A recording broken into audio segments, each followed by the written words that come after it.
very long time. That is no foolin'. Fox interviewing a George Washington University law student who cites proof of outside influence by saying that she walked around the protests and saw, quote, classical textbook activist things. Whoa! Can you believe that these protests were organized and had stuff like food? A lot of these accusations seem to be framed around really obtuse understandings of what a protest is. Like this particularly silly man talking about how the organization Jewish Voice for Peace is a paid group. I'm not even sure what they're really, protesting about. If you ask them, they're not really sure. Jewish Voice for Peace and the other ones, they try to pretend that they're like some grassroots kind of thing, and it's not. Aw, he also did the other thing, claiming the kids don't know why they're protesting. Cool, John. Way to disappoint everyone. John Fetterman, guy who is being paid by the American Israel Public Affairs Committee. Anyway, yeah, Jewish Voice for Peace is paid, as in people donate to them. While they do have big donors, their average donation size is $60. So it seems like a lie to reframe them as paid protesters as if they are actors or not a grassroots movement. It's also pretty interesting that all the people being interviewed about these protests appear to be either random unaffiliated students, weird, they aren't interviewing the actual organizers, or outsider corporate ghouls, or anyone who clearly has a motivation for dismissing any unrest. Because it is very helpful to say that these students are actually fake protesters when you are, say, a mayor justifying a heavy police response. I've been saying for days, if not weeks now, that we should have been a peaceful protest. It has basically been co-opted by professional outside agitators. Oh yeah, let's all totally listen to the guy whose job is to defend the NYPD. I'm sure he'll have a fair look at the situation. And hey, speaking of police responses and outside influencers, perhaps we should look into what actually happened at these protests. I know it's pretty extreme of us to do that apparently, so we're gonna break for ads, as we do, and when we come back, we're gonna look at some of the larger protests that went down. Are you ready? For ads? You are. You're ready. For ads.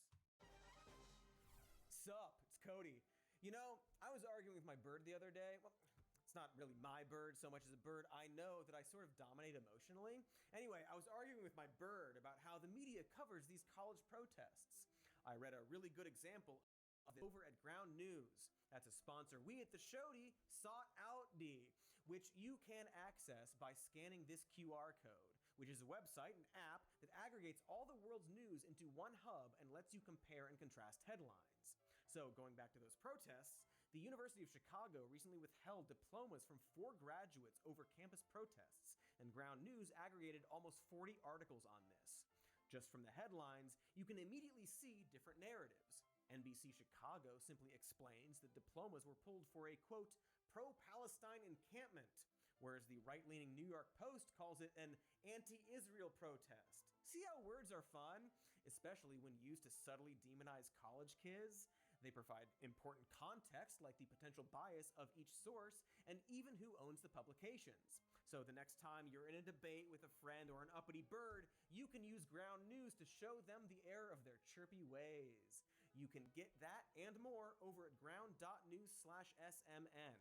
They even have a feature called My News Bias, which is a personal dashboard for you to get insight into your own reading habits and if you have any news blind spots. So again, check them out at ground.news/SMN for 40% off unlimited access. What they're doing is more important today than ever, and I encourage you to check them out. The link is in the description. Gulpies! It's time to talk about our neck holes. It's important to me and my many holes that the supplements I take are of the highest quality, and that's why for 11 whole years I've been drinking AG1. Quote, unlike many supplement brands, AG1 conducts relentless testing to set the standard for purity and potency. Quality for AG1 isn't just a buzzword. It's a commitment backed by expert-led scientific research, high-quality ingredients, industry-leading manufacturing, and rigorous testing. At each step of the process, AG1 goes above and beyond industry standards. End quote. Watch me slide it through my body. I need to look. Okay, here it is. Here we go. All right.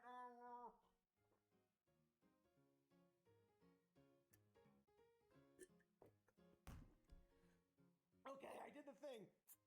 Are you happy I did the thing? It's like silk. Warm and fresh silk. Sliding through this guzzle buddy. Quote, I know I can trust what's in every scoop of AG1 because it's tested for 950 contaminants and banned substances, while the industry standard typically only tests for 10. Taking care of my health shouldn't be complicated, and AG1 simplifies this by replacing multiple health supplements like multivitamins, digestive aids, immune support, and more in just one simple scoop. AG1's ingredients are heavily researched for efficacy and quality, and I love that every scoop also includes prebiotics, probiotics, and digestive enzymes for gut support. End quote. The gut is the whole of the torso. Ask any whole expert.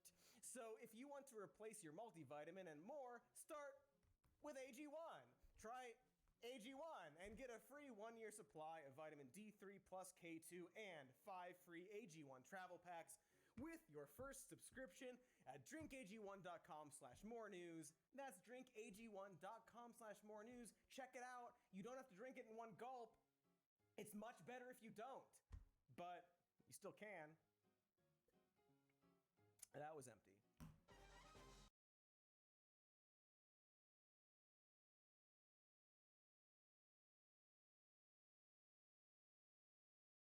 With the release of Toonami and shows like Dragon Ball Z, Pokemon, and Sailor Moon getting official English dubs, anime became an all-out phenomenon in the West during the late 90s to mid-2000s. No longer were anime fans limited to trading bootleg fan subs at niche conventions warning about the dangers of Miami Mike. Now, the anime aesthetic was the hot new thing, and conventions warning about the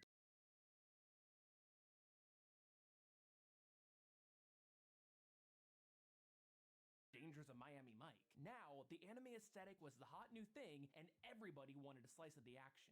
Notably, though, after the American comic book industry imploded in the 90s due to short-sighted gimmicks to make a quick buck, Marvel and DC were desperate to ride the hype train and jump on whatever trend would bring them back to relevance and popularity.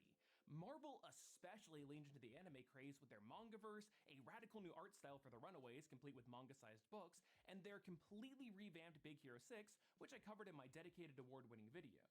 But while plenty of these ventures definitely leaned into the fan-servicey waifu territory, it's Galacta, daughter of Galactus, which takes the cake. Or, well, has the cake. Hello and welcome to Comic Drake, where I talk about comic books and my name is Drake. Let's talk about it. But before getting too far into things, I want to give a big thank you to the sponsor of today's video, Opera web browser.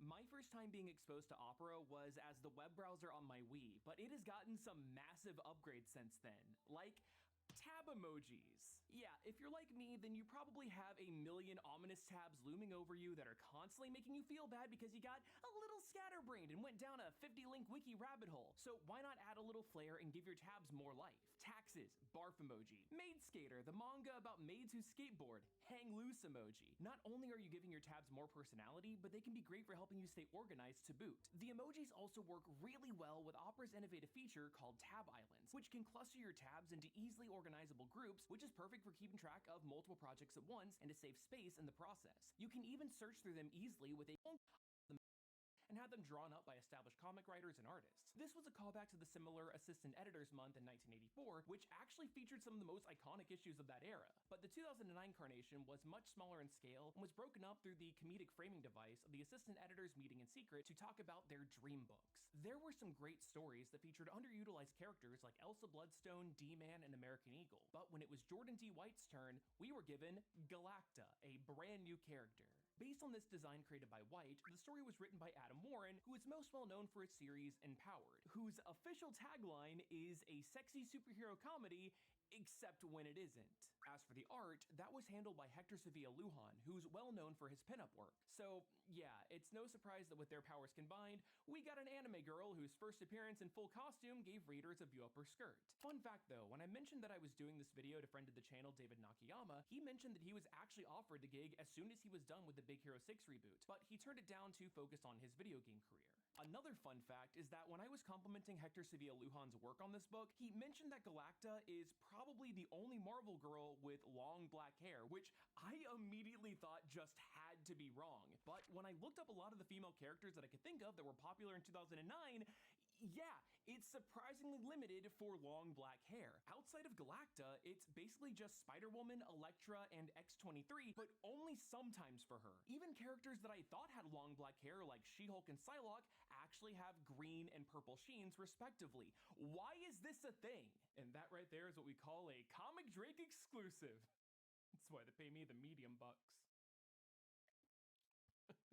So Galacta's whole deal is that even though she is a supremely powerful cosmic entity, she disguises herself as a regular Earthling, and much like her father, the Eater of Worlds, she has an insatiable hunger. She also has extreme daddy issues, which she fully admits to in her tweets and Twitter bio, which, by the way, that is a real account that is still up at the time of recording. The friction between Galley and her father stems from them having completely different views on ethical consumption.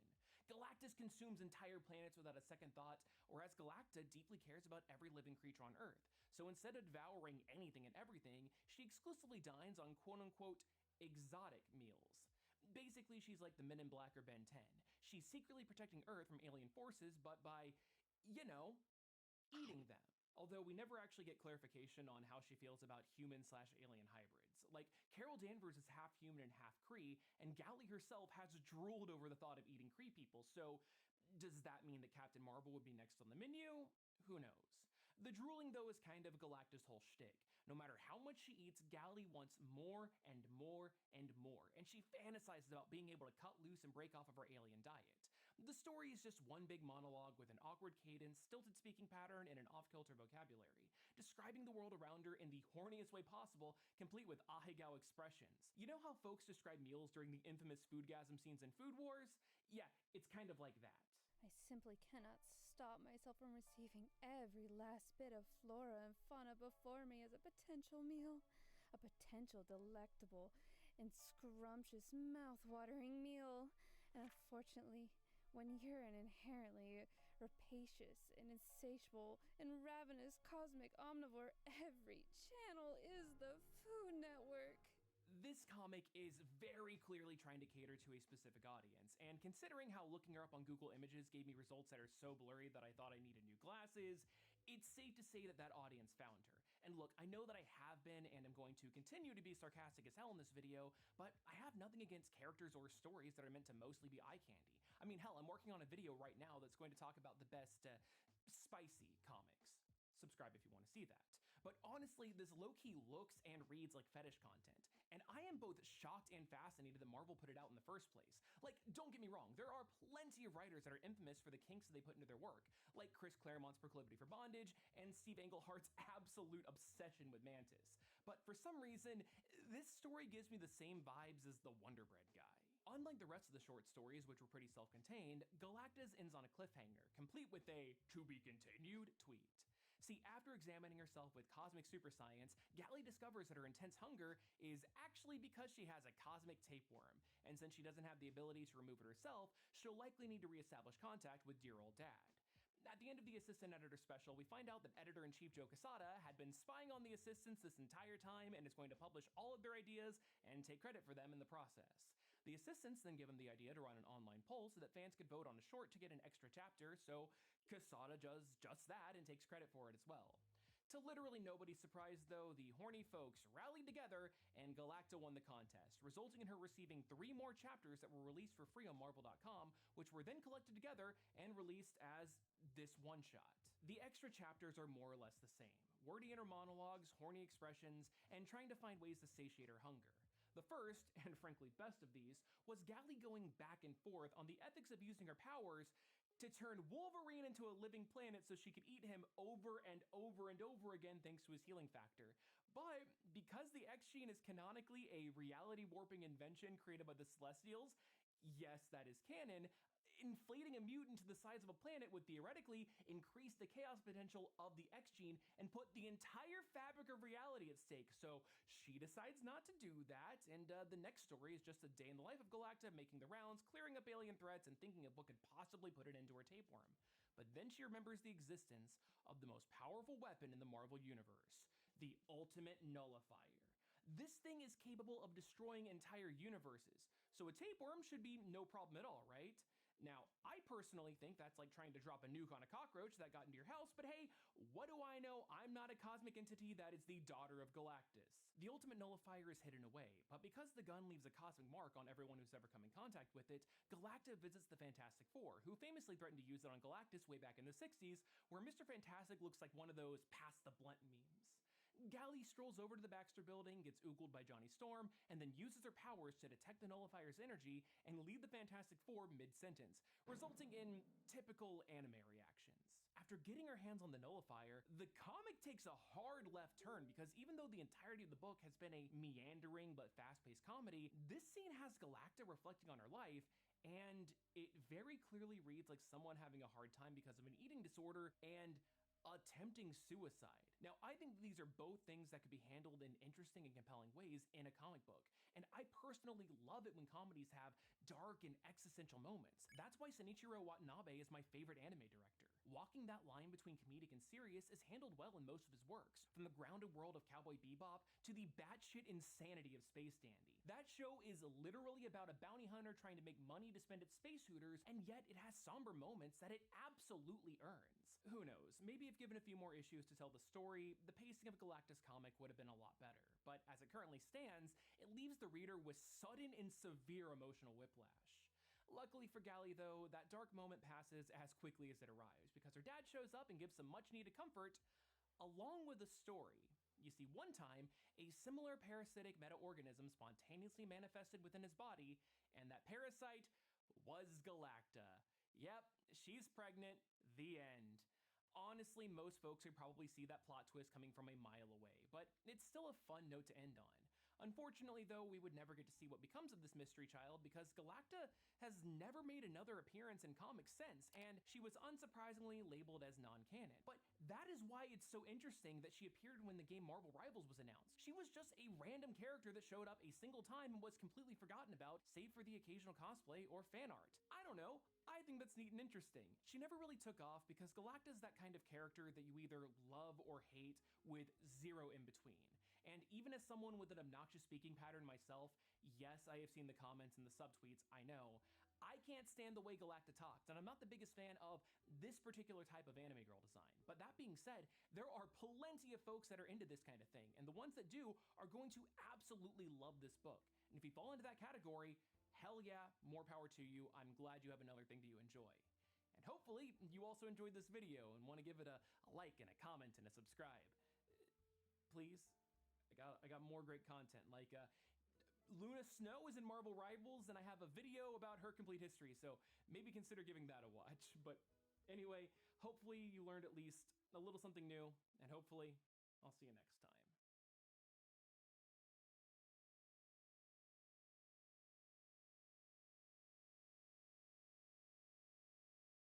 There are a couple of things that are rare in the Naruto universe. A well-written female character, an anime arc running its entire manga course without having a filler arc jammed in the middle of it, and a happy backstory. But of those three things, the rarest by far is a character having a happy backstory. See, because while there is absolutely characters in the Naruto universe who have happy backstories and live regular lives, like Sakura, Shino, Kiba, people who were raised by their parents and have never lost anybody even remotely important to them. But as a story, Naruto doesn't tend to focus on these happy backstories, mostly because they're just not all that interesting. I mean, we got like half a filler episode about Sakura's family, and even that was too much. And it's kind of hard to give exposition to Shino's family when they're all kind of weird copies of him, except they have more, I have a present in my backpack for the entire school energy that he does. And while we sure occasionally get to look into Kiba's family and its dynamics and how he was raised, that's only because their character design is based off Princess Mononoke and is therefore incredibly sick, and they all have really big dogs. And who doesn't love dogs? But because of Naruto as a story's reluctance to go into the good,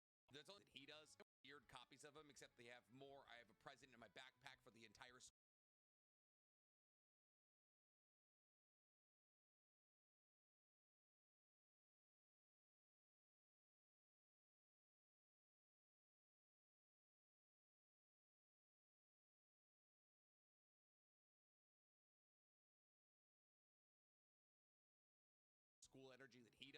sure occasionally get to look into Kiba's family and its dynamics and how he was raised. That's only because their character design is based off Princess Mononoke and is therefore incredibly sick, and they all have really big dogs, and who doesn't love dogs? But because of Naruto as a story's reluctance to go into the good backstories, it's pretty much a guarantee anytime you're either reading or watching Naruto that if you're hearing about somebody's past, it's usually not for the better. And because of this, Naruto has a gigantic cast of tragic characters. And because of this, one of the biggest talking points revolving in the Naruto fandom is who has the saddest backstory. And there really is no universal consensus. Some people believe it's Itachi, others Sasuke, some people believe it's Gaara, while others believe it's Kakashi. And this is pretty easily explainable. I mean, you can't power scale sadness. Having a sad backstory is inherently subjective, so it's going to be hard to find an objective. Is it my job to make sure that it is food in their mother's refrigerator? We are not together.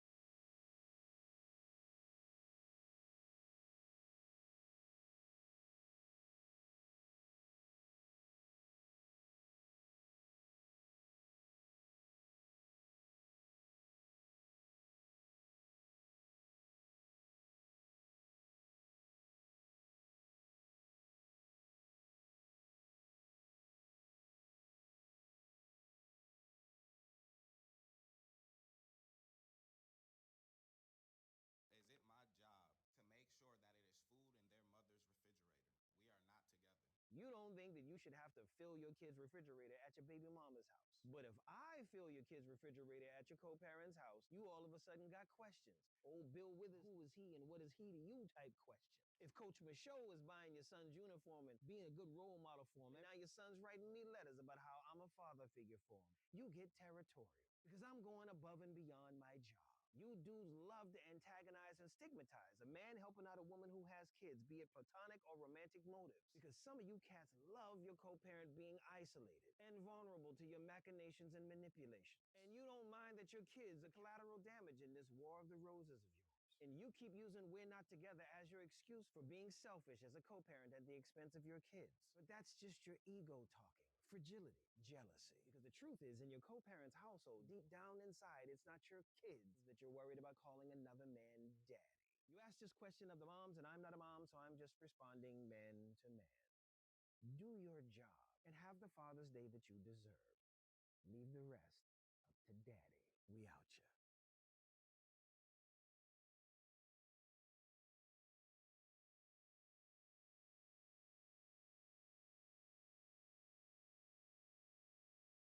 This video is sponsored by Ancient Lair. Ancient Lair is a new web-based application to construct 2D miniatures for virtual tabletops or physical tables. After carefully crafting your character, you can print out a 28mm scale 2D tabletop model at home. Grab some cardstock and boom, you're ready to go. They also have a tool to craft digital tokens for online play. Highly customizable with monthly content drops as the project progresses. They have customizable armor, a wide selection of weapons, and characters have front and back art. Check out Ancient Lair on Kickstarter today and let them know I sent you.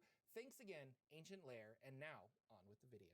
Hello everybody, Jordan here, the PH is silent, and today we're discussing the major magical artifact from D&D history, the Crown of Horns. It has the ability to turn your character into a lich, and you can create an army of super zombies. It houses the essence of the fallen god of the dead, Myrkul. Perhaps you can use the artifact in your game. It would be a fitting magical item for a big bad evil guy in your campaign. I'll go over the history of this artifact, its powers in D&D, and how an adventuring party could destroy it. Let's get started. The Crown of Horns originally was a helm of electrum covered with horns and a row of black gems. However, since its creation, it has gone through some alterations and now resembles a circlet with 4 bone horns mounted around the edge and 1 large black diamond in the center. This stone is black, but gazing into it, a faint energy dances within. This is a Forgotten Realms artifact and has interacted with popular characters such as Blackstaff and Laurel Silverhand. You can find plenty of information on it in the AD&D accessory,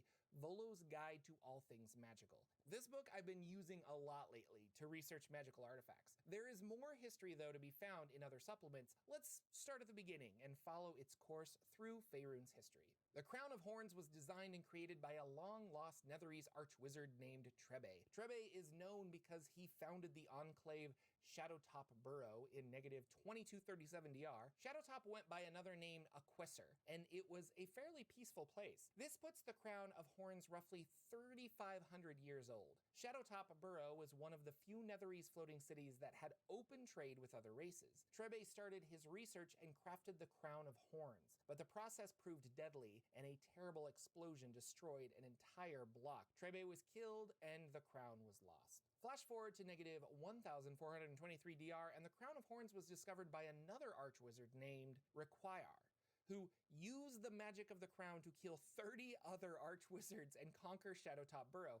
However, the crown had unforeseen properties, and the artifact drove him mad. Unable to rule, he was overthrown and murdered. His killers searched for the crown, but could not locate it. Time jump again to -644 DR, and the Crown of Horns was rediscovered.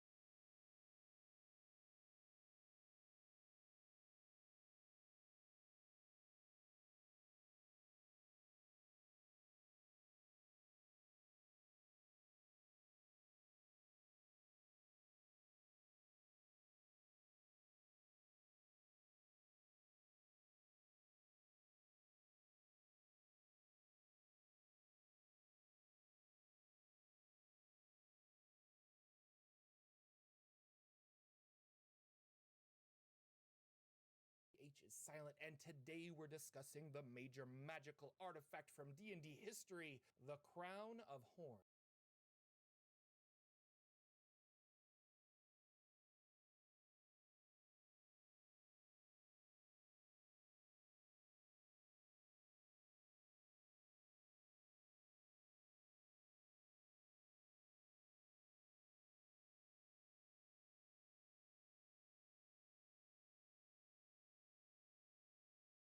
If all goes to plan, there's little doubt this land will become the eye of the storm. Champion Yeoman, the former King Edmaris, embezzled the reparations to Demon Lord Rimuru. When the upper echelons of Falmouth heard this, they were beside themselves. They cried out for Edmaris' execution, and so the new King Edward raised an army. But then, as we expected, those fools refused to go down without putting up a fight. What's more, it seems the Demon Lord's reinforcements have already reached Nidol's domain. With all the tension there, it was inevitable that war would break out. The Demon Lord surprised me, since he didn't abandon Yom after all. I was too bold and too naive. There's a good chance my lie has been exposed. I would have liked to get rid of Hinata right here and now, but it might be time to cut my losses. Though it wasn't all a waste, this could be considered a success, or good enough at least. The only thing left is to make good on my deal. You mean subjugating the demon that killed Rahim? It seems the 5 Great Elders ask too much. Is there a problem? I received some curious news. Apparently the Majin Razin has sworn loyalty to the demon we're after. If this demon was strong enough to defeat Razin, it means he's far beyond an archdemon. It doesn't make sense. That demon would have to be at least calamity level. Fine then. We'll leave Falmouth and leave an observer behind. And what do you suggest we do with the demon hunters our country dispatched to help? We'll leave them to assist the new king in our absence. So, in other words, we'll be leaving the demon for Edward to handle. I understand.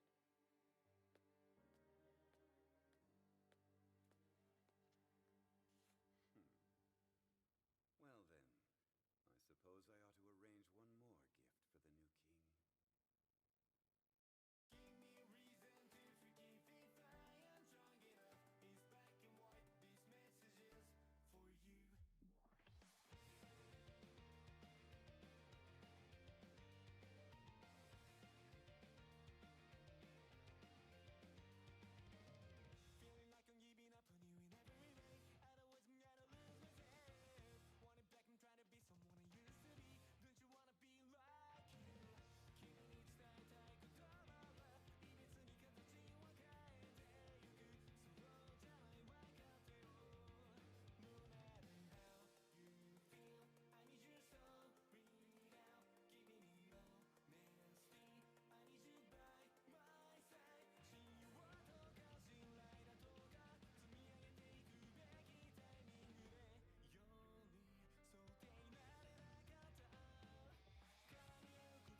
sages of the Master Rooks, whose strength is said to be second only to Hinata the Saint, showed up. Speaking of Hinata, I heard she set out to slay Demon Lord Rimuru. Seems the heavens have not yet forsaken me. All that was left was to find a reason to invade Nidol's domain. But thanks to the Eastern merchants, I received an urgent request for reinforcements in Count Nidol's handwriting. What's more, they've been kind enough to grant me command of an elite force specialized in slaying demons. And so every obstacle in my path has been removed. Hear me! We will be launching a preemptive attack! Our goal is to take the traitor Yome's head! Now, Gaston! You will lead an advance party of 5,000 men to assault the town Yome is holed up in. It shall be done. Allow us to help as well. Grigori will accompany him. I understand the Kingdom of Falmouth lost many men in the fight against the Demon Lord. I'm sure he'll be able to help you find the traitor. Oh, that's quite reassuring. You have my sincerest thanks, Sir Sare. Hey, Sare, you really want me to babysit these half-wits? No, it's a cover. Your true prey is the demon that killed Archbishop Rahim. Wait, what? Rumor has it he and a bunch of monsters reinforced Yome. So go there and lure him out. And if he's not there, you can just come straight back. I get it. You can leave it to me.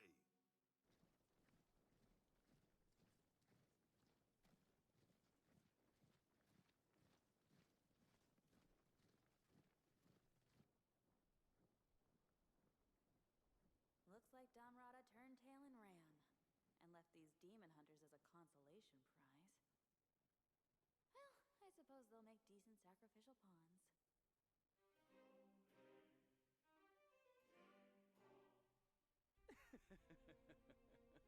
Cursed pests. I'll make you regret humiliating me before Lord Rimuru. Your meddling jeopardized my place at his side. What if he took away my work and commanded me to return home? The thought alone is enough to make me shake. The amount of terror you've inflicted upon me, I'll see it return tenfold. There you are, the new King Edward. And those are some conspicuous characters next to him. The 10 great saints, I believe.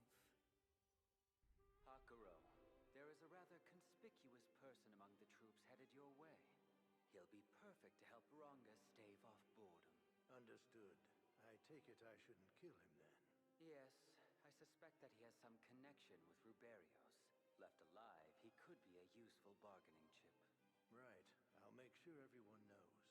Also, the force he's leading consists of about 5,000 men. Perfect. Gapta and Gabiru should be enough to handle them. I'll take care of things here, so you're welcome to do as you see fit. Just try not to go overboard. But of course.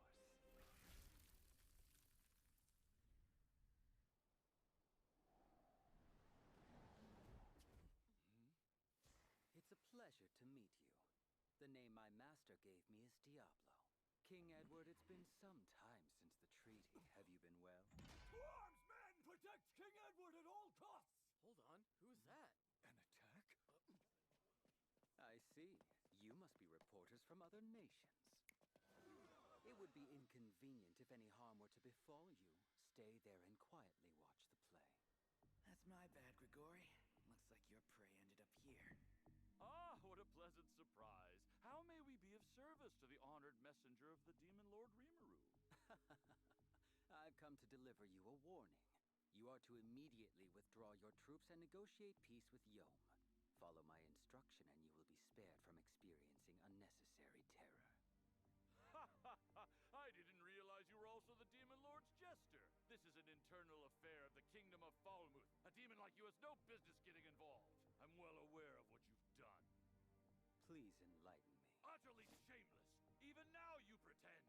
You conspired with my brother and his conmen.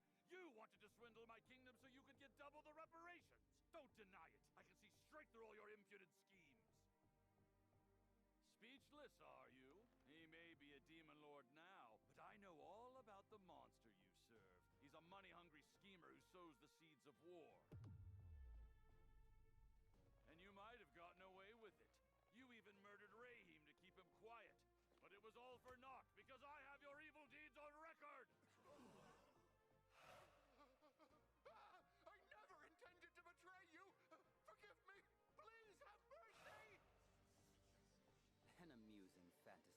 exactly does it prove? Your guilt, of course. This irrefutable evidence was brought to me by Glinda of the Master Rooks over there. That's how I know you people snuck into Ruberios and cut down poor Rahim where he stood. It's clear as day that you threatened him, but the Archbishop's faith and devotion to the God Luminous far outweighed any fear you might have tried to instill in him. Isn't that just inspiring? The very idea of a mere human managing to conquer his fear of me. Quite the amusing joke you've come up with. Don't play dumb with us. We've already proven that you were the one who killed him. You can't wriggle out of... Enough. Still your tongue.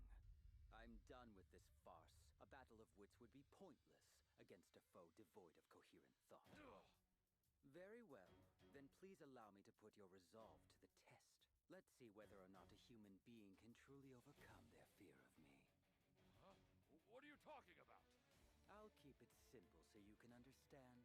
If even one person here is able to conquer their fear, I will concede. But let me give you a word of warning. In my existence, I have never once experienced defeat. I hope you're prepared to face the consequences of insulting my lord. Demon hunters to me! Kill this fiend and bring me his head! You think we'd be afraid of you? Don't make me laugh. Where we're from, taking down an Archdemon isn't that special. Anti-demon combat has been honed to perfection in the East. You shouldn't underestimate us humans. Have you finished preparing yet? If not, please give me a signal when you're ready to begin. Wait, are you saying you let us capture you on purpose? You'd have no chance otherwise, and you were so eager I wanted to see what you had planned. Yeah. You'll regret that choice when we send you back to the other realm! Now die! Thunderbolt!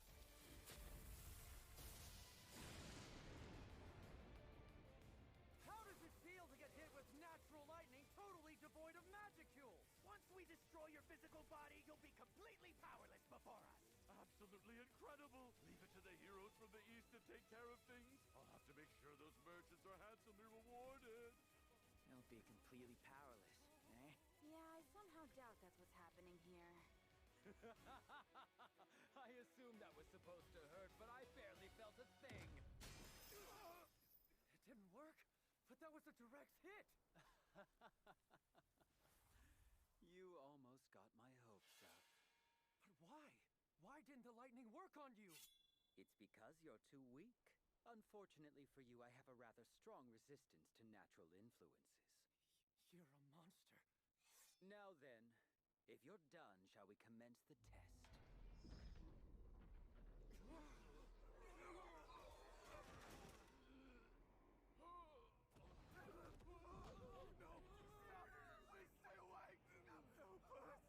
Hold on.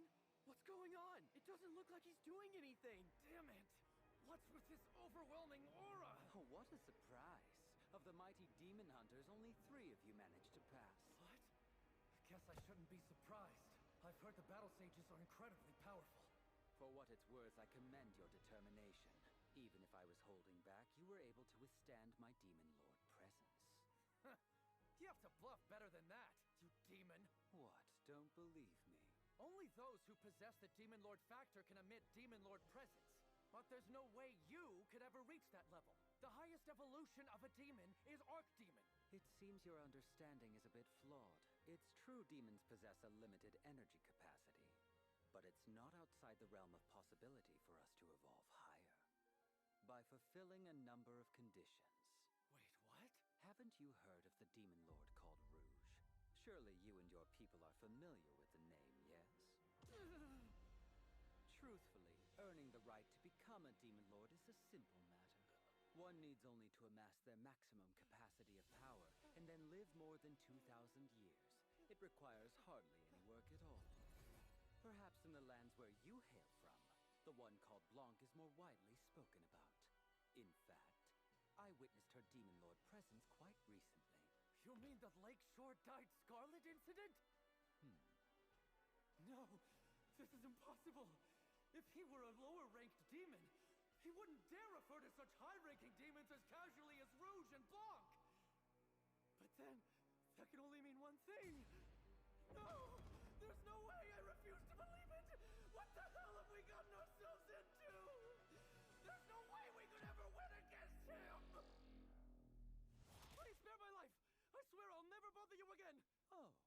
But you managed to pass the test.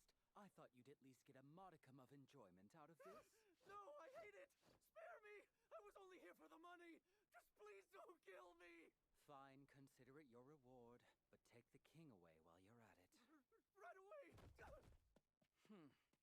You're better than I expected.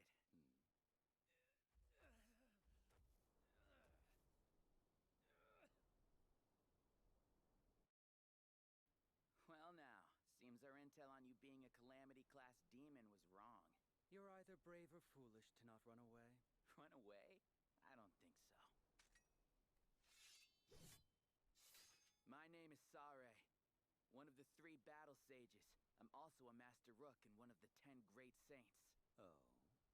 And now that you know my titles, what are yours? You may call me Diablo, the name my lord granted me. I serve as a butler at his pleasure. I see. Refusing to tell me who you really are. It's been a while since someone's disrespected me like this.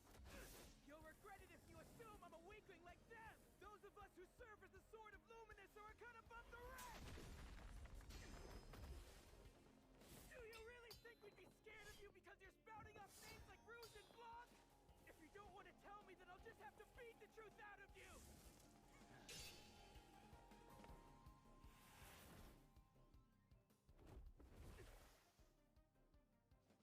All right, I'll talk.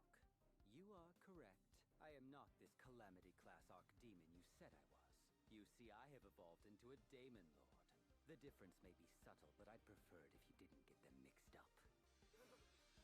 What? A Daemon Lord? That can't be possible. They're legendary beings that can potentially surpass even Demon Lords. Everything's starting to make sense now. Damn it! Demon Lord Rimuru has got to be completely out of his mind! Why in the world would he give a being like this a name? What are you just standing around for? We've got to finish him off! Wait, Glenda! That won't work! Looks like you're all talk. Ah, that's too bad. I neglected to mention this before, but physical attacks have no effect on my body. Guess I have no choice.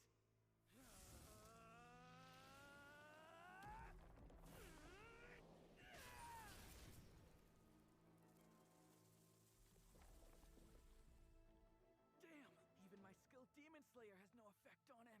Glenda, buy me some time! We have to use holy magic to kill him! Hey, Glenda? If you mean your lady friend, she's gone.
Guess I'll just have to stall the demon here until Grigori returns.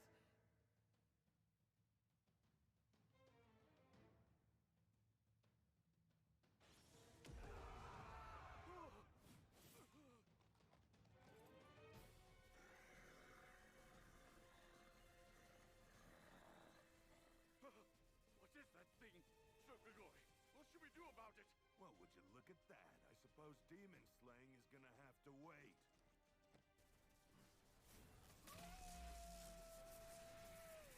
Is that overgrown wolf flying now? Sir Grigori, what should we do about it? Why are you asking me? General Gaston, direct your men to engage with the enemy force approaching from the road. You can see him coming this way, can't you? Right, I understand, but what will you do in the meantime, Sir Grigori?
want to play with me anymore? Obviously. Does he look like he wants to play? Gopta's right. You wouldn't want to get yelled at by Lord Rimuru, would you? That would be bad. If you withdraw your troops, we won't pursue you. So go now. Retreat! All troops, full retreat! We can't beat them! These monsters are way too powerful!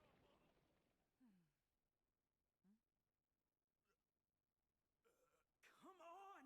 Hurry up and get back here, Grigori! I can't take this guy on alone! Surely you have more interesting moves than that in your repertoire. Damn it! I see. That's a technique that adds magic of your enemy's weakest element to your own fighting spirit.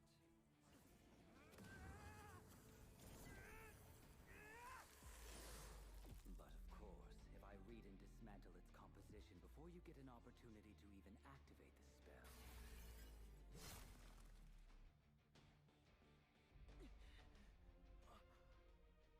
you'll find your prayers unanswered. Shut the hell up!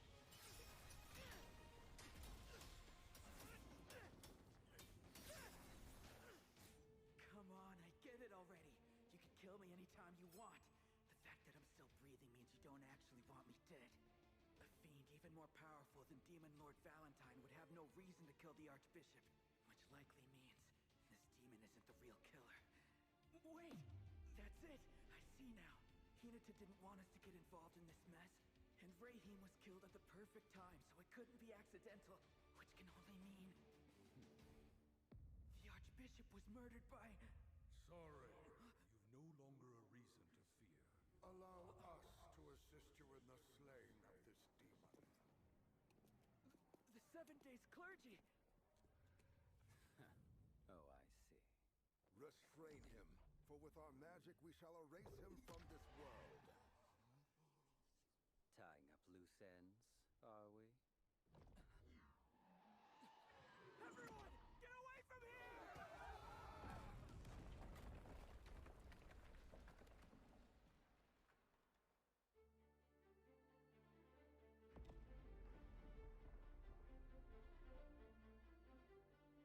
Hey, are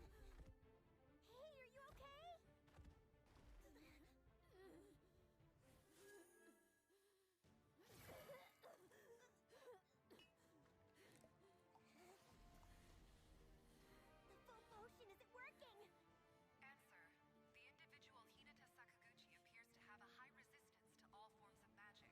She is automatically dismantling magicules to negate its effects. Wait, Demon Lord Rimuru!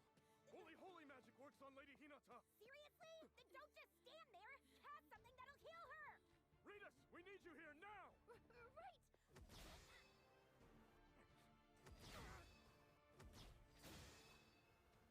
Demon Lord Rimuru, it's a pleasure to make your acquaintance. We are known as the 7 Days Clergy.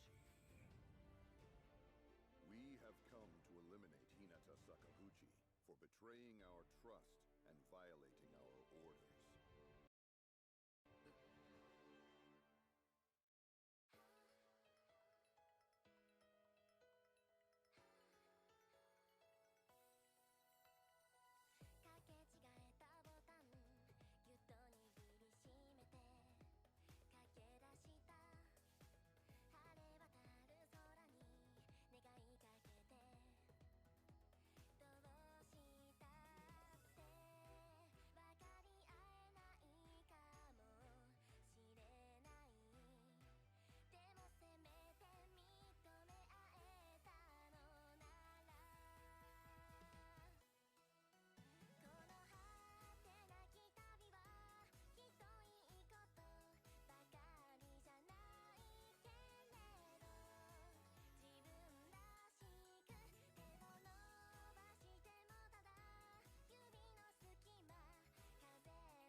1962, Australian-born British author James Clavell released a novel titled King Rat. It was to be the first of 6 books, which formed what later became known as the Asian Saga, a series of historical fiction novels focusing on European protagonists who made their way to the Asian continent. Iran, Hong Kong, Singapore, and Japan, to be precise. The Asian Saga boasts several acclaimed bestsellers, but it was the 3rd novel in particular that truly left a lasting mark, and not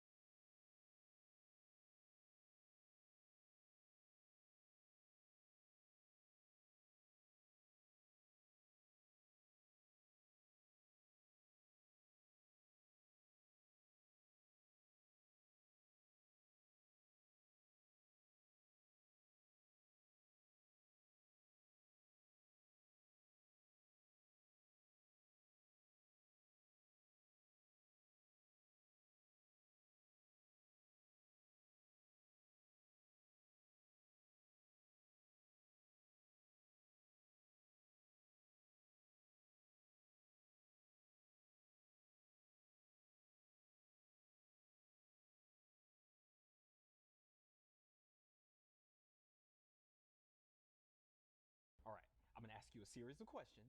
Whatever you do, don't talk about the weather. Got it. What did you do this weekend? Ooh, we were gonna do yard work on Saturday, but that storm came out of nowhere. Let's try again. Your hair looks really nice. Did you change the style? Thank you. I actually did get a new hairspray. It's supposed to help combat the humidity. Okay, how about this one? Got any fun plans this summer? Yes. We are taking the kids to the Audubon Zoo in New Orleans. New Orleans in the summer? Oh my gosh, the humidity. You're gonna die. See? It's impossible. All right, I'm gonna ask you a series of questions. Whatever you do, don't talk about the weather. Got it. What did you do this weekend? Ooh, we were gonna do yard work on Saturday, but that storm came out of nowhere. Let's try again. Your hair looks really nice. Did you change the style? Thank you. I actually did get a new hairspray. It's supposed to help combat the humidity. Okay,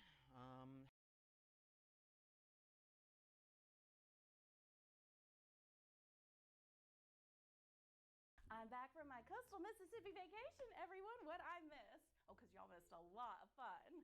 Not that you were invited. Did it really storm the whole time I was gone? Bummer. Coffee's on me, everybody. I won big on the slots at the Island View Casino. And that was after winning blackjack at the Silver Slipper. What can I say? My spirit animal's a Mississippi casino. Is that a pulled pork sandwich? Honestly, after having the barbecue at Murky Waters in Gulfport, everything else just looks like slop. No offense. Guess I'm a barbecue snob now. Rebecca, did you hear what I said? I'm sorry. I was daydreaming. I was at the Mississippi Aquarium again. You know, it's kind of my happy place now.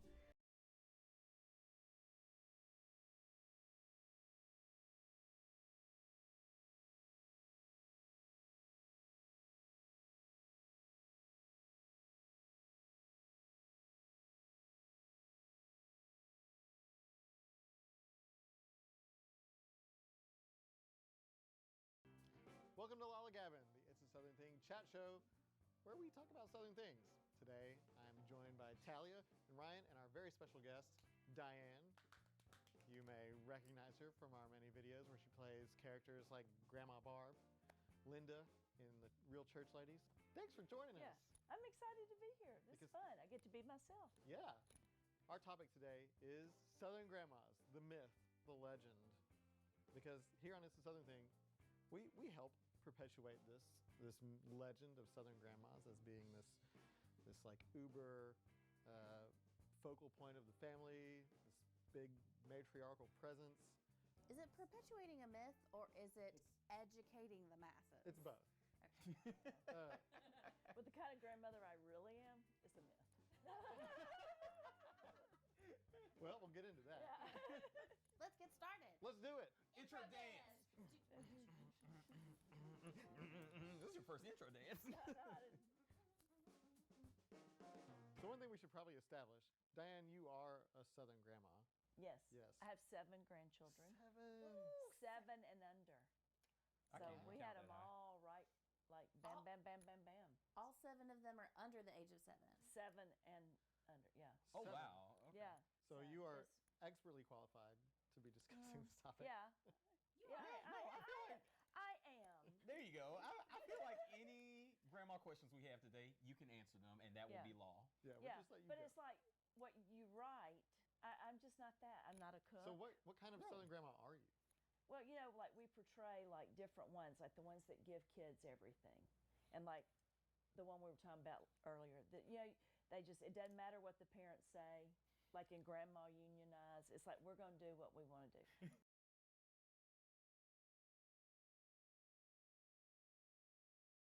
I'm not that way. I mean, we do a little bit of extra, like when we have cousins camp at our house, bedtime kind of is.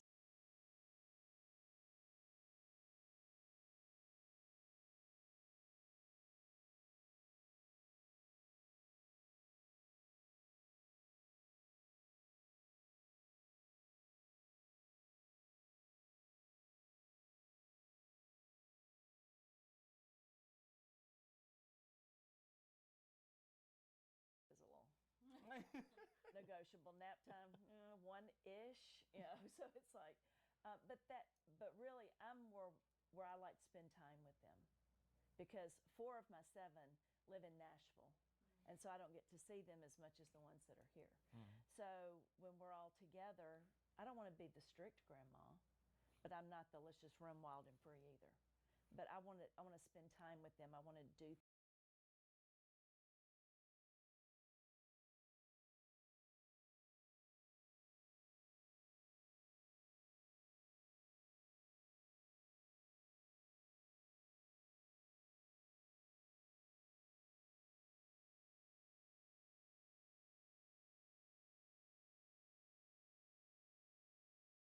come here and give me some sugar.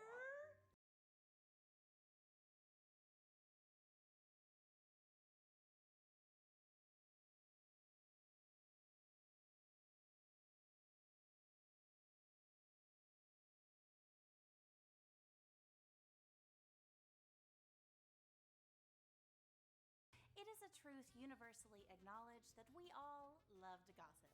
Oh, I see you shaking your head no. You too. There's no use in denying it. We all do it. But it's okay. This is a safe place where you can tell me all the juicy details about everyone in your life. Honestly, I don't even care if I know the person. Gossip is just stories, and human beings are storytellers. If that story happens to contain some drama and scandal and intrigue, hell, that's just a good story. Southerners are masters of gossip. We are discreet, we are polite, and we know everything. But there is an art to Southern gossip. So stick around, and I'll tell you exactly how to do it like a Southerner. Tip number 1, check your sources. Now, you can't go spouting off every piece of juicy gossip you hear from just anybody. Do you remember those signs they used to put in the school hallways that said, before you speak, think? THINK. T is for true. H is for helpful. I is for inspiring. N is for necessary. Okay, we're going to disregard the rest of this because obviously we are making a video about how to gossip. But I stand by the first one. T is for true. You can't just spread lies about people. That's the same thing as being ugly. That being said, I cannot stress how important it is to have a reliable source for your gossip. Did Aunt Edna's story about the hairdresser's boyfriend being a felon and a bad wig turn out to not be true? Well, maybe now we take all of Aunt Edna's stories with a grain of salt. And in turn, make sure that you are a trustworthy source. Look at me.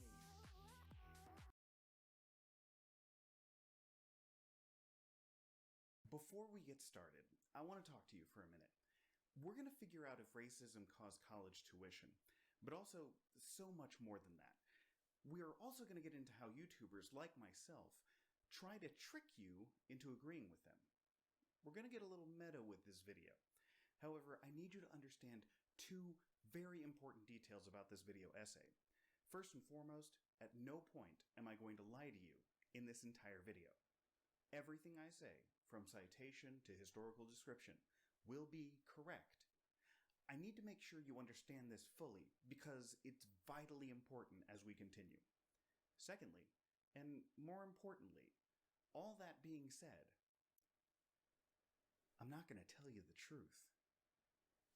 I'll see you after the Friend of the show, Mike Malag, has a podcast called Impulsive. Some of you may know it, some of you may not. Very big podcast. And they, yesterday, had a conversation with a particular individual with a red tie. That particular individual is also known as Donald John Trump, the current president of the United States of America, secretly, and the former memes. Two of my most favorite YouTubers, Alternate History Hub and Genetically Modified Skeptic, have churned out a couple of these types of videos recently, and I must say it's made me a bit jealous because, unfortunately... Interesting. Okay. Well, I've got to say that the feeling is actually mutual. Not only is JJ one of my favorite YouTubers, but also I'm a bit jealous of his 35 Tribes video where he talks about 35 different political ideas or tribes in Canadian politics. Not that I would ever cover that subject myself, but the format for that video was just phenomenal. I wish I had thought of it. So, since I'm sure you agree, JJ, that imitation is the sincerest form of flattery and that mild plagiarism is the name of the game here on YouTube, I thought I'd make a somewhat similar video to that 35 Tribes masterpiece of yours. My subject, however, will be 8 different identities of atheists in American culture. Only 8, partly because I'd like to spend substantial time on each category, and partly because I can't produce charming cartoons for each identity myself. I don't have the money to commission 35 illustrations, and so 8 is a more affordable number. A quick note in post here, I was working with a few illustrators and just wasn't getting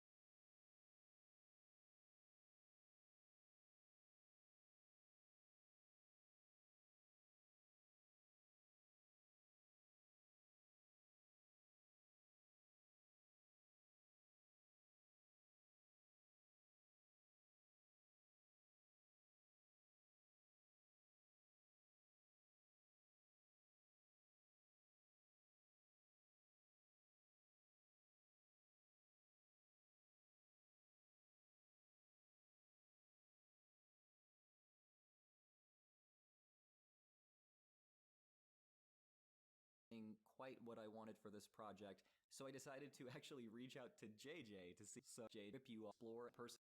Holiday. I try to go hard. The ex-Jehovah's Witness, or XJW. Every ex-Jehovah's Witness atheist I know goes hard for at least one holiday. I try to go hard for all of them, personally. Each character you'll see here was based on a person I interviewed that represented that identity. In this case, it was my friend Rudy B, otherwise known as X-Cult Baby on social media. Jehovah's Witnesses are very strict. They're one of, if not the most strict religious group that and hardworking people I have ever known, and I think that comes across in his content. Meanwhile, Rudy is known among their friends and rally around. I needed people to rally with. Jehovah's Witnesses are often strongly disciplined in reading, writing, studying, speaking, so a lot of ex-Jehovah's Witnesses are too. My friend Owen from the channel Telltale is an excellent speaker. Probably one of the moralism is based around the emotion of really Bundy. I represent this category, so this cartoon is of me. Really, the entire culture of fundamentalism is faith. You didn't really understand Christianity because you were just steeped in all that fundamentalist nonsense, and that's why you left. You were never really a real Christian. The brain-dead Christian faith thing, directly borrowed from the man, William Lane Craig himself, when he was describing ex-fundamentalist apologia. That the intellectual life of this dead Christian faith. This character, I'm going to count it. All right, moving on to ex-Muslim. Very good question. This character is based on my new friend, Apostate Aladdin, who has a great YouTube channel you should check out, by the way. Why can't I just ignore it and go on with my life like everybody else? Is it because I'm sinful? Is it because my heart... I actually made a video a few years back with 4 of them ex-evangelical. My wife Taylor grew up evangelical, so the cartoon here is of her. This is, by population, probably the largest and I think most recognizable phenomenon, which many I've met being a belief in a born-again experience, accepting Jesus Christ into evangelical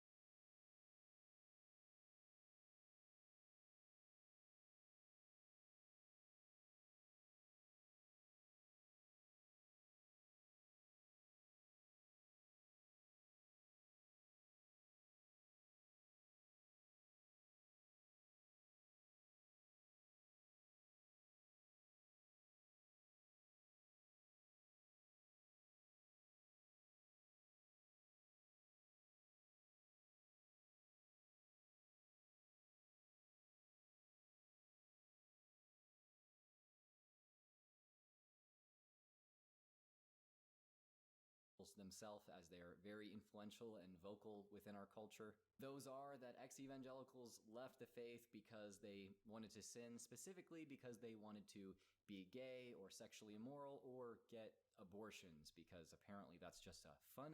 Mormons are often very steeped in us versus them thinking, which can negatively affect their interactions with apostates. All right, now let's discuss a few identities which are not explicitly tied to apostasy. Before we go through them, I'd like to remind you of that concept of forming an identity through the negation of another more common one. Although the following identities explicitly define themselves by what they are, I ask you to consider whether these identities are still significantly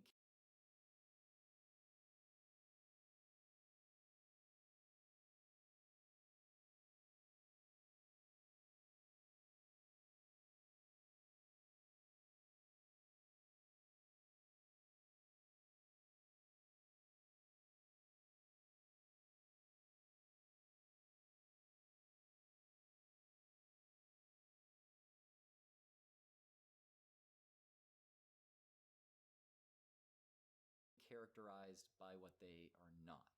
The atheo-pagan, or atheistic pagan. This character is based on my new friend, Eliza. If you need a story to help you relate to the world or to help remember, certain things, go for it. If you don't. Whatever helps you at the end of the day. And as long as you don't try to force that on others, it's cool.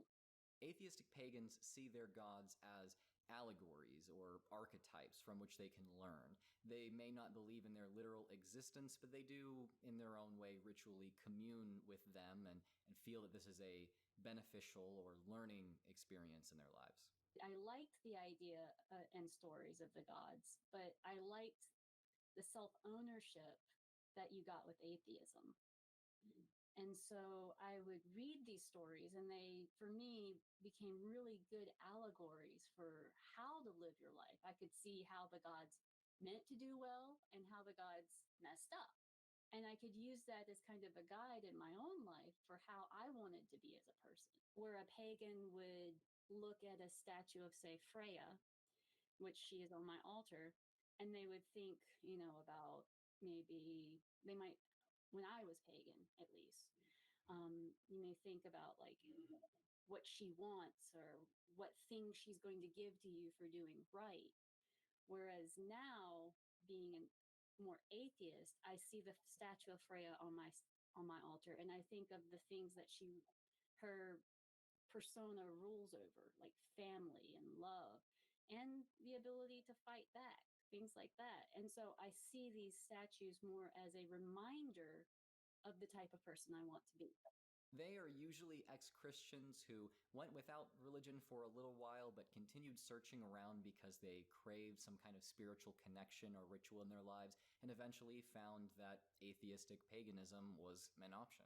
As you can imagine, Christian ways of believing and practicing can still be influential on atheistic pagans, both because of their upbringing and because, well, they're just surrounded by Christians in their culture. I don't lean on Christian stories for that reason, because they have such a bad taste in my mouth. So I went to pagan stories because they remind me the same way that you said, but without that really negative tone that comes to the back of my mind. Even in the pagan community, you run into that a lot. One time I went to a coven meeting of some Wiccans, and I became extremely uncomfortable when they started singing songs that, I kid you not, were Christian hymns with the word God traded out for goddess. So I'm just like, where's the exit? They may have a difference from some other atheists in that they understand the need or desire to have a spiritual practice in one's life, even if they don't believe. Atheistic pagans, maybe I'm stereotyping here, but I think are often more tolerant of religious practice and religious people than atheists typically are. If you religious practice, but I think are often more tolerant of religious practice and religious people than atheists typically are. If you need a story to help you relate to the world or to help remember, certain things, go for it. If you don't, don't. Whatever helps you at the end of the day, be who you need to be. And as long as you don't try to force that on others, it's cool. Sometimes theistic pagans have some hard feelings toward atheistic pagans because they feel like you shouldn't commune with these gods if you don't believe in them. It's a bit disrespectful that you think that your spiritual practice is kind of similar to mine, even though you don't literally believe in these gods in some way. To that, I would say pagans maybe consider the fact that atheistic pagans see you guys positively enough that they want to be a part of what you're doing, even though they can't bring themselves to literally believe in your gods. They value your practice. They probably value your company too. They value your identity. They want to be a part of that. They just don't literally believe it. I don't think it's an act of disrespect in your shoes. Pagans, atheists, about you to be out loud and proud about your paganism, so they keep pretty quiet. This experience is kind of something they share with atheists, which is why I think that atheists and pagans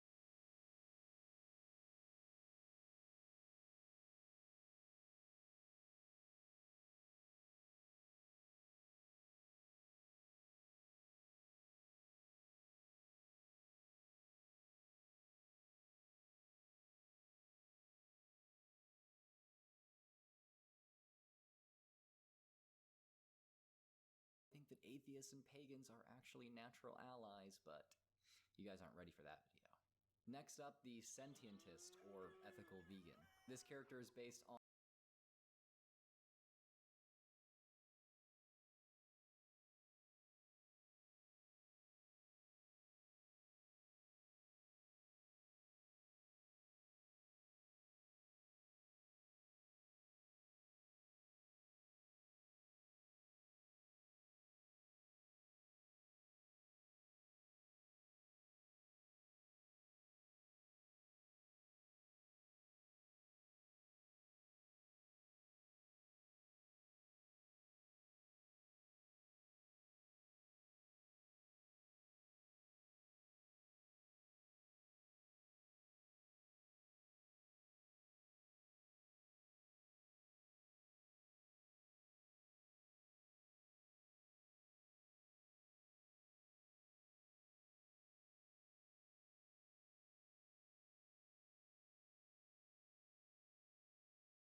fellow Austin, Texas local and vegan activist, Brian. There were some technical issues with Brian's interview on my end, so I don't have a lot of clips to show. I'm sorry about that, Brian, but I hope I can represent your perspective okay here, because I'm a vegan too. A sentientist is someone who sees non-human animals as sentient creatures worthy of moral consideration, as humans are. As a result, they do not, usually, consume animal products and strongly oppose animal exploitation in the forms of animal agriculture. They may also call themselves ethical vegans or just vegans instead of sentientists. Bit of a mouthful. Not all atheists are sentientists, but I think all sentientists are atheists. At least I've never come across someone who would identify themselves as a sentientist who is not already an atheist. Not using animal products may not seem like something that's significant enough to bond over to form a community or identity around, but odds with the mainstream intentionally. It's understandable that they'd be passionate or that they're physically weak. I think all of those stereotypes can be put to rest upon one meeting with Brian. Dude's a little swole and also very kind and soft-spoken. Vegans see speaking against animal exploitation and destruction of our environment as a matter of life and death, not just for animals, but for humans. So I think it's understandable that they'd be passionate, if a bit condescending about it. Moving on to the last but not least on the list, the atheistic Satanist. This character is based on the incredibly articulate Dex Desjardins. When you're a Satanist, you've identified yourself intentionally as an outsider. You've put yourself at odds with the mainstream society and have decided that rather than, kind of lurk in the shadows as a misfit, you're going to be sort of loud and proud about the fact that you are one. I could tell you what an atheistic Satanist is, but I could never do it as well as Dex, the Satanist that I interviewed for this. So Satanism, for the Satanic Temple and its members, is a non-theistic religion that is focused on the central symbol or metaphor of Satan as depicted in Romantic era literature as a symbol of rebellion against arbitrary authority, the pursuit of knowledge, and personal liberation. So we don't believe in a literal deity of Satan or a spiritual Satan the way that most people think Satanists believe in one, but rather it's just sort of the metaphor around which our ethos coalesces. And this is true both for the Satanic Temple as well as for the Church of Satan and really almost all of the major satanic organizations out there. When you're a Satanist, you've identified yourself intentionally as an outsider. You've put yourself at odds with the mainstream society, usually not because you necessarily wanted to be the outsider, but because over the course of your life you found yourself so to be, and have decided that rather than kind of lurk in the shadows as a misfit, you're going to be sort of loud and proud about the fact that you are one. Just to stress this for people who didn't hear it the first time, Satanists usually do not believe that Satan is real. They're not devil worshippers. Satan is just a metaphor that they commune around. If you've heard of Satanism, or specifically the Satanic Temple before, you might think that they're a primarily political group that engages in protest. That's not actually correct, though, and Dex was able to correct that misconception of mine in our interview. That idea is actually, was furthered by a 2019 documentary called Hail Satan. Great documentary, didn't quite get the message across accurately. The Satanic Temple, like other religious organizations, primarily provides community space for their members who are like-minded so they can enrich each other's lives. The Satanic Temple does not typically hold protests, although members can be quite politically engaged and engage in protests on their own and identify themselves as Satanists in doing so. I heard about the Satanic Temple the way a lot of people did through some of the early media stunts that have been associated with them. And I say media stunts associated with them because the fact of the matter is that the most famous things that Satanic Temple is known for, like the Bondage Babies protests or the one with milk and stuff like that, those weren't the Satanic Temple. Those were a member named Jex Blackmore and her immediate friends who were doing these things pretty much unilaterally. And then they got, but she was a leader within the Satanic Temple at the time. And so those kind of got stuck to us, and people think that that's what we do. And the fact is we almost never do protests. I've been to one in my 8 years with the Satanic Temple. There are actually two major satanic organizations in the US, the Church of Satan and the Satanic Temple. The Church of Satan was founded in 1966 by Anton LaVey. As their website says, "We are the first above-ground organization in history openly dedicated to the acceptance of man's true nature, that of a carnal beast, living in a cosmos that is indifferent to our existence. To us, Satan is the symbol that best suits the nature of we who are carnal by birth, people who feel no battles raging between our thoughts and feelings, we who do not embrace the concept of a soul imprisoned in a body." Very theatrical. Anton LaVey held some views that many, including myself, find quite objectionable. He might have been described as a social Darwinist. So while many in the Church of Satan may not actually espouse those ideas themselves, understandably, plenty of people feel uncomfortable joining an organization that has that in its roots.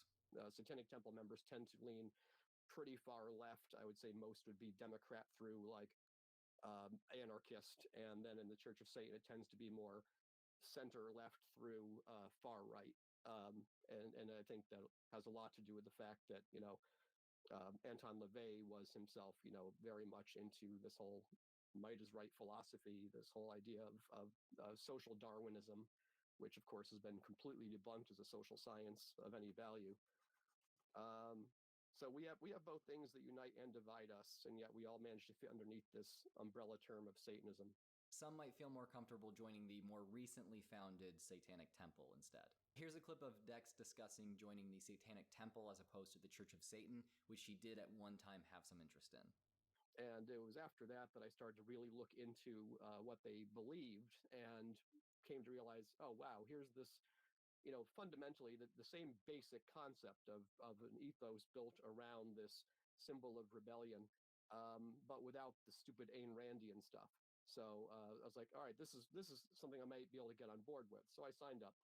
Since I interviewed someone from the Satanic Temple, I'm just going to speak about the Satanic Temple perspective on Satanism here. Satanism is very concerned with individualism and non-dogmatic ways of thinking, meaning that even its core tenets are subject to violation or change at any time. I'd say that this is a pretty significant difference between Satanism and other religions. Within the Satanic Temple, we have our core 7 tenets, which are non-dogmatic statements that we are meant to interpret on a person-by-person basis and then apply to our lives holistically. So they're literally not carved in stone, literally or metaphorically. They are subject to change and revision. They are not meant to be used as a cudgel with which you beat your fellow Satanist if you think they've done wrong. They're meant to inspire one to act with nobility and sense and compassion. When I asked Dex what separates Satanists from other kinds of atheists, I was very excited that he brought up one of the main ideas I wanted to play with in this video. Atheism just defines what you are not. You are not a believer in a deity. Satanism describes what you are. So it's the positive values element that's missing from the term atheism. You can be an atheist and it doesn't really say much about what your values or ethics are. But when you say Satanist, you can narrow it down to a fairly predictable category of values and beliefs. As for stereotypes about Satanists, I'll once again just let Dex explain. The most common stereotype of Satanists in general, I think, of course, is that we literally worship the devil, eat babies, hate Christians, and all those things. We're the witches that bring the blight of the devil upon the earth and all of that nonsense, or we run the world government. And then on the other hand, specifically with the Satanic Temple, because we have been more visible and more active, politically speaking, you get people who claim that we're just, shock value activists, and that we don't actually have any beliefs other than trolling. I personally don't enjoy trolling. I find it to be very anxiety-inducing, and I certainly don't eat babies or worship a literal devil. Okay, we are finally through all 8 on this list. I'll give you a few more of my thoughts and then wrap up. While most identities on this list were explicitly defined by the negation of a past identity, those identities are still implicitly defined by characteristics they do possess. In other words, what they are. Ex-Muslims share life experiences that are unique to them and are bonded together with others who share those experiences, other ex-Muslims. In this way, ex-Muslim becomes an identity of its own. The same goes for the rest of the X's. Leaving our faith provided us enough shared experience to serve as the basis for identity.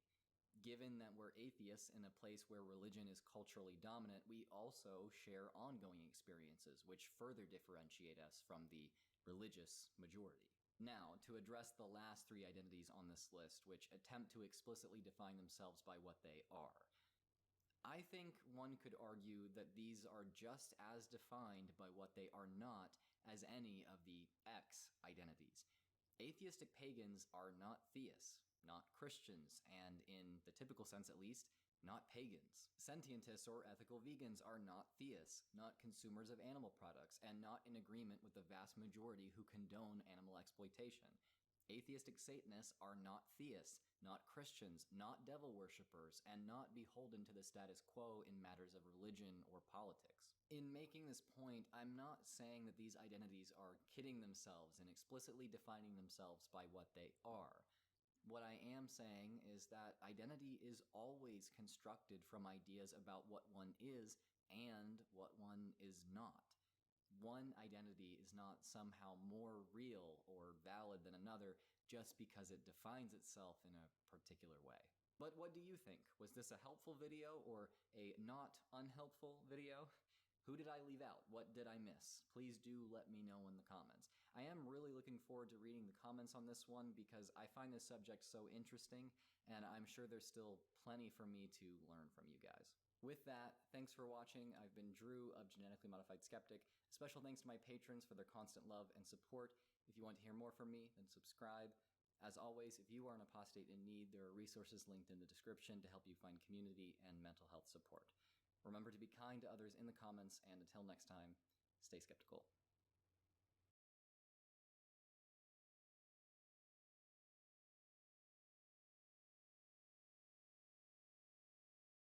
Hey atheists, what are some features of the atheist cultural canon? Here are some examples I've come up with. We don't share a culture, and if we're honest, we don't share values either. There's a niche community of millennial atheists who know about the Four Horsemen and the YouTubers, but that's just a niche fandom. Atheists don't share a culture. A very common sentiment among atheists in the English-speaking world. So much so that I actually predicted this response in my original thread. In before, atheism has no culture, for it is a single position that anyone with common sense inevitably adopts. It's almost like the first rule of atheist culture is, don't talk about atheist culture. I'm so sorry for that, oh my god. My mom got me these as a stocking stuffer for Christmas. Thank you, Mom. They were a really great stocking stuffer, and I can make use of these as I travel this winter. She didn't mean anything by it. She's never been on Reddit. Come on, she didn't know. But yeah, atheists are known to deny the existence of their own culture, even while plenty of very online people associate atheism with very specific cultural expressions, like specific articles of clothing. Still others frustratedly claim that atheism only kills culture because it's nothing more than a negation of a powerful force for the creation of culture, theism. So, what's going on here? The answer to that involves a lot of drama. Drama I myself became a target of when I even dared to tweet that atheist culture exists. I was actually genuinely surprised how vicious people became. We'll absolutely get into that, but let's first explore the features of atheist culture. A little about this list. This covers elements of atheist culture in the English-speaking world from the past 30 years or so, particularly in the US, Canada, and UK. There are certainly atheists of other languages and in other parts of the world who share these elements, and those who have distinct cultural elements of their own. Here, Alright, we'll start, of course, with the Four Horsemen. These guys are called the Four Horsemen of Atheism, or New Atheism by some. Sam Harris could be considered to have kicked off a new era of atheism, or at least atheist literature, with his book, The End of Faith, which was a kind of response to 9/11 and the role that religion played in that attack. Sam Harris is a neuroscientist and philosopher. Richard Dawkins wrote what might be the most famous or infamous atheist book of all time, The God Delusion. This book outlines a lot of common ideas and arguments that atheists have against religion, but especially against Christianity. It also contains some language that became a part of atheist identity going forward. We'll revisit that later. Dawkins might be known more so as a polemicist against religion these days, but he's actually a very accomplished and decorated biologist as well. Christopher Hitchens was a journalist and, let's face it, polemicist against religion. He wrote the anti-theist book, God is Not Great, which was a diatribe against religion in all forms. The tagline for that book is, "Religion poisons everything." Daniel Dennett, otherwise known as the Atheist Santa Claus, by me, wrote Breaking the Spell, which advocates for studying religion scientifically. As a cognitive scientist, this is a natural extension of Daniel Dennett's work. The title of The Four Horsemen for these guys comes from a 2007 dialogue where the four of these guys got together and broadcast a discussion they had on what they agreed on and disagreed on when it came to religion and atheism. I'm not much of a fan of these guys myself. Daniel Dennett seems alright from what I know about him today, but I've soured on the others a bit since I first became an atheist, and I don't engage with their work on religion anymore. My point here is, I'm not any more or less of a real atheist because I don't enjoy or endorse every feature on this list. In my book, a person's own sense of belonging, basically their self-identification with and acceptance in a culture, is all it takes to be a part of that culture. Culture is the product of those who identify with a group, not a measuring stick by which we decide whether the member of a group is valid.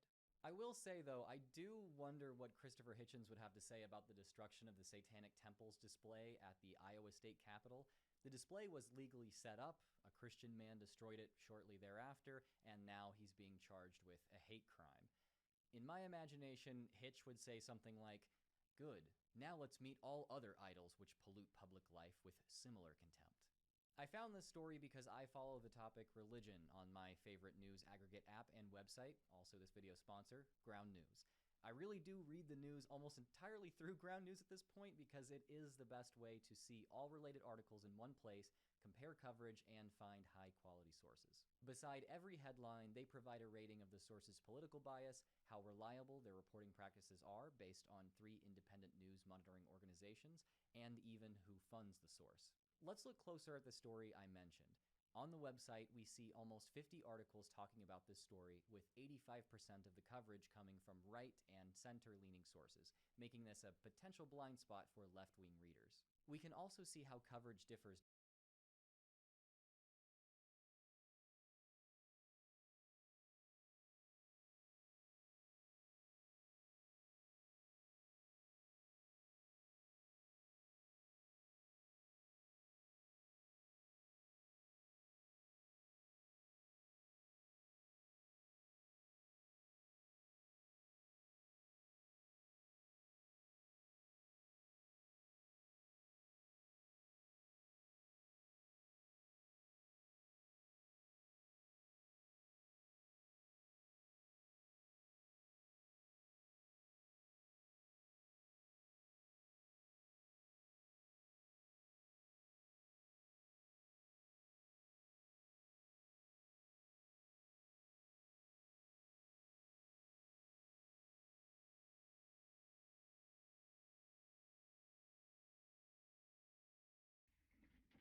You know, I've never seen it.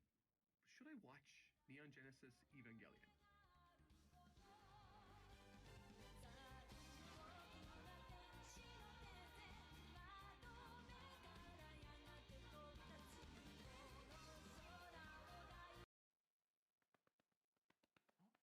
Hey, bro, Yuji dead, bro. What? He dead. Yuji dead. The main character of JJK, the chapter came out today, he dead, bro. He's dead, You know I don't man. read the manga, bro. Why you tell me that? Nah, bro, you was gonna get spoiled anyway, cause I had put it on Twitter, it got like 100K likes. And then I'm responding on all the threads right here. Hold on, Yuji dead, Yuji dead. Why though? Yuji dead. Hold on, I'm putting a picture. Why? I'm putting a picture. Oh, I know this man. He ain't even talking about JJK. Bro, why are you spoiling Yuji me? dead, Yuji dead. Huh? Bro, I hate y'all, bro. Why don't y'all let niggas enjoy the show for themselves? Enjoy the show? You selfish bitch! Now I'm gonna see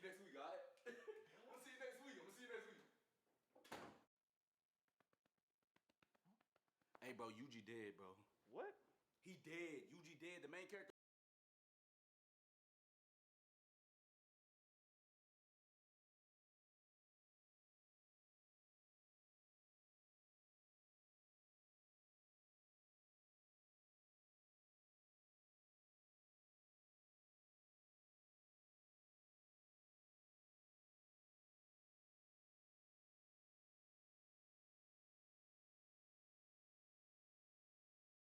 A little while back, I made the mistake of using my real Instagram and TikTok accounts to look for Christian content to react to on my wife's channel. That's when I found a clip of a guy no older than about 25 prophesying to his church group and hundreds of thousands of followers.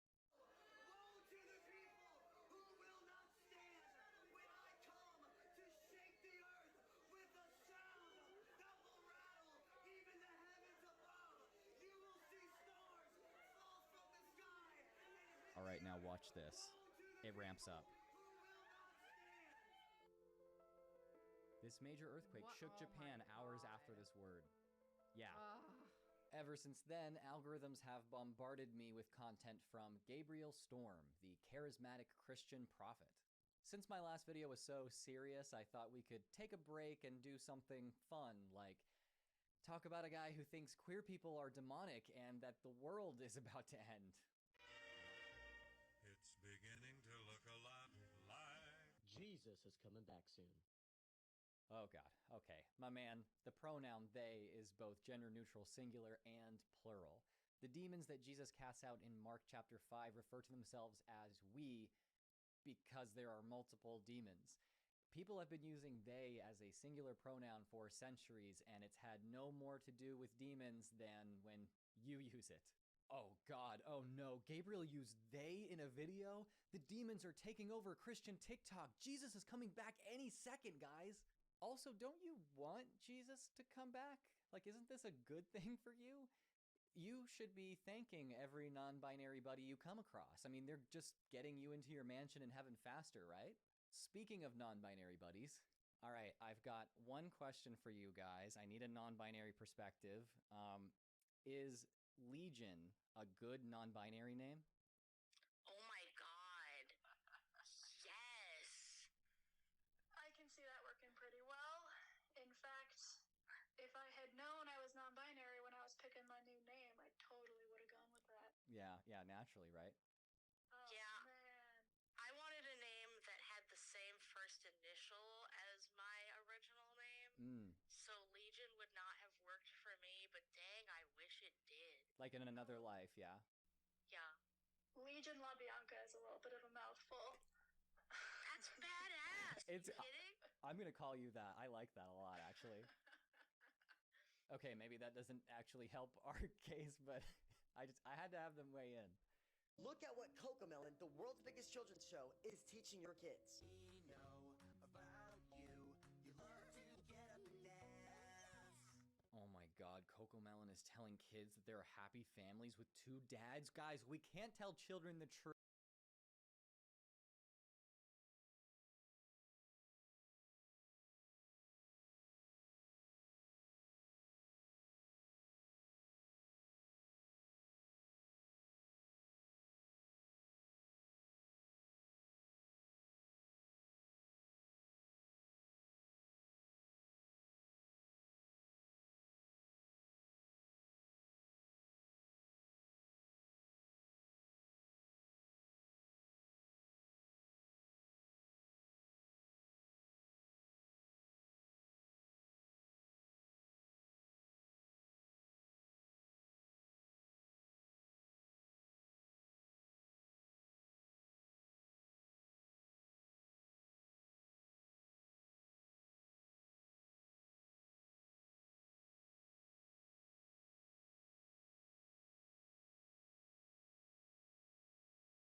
Maybe they're telling kids to be happy being their true selves because there are millions of people who tell queer people they're an abomination just for existing. You kind of brought this one on yourself, Gabriel.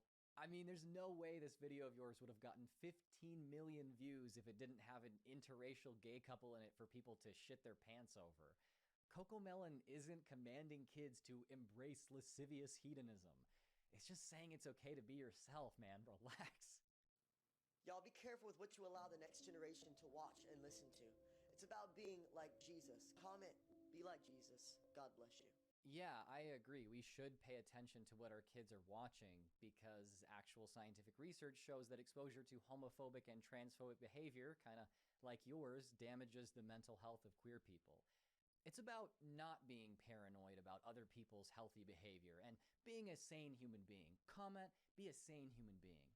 Rima's concert, demonic? Rima's latest concert had many people frightened, scared to death, and disturbed by the demonic energy at the show.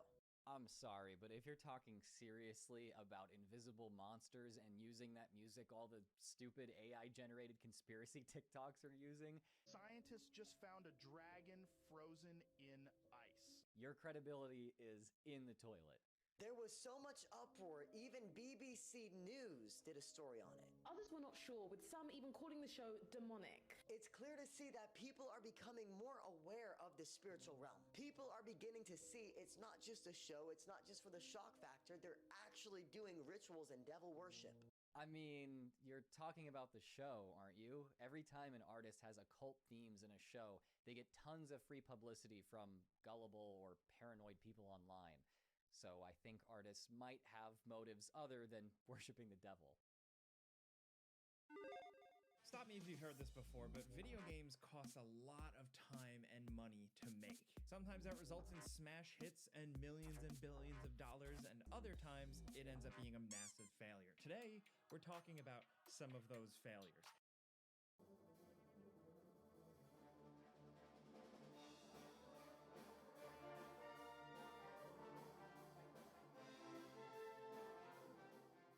Ago. I was reading it as it was coming out and I really dug it, so I wanted to cover it here on my channel.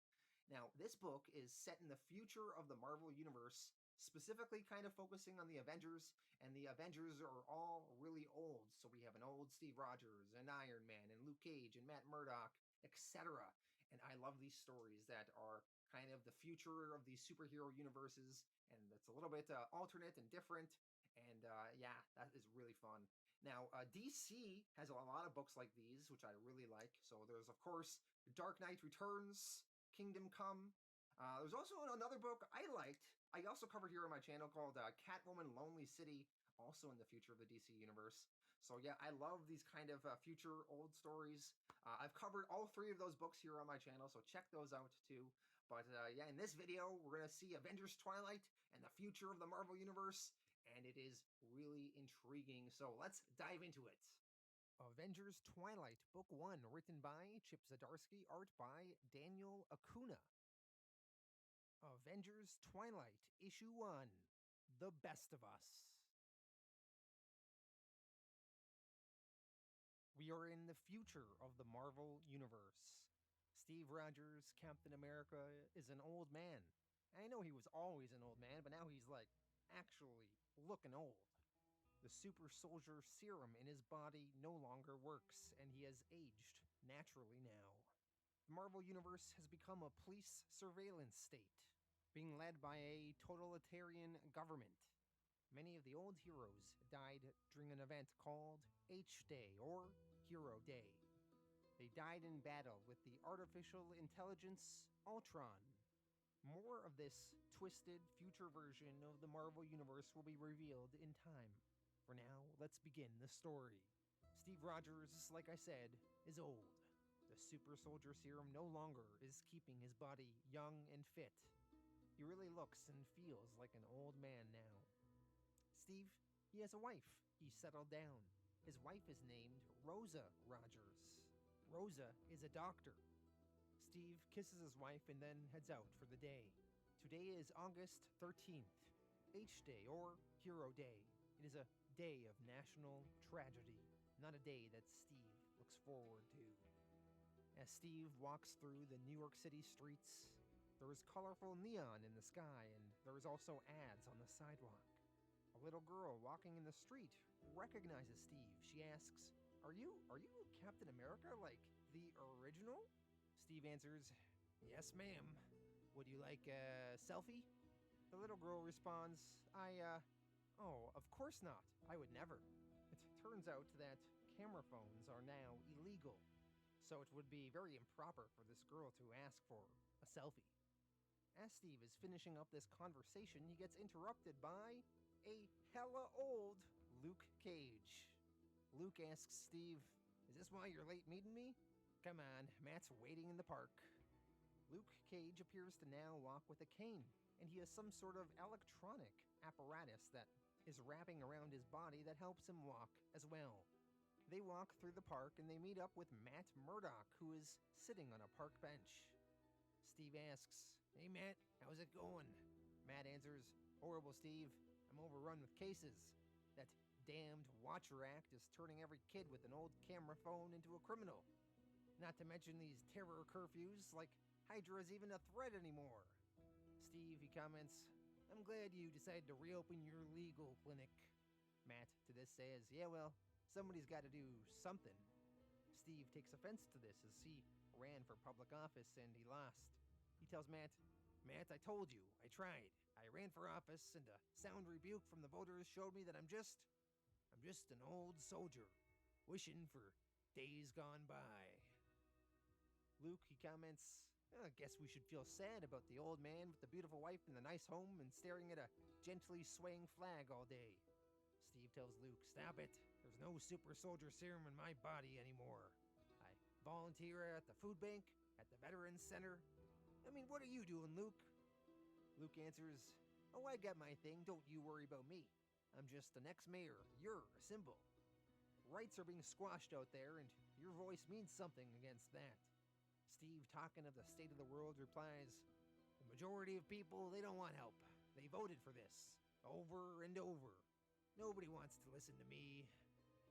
Matt, he replies, "Doesn't matter if they want to, they need to. I'm tired of these bastards, Steve. I'm tired of their eyes."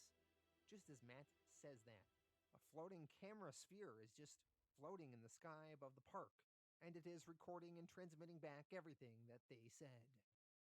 Later on that night, Steve goes back to his home, and he's making dinner for him and his wife. Rose asks, "So, they still fighting the good fight?" Steve answers, "They are. They tried to guilt trip me on not doing my part." Rosa laughs, "Sounds like them. You've given your life for this country, and you still do good work." Just as they are preparing to eat dinner, all of a sudden on the TV, they're promoting a special, a TV documentary series called Read Between the Lines, Part 1, The Lost Nazi. The ad on TV says, "Tomorrow night, the first of a 3-part documentary on the notorious World War II figure, the Red Skull. History painted Johann Schmidt as Hitler's right-hand man. But recent evidence shows Schmidt worked against Hitler, trying to take the Fuhrer down from within the Third Reich, sacrificing his own face, his family, and his reputation for decades after. Join us this week as we explore the history of the man known as the Red Skull and the men who came after, further twisting his story." Steve, seeing this ad, replies, "What the blazes?" Rosa tells her husband, "Steve, they're just trying to whip up some fake controversy. Don't fall for it." Steve, he storms off angry, saying, Nobody cares about the truth anymore. Nobody cares." Steve, he then goes into the bedroom and he looks at some old boxes, and inside one of them is a picture of the Avengers in their younger days. Elsewhere, we see the new Captain America, the new Thor, and the new Iron Man arresting some Hydra agents. Elsewhere, at the penthouse of James Stark, the son of Tony Stark and the Wasp, Janet Van Dyne. James Stark is just waking up. His mentor, Kyle Jarvis, gives James a coffee. Kyle is the brother of old butler for the Starks, Edwin Jarvis. Kyle sort of raised James, and James looks up to him. Kyle is also currently the CEO of Stark Technologies. Kyle tells James, I just heard from the president. He needs you to come up with a better series of soldier armor now that Latveria has increased hostilities on the Hungarian border. James responds, I just did that. I don't know what else to add to them. Kyle tells him, well, you better come up with something. James questions, is there anything else? Kyle shows the recording of Steve and Luke Cage and Matt talking in the park earlier. Kyle tells James, the FBI also let us know we may have to help talk down an old friend. Kyle says this, gesturing to the image of Steve Rogers. Later on the evening news, Steve Rogers got so agitated by the Red Skull documentary, he wanted to talk about it. So he is appearing on a news program, and James Stark is going to appear as well, and in a way take the counter side. As the microphone is being placed on Steve and he's getting ready for the program to start, James Stark walks over. James says hello to Steve, saying, hey, Uncle Steve, you good? Steve, not seeming super pleased, says, Jimmy. James responds to this, well, I haven't been called that in a long time. You really do live in the past, don't you? The news program then starts. They're going out live. The newscaster introduces the segment, saying, the Red Skull, a name synonymous with Nazis and supervillainy, but a recent docuseries puts forth the idea that this was, in fact, cover for the man who tried to take Hitler down from the inside. Today I'm joined by a true living legend, the original Captain America, Steve Rogers, and the CEO of Stark Technologies, the son of the original Iron Man and Wasp, James. Avengers Twilight Issue 2. That's not who we are. Avengers Twilight Issue 1. The Charge. Immovable. It's bad out there. I know on the surface it looks fine, but there's rot. And we're not getting any of the picture anymore. It's a jigsaw puzzle with just the edges. The government and S.H.I.E.L.D. are squashing political dissent. The new Avengers are laying waste to countries overseas. Steve, hearing these crazy stories, says, No, I would have heard that. Luke answers, how? The news? The internet? It's all under control of a conglomerate. A group that Jan and Tony's kid is a part of. We're trying to get the word out. Been broadcasting to find others, to spread the truth, but it's not enough. We need someone for people to rally around. And there's only one person for a job like that. You. Luke then shows Steve to one of his associates named Carrie. Carrie then shows Steve a special device they have. They have some super soldier serum. Carrie tells Steve, it's an honor. My name's Carrie, and I've been doing my best to replicate super soldier serum. We were hoping to use it on one of us, but Steve, he cuts in and says, they died because it only works on some. Luke, you can't be serious. Luke Cage replies, I am, Steve.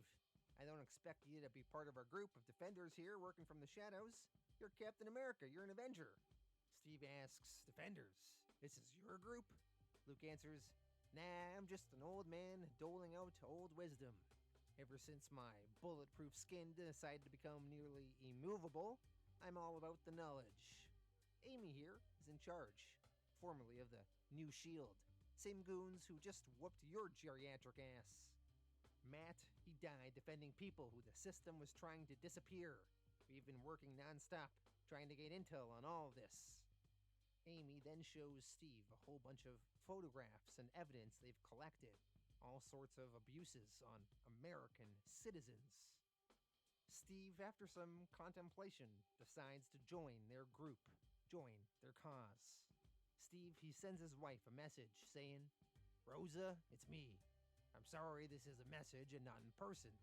I just need you to know I'm okay. I'm more than okay, really. I won't be home for a while because there's something I need to do. I'm opening my eyes and hopefully the eyes of others, but I can't do it alone. Rosa, I'm going to assemble the Avengers. Avengers Twilight Issue 2. That's not who we are. Steve, now all jacked up on super soldier serum, does a few good deeds in the streets, helping citizens fight their oppressors. The news starts picking up some of the story of Cap's return. In the underground bunker of the Defenders, they are discussing their plans. They want to try and win over the minds of the people. The problem is the government has complete control over what everyone sees. So they want to try and hijack a live event. All the big sporting events are far too secure in their arenas and parks. So instead, the Defenders are going to try and hijack the New Year's Eve broadcast in Times Square. All the news stations will be on site, so they can hack into the broadcast, show some of the secret footage they have that shows some of the atrocities going on, and Cap can say a few words. Luke Cage states, "There's an illusion of freedom, and we need to shatter it. This is not just about here at home. America's been committing atrocities across the globe, using their new Avengers." Once their Defenders meeting wraps up, Steve's wife, Rosa, has been brought in. Rosa slaps her husband in the face. She's angry that Steve made this big public decision to become Captain America again, and now her life is all blown up. She can't go home and she can't go back to work. Rosa, she's pissed, but she says, "Well, if I'm stuck here, I'm going to at least make myself useful. I'm pretty sure you'll all need medical attention at some point. But you and me, Steve, we're through. Go fight your war. It's all you know how to do." Over in Washington, at the White House, James Stark and Kyle Jarvis are having a meeting with the president. They're discussing the latest events with Captain America. James comments, "Yeah, looks like you got recruited by those underground losers." Kyle replies to James, "I would not classify the Defenders as losers. Resistance grows unless you crush it." The president asks, "So should we call the Avengers in then?" Kyle answers, "The last thing we need is some accidental footage of our Captain America punching a geriatric soldier.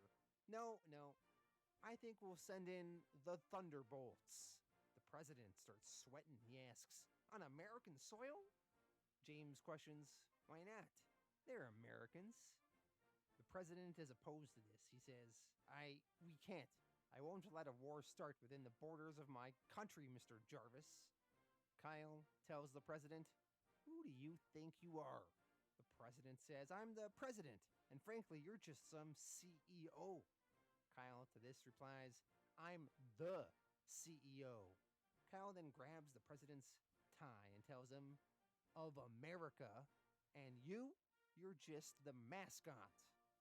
Kyle then pushes the president back in his chair. He tells him, "And here's the secret to the Secret Service. They work for us. And you know damn well you work for us too. It's our money that puts you in this seat. We'll take care of Steve Rogers for you. You're welcome." Over at a military base, one of the Marines there, a man named McGinty, he heads up the Thunderbolts. He is told that their sources believe there's going to be some sort of terrorist attack on New Year's perpetrated by the original Captain America, and they are going to intercept. McGinty radios in to some of his team members. One of them is a woman named Ramona. She is the new Bullseye. She discusses with one of her colleagues that their mission is going to be to take down Steve Rogers. Ramona's friend, a little surprised, comments, "For real? That guy's like a legend. My dad served because of him. I'm not sure how I feel about this." But Ramona, aka Bullseye, she says, "Doesn't matter how you feel. We don't protect Captain America, we protect America. History is full of heroes going bad. Our job is to find them and neutralize them." Elsewhere, over at the home of Miss Marvel, aka Kamala Khan. Kamala is now a middle-aged woman, and she just sent her kids off to school. When Kamala is relaxing in her home, all of a sudden she gets visited by Steve Rogers. Steve tells Kamala, "I need your help." Kamala is shocked. Steve tells her, "I wouldn't be here if it wasn't important. There are so few of us left, and you were one of the best." Kamala is upset. She tells Steve, "We lost everything on H-Day. I can't believe you would even come here. I have a family. You can't do this. You can't ask this of me." Steve responds, "I'm truly sorry, I am. Right now, it's just me and Luke and some kids. Older than yours, but still just kids. Calling themselves Defenders. Fighting for a world where they don't have to be scared anymore. We need you to fight so your children won't have to." Kamala tells Steve to get out. Steve keeps going. He says, "These kids, these Defenders, they've opened my eyes to what's really going on out there. But they also told me stories of people helping each other against this system of tyrants. People housing others, protecting them. There's even been some reports of people being saved by a giant hand, like the hand of God. Can you believe it?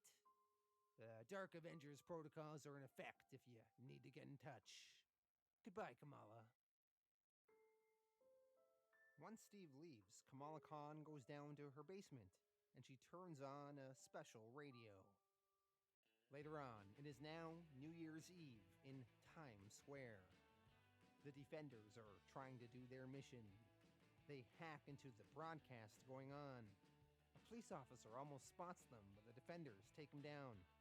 But then, a whole bunch of Thunderbolt troops show up. One of the Defenders says, "Damn it, we've got company. And they're not just cops, they're Thunderbolt troops. They knew we were coming." Steve Rogers helps fight some of these troops off. Steve is given some sort of hard drive with some footage that the Defenders wanted to broadcast. One of the Thunderbolt troops tries to shoot at Steve. Steve dodges out of the way. A civilian gets hit in the shoulder and goes down. Steve gets really angry by this and he punches that trooper in the face. The new Bullseye is up at a high vantage point. She is aiming down. She shoots a hole right through the hard drive that Captain America was holding. The Defenders will not be able to play the broadcast footage they wanted, but they can still take over the feed and Captain America can still talk. The Defenders have finally managed to hack into the feed, and they switch it over to live. Bullseye was going to continue shooting, but her commanding officer now told them to all stand down. The situation is going out live to the world now, and they just shot a civilian. So, no more shooting now. Steve Rogers, now live on all the cameras there, takes off his mask and says to the world, "My name is Steve Rogers. You know who I am. You know what I stand for. Your government has stolen away your freedom. The Watcher Act isn't there to protect you. It isn't there to protect your privacy. It's there to protect them. To make it so you never see what they're doing to the world, to the disenfranchised, that so light never shines on their crimes, so you never see the helpless people who suffer in order for you to thrive. That's not who we are. We're Americans. We look out for people. We don't turn our backs. And now that you know, you can begin to be free again. Together we can fight back. We can help people." Eventually, one of the Defenders grabs Steve and tells him it's time to go. Network headquarters managed to root out the hacker's code, and they no longer will be on the air. Steve and one of the Defenders take off on a motorcycle. Bullseye is told to take the shot, but she just seems to hesitate and hold back. We jump over to James Stark, working on some Iron Man tech. James is using his dad's brain to crack a couple of issues that he was having with the new armor. James, talking to Kyle, says soon you'll have enough for the whole army. Kyle tells James, "Excellent news, son, but I don't want these suits for the army. I want them for you." James replies, "Wait, what? We've been over this, Jarvis. I'm not my dad. I don't want to wear these frickin' murder machines." Kyle to this says, "I know, James, but things have changed. Steve Rogers is a dog with a bone, and the only thing that will cause him to misstep is knowing his friend's son is inside that machine. Iron Man is your destiny, James. Your parents didn't sire a fool, and I didn't raise a coward." Elsewhere, we see Kyle is somewhere else. He finishes his phone call with James, and then he starts talking to a electronic voice in a machine. The voice in the machine is actually the captive consciousness of Ultron. Ultron tells Kyle, "You're losing control." Kyle responds hardly. "There are bumps along the way, but if there's one thing I've learned from you, it's patience. You didn't have enough of it on each day, and so you lost." We then see images of supposedly this Kyle in some sort of hazmat outfit on H Day, and Kyle, he removed his hazmat mask, revealing that Kyle is actually the Red Skull in disguise.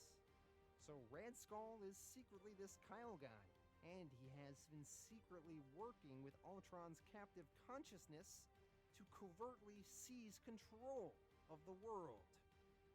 In the current day, once again, Kyle / the Red Skull continues talking to Ultron. He asks, "How does a robot not have patience?" Ultron answers, "I am forever Skull, but every second is an infinity. You're losing control, and I need you alive in order to fulfill your end of the deal, to free me from your crude prison." Kyle answers, "Having your head on ice has been a greater boon than even Stark's. And a deal is a deal, robot. Once I've set this world into shape and I'm ready to depart it, let the robots have their way with it for a millennia. Let Ultron bring Earth into its next era of greatness." Back over in the Defenders' secret underground base, one of the tech guys there, Tyler, has been monitoring the reaction to Steve's speech, and the chatter is not really that positive. If anything, people seem more against them now. Luke Cage goes to talk with Steve. Steve is bummed. He tells Luke, "I'm a fool. I thought I could just tell people what was happening and they'd believe me, join the fight. I thought that their freedoms meant something to them. I thought that the flag I wear meant something to people." Luke Cage smacks Steve in the back of his head. He tells him, "Shut up. We don't have time for your sad American dream speech. We don't do this shit to be liked. We do it because it's right. Bad people are doing bad things, so we stop them. Yeah, it would be easier if the world was with us, but we'll do it on our own if we have to, like always." One of the younger Defenders, Carrie, walks into the room. She tells Steve and Luke, "It took my guys months, but we finally got the inside scoop on their secret weapon. We'll need help, though. So let's get it from the world's smartest man, Tony Stark." Avengers Twilight Issue 3, with "You, I Can Do Anything." The Thunderbolts are having their debriefing. Bullseye is scolded. Her commanding officer asks, "You didn't take the shot. Care to explain that to me, Marine?" Bullseye answers, "He wasn't armed. I don't shoot unarmed civilians, sir." Bullseye's commanding officer responds, "You shoot exactly who I tell you to shoot. That man is a weapon, the most dangerous military asset ever created, and his head is full of frickin' delusions and cotton candy dreams of what he thinks the world should be, what the flag he wears should represent, and that, Marine, makes him dangerous." Back at the Defenders' headquarters, Steve Rogers has trouble sleeping. He thinks of his past as an Avenger. He decides he's going to try and rescue Tony Stark's head from the raft. Steve is talking to one of the young Defenders, their tech guy, Tyler. Tyler knows that Steve is going to try to infiltrate the raft by himself. Steve argues that Luke can barely move and the rest of them aren't ready. The raft is too dangerous. Tyler asks Steve, "You think you can just sneak in there by yourself? Be the hero? How are you gonna do that without a guy who can override all their security?" Steve, he thinks on that. Maybe he does need Tyler's help a bit. Over at the raft, we see James Stark talking to his father's head in a tube. James tells his dad, "I did it. I made an armor. Not a drone, not some soldier's uniform. An armor. For me. And the kicker is, I didn't even have to use your brain to do it. I'm as good as you, Dad. As smart. Smarter even. Because you and Mom just flew around punching baddies. But you were both in some sort of adventure novel, but me, I'm actually saving the world, Dad, and keeping it safe. Later on, we see Steve Rogers and Tyler. They are in one of the Avengers' old Quinjets. Cap is flying them both over to the Supermax prison known as the Raft.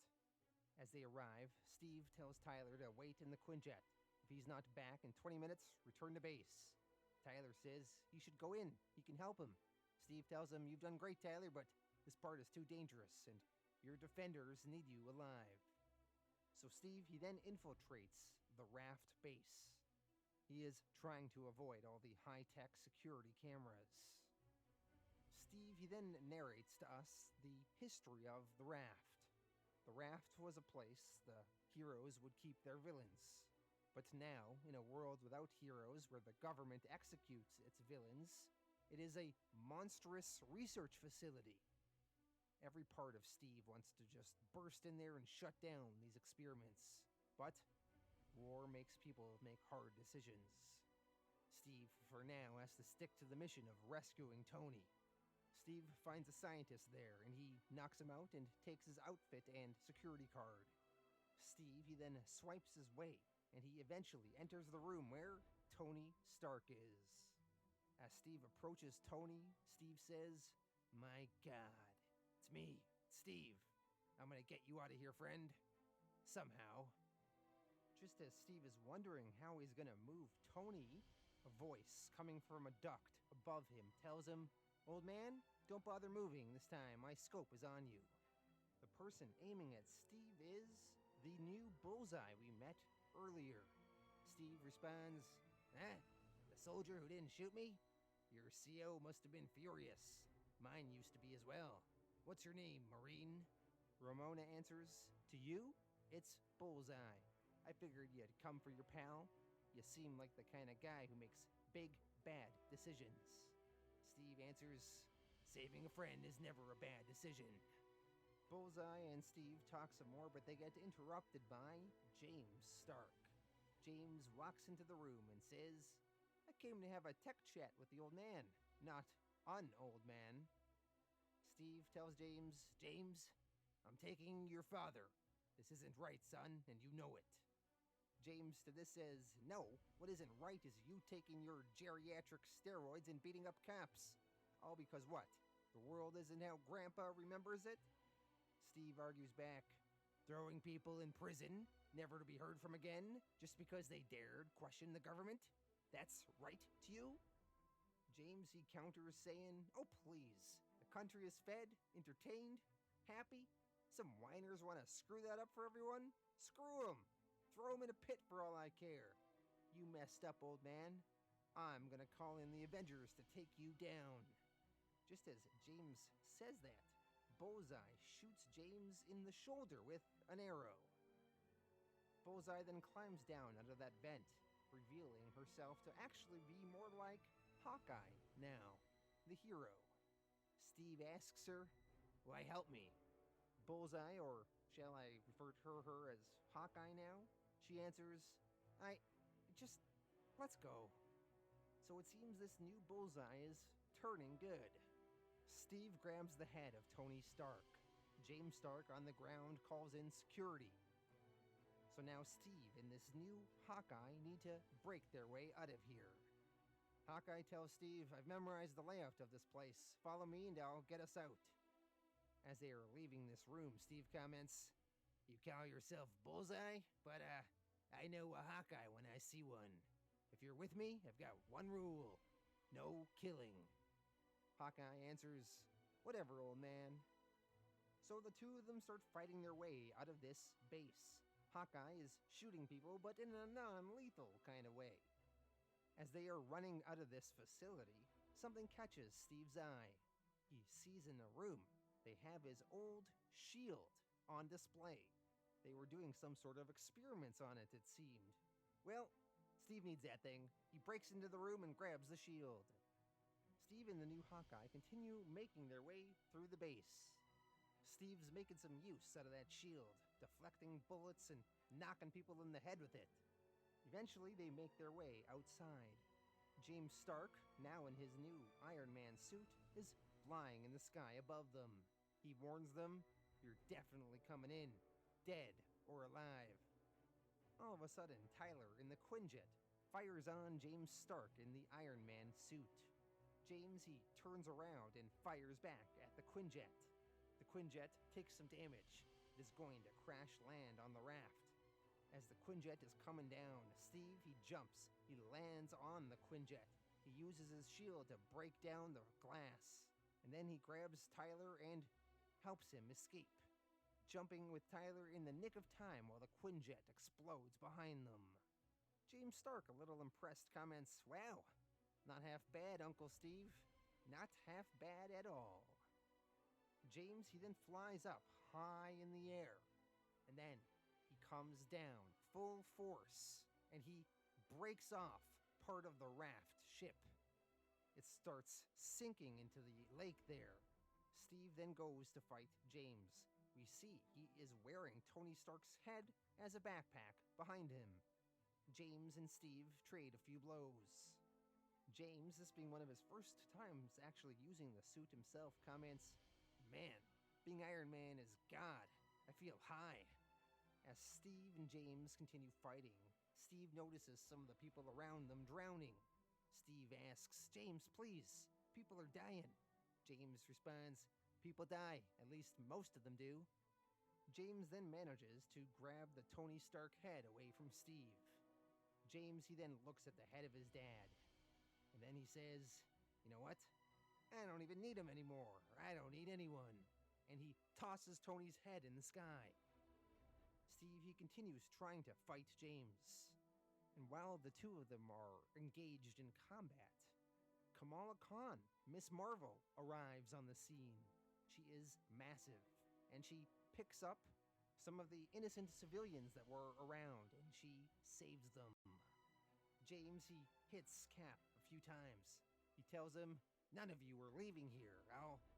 Steve fights back though, saying, "It's over, son. No one dies today." This pisses James off. He responds, "Stop it. Stop calling me son. I'm not your child. I'm James Stark, and I run the world." Steve to this says, "I've met men like you. You won't run it for long. The power resides in the people." James, he then starts powering up the glove in his suit. He is going to shoot a massive blast to kill Steve. James says to Cap, "Goodbye, Uncle Steve.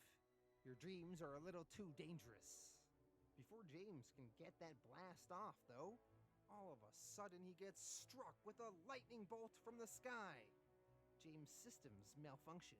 He asks, "What did you do?" Steve answers, "What I always do in hard times. I prayed." And we see the source of that lightning bolt was Thor. Thor finally arrived. He tells Steve, "It's been a wolf's age, Captain. Shall we assemble?" Avengers Twilight, Issue 4, The Firefighters. James Stark, damaged from Thor's lightning, gets beat on by Cap for a bit, and eventually he is forced to retreat to fight another day. Once James is gone, Steve, Thor, the rest of the Defenders, as well as Miss Marvel, assist all of these civilians in the raft and help get them to safety. Not only do they help some of these civilians on the raft get to safety, they bring some of the injured people back to the Defenders' headquarters for medical attention. Steve's wife, Rosa, is busy at work trying to save people. Steve tells her, "I know you're mad. I should have talked to you beforehand, but I'm hoping we can still have a conversation when this is all over. I love you." Once Steve leaves, one of the Defenders named Amy is a little dumbfounded by Steve bringing all these people here. Amy asks Steve's wife, "This is crazy. We need these supplies, and Cap, he's just letting the enemy into our hideout. These guards here on the raft were protecting the scientists who were doing inhumane experiments. There are actual supervillains in my room." Rosa explains, he believes every life is worth saving. that everyone can lose their way, but can be brought back into the light. Sometimes it's frustrating, but when you hear him say it, when you see him act on it, well, it can really make you believe for a moment. In Heroes. In another room in the Defenders' headquarters, we see they are having a team meeting. There's Hawkeye, Luke Cage, Steve Rogers, Thor, Tyler, Miss Marvel, as well as the recently reacquired Tony Stark's head. Thor, he tries to apologize for being away so long. He explains, the burden of immortality is that there's a point where I can no longer face those I care for as time catches up to them. I've seen too many loved ones wither away while I have no choice but to watch them suffer. Luke Cage tells Thor, yeah, we get it. You're a graceful ager. Thor, he explains further, saying, I am ashamed, Luke Cage, that I did not have the courage to face an enemy that will always win. Time. After the devastation of H-Day, so many lost. I couldn't bear. Steve cuts Thor off and tells him, you came when we needed you. That's what counts. Tyler, he is investigating Tony Stark's head. He thinks Tony's head needs a jolt of electricity to wake up his conscience, but their generators are knocked out. Thor, he obliges and taps his hammer on Tony's head's apparatus, and it jolts it with electricity, and Tony finally wakes up. Tony explains to the group, I saw everything. Decades of my boy, my son, spiraling in front of my eyes, and I couldn't do anything. Steve tells Tony, it's not your fault. America's been twisted. They used you. Tony replies, Steve, it's even worse. It's the Red Skull, Steve. He's pretending to be Jarvis's brother, the CEO of my company, and he's got my boy. And he's going to seize the military, reveal himself, and rule as the Red Skull. Hawkeye, she puts in her 2 cents. She says, I've been on a lot of missions all around the world, fighting in countries ruled by dictators. They all had the same thing in common. They wanted the world to know they did this. They were all men with irrational egos, egos that needed history books to underline their name in red, no matter what. Thor, listening to this, says, ha! This is our new Hawkeye! I sense a great warrior spirit in her. Luke Cage ends their meeting by saying, okay, so the Red Skull is running the country, has access to its full military force and Tony's technology, and the public is probably going to be fine with it all and attack us for fighting back. Well, damn. Avengers assemble. Over at Stark Tower, James Stark is working on his Iron Man suit. Kyle Jarvis, secretly the Red Skull, goes to talk with him. Kyle tells James, they made you look like a fool. James says he's not in the mood. Kyle continues, they made you look like a fool. And they're going to take our country away from us, James. Your father and his friends who always kept America in a perpetual state of chaos. All I've ever wanted was prosperity and peace for all, and I've been vilified for it. Chased through the decades, hiding in the shadows, making things better. James gets a little confused. He asks, Kyle, what are you talking about? Kyle then answers, I wanted to tell you, son, I've been living a lie. My name is Johann Schmidt. I was once the terror of Hitler, the undeserved boogeyman of this country that I've grown to love so much. I was known as the Red Skull, and I will be again. We've done this, boy. We've saved this country. I needed you to know the truth before they come for us, before they try to twist your mind against me. Tony Stark isn't your father. I am. And we're in this together, son. Back at the Defenders HQ, Steve is training, tossing his shield around. Tony, now in some sort of robot body, goes to talk with Steve. Tony says, Steve, my mind feels out of step. I can't remember much. Did Jan survive? Janet Van Dyne, the Wasp, was Tony's wife, and she apparently went missing on H-Day. Steve answers Tony, I'm I'm sorry, Tony. We assumed that she died with you with the rest. When did you last see her? Tony answers, I don't remember. When everyone's calling H-Day is just a jumble in my head. I remember we stopped the Hulk, stopped Ultron, but lost so much.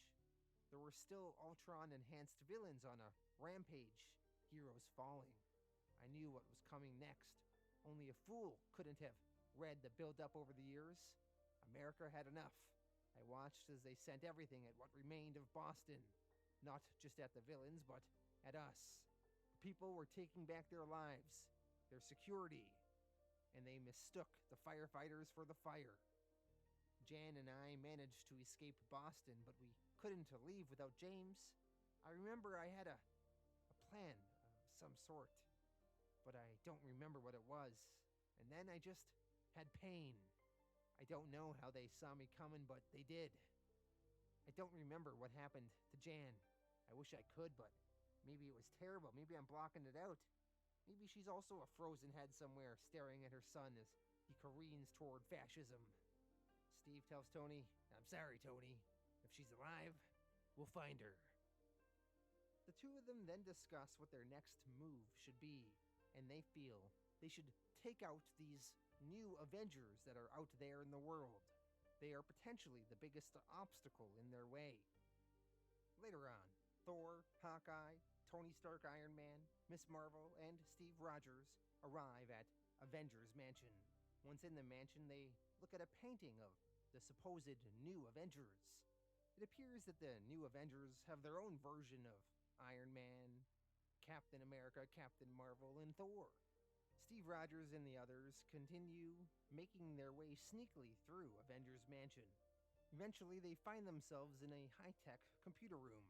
They investigate, and eventually, they find out that these new Avengers aren't even real.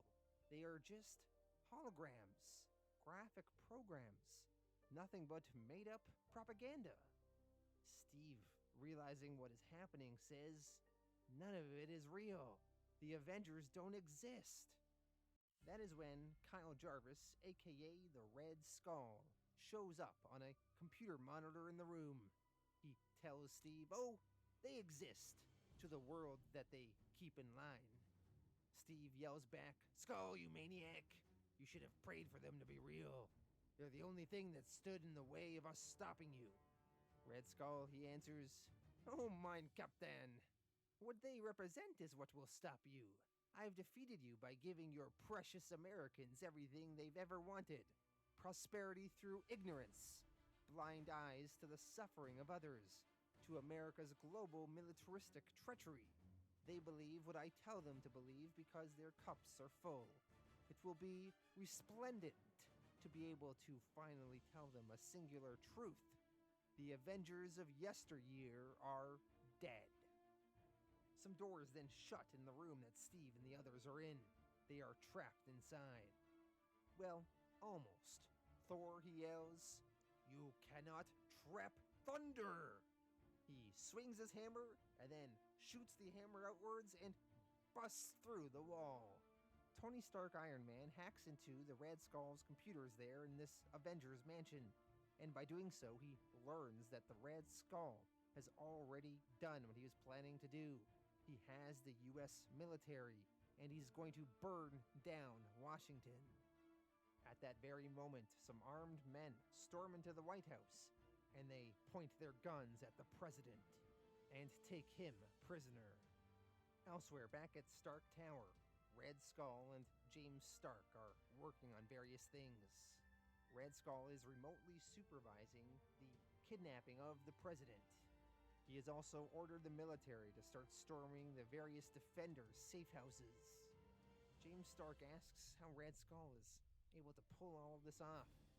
Skull answers, I control the news, but more than that, I control the news individual people see.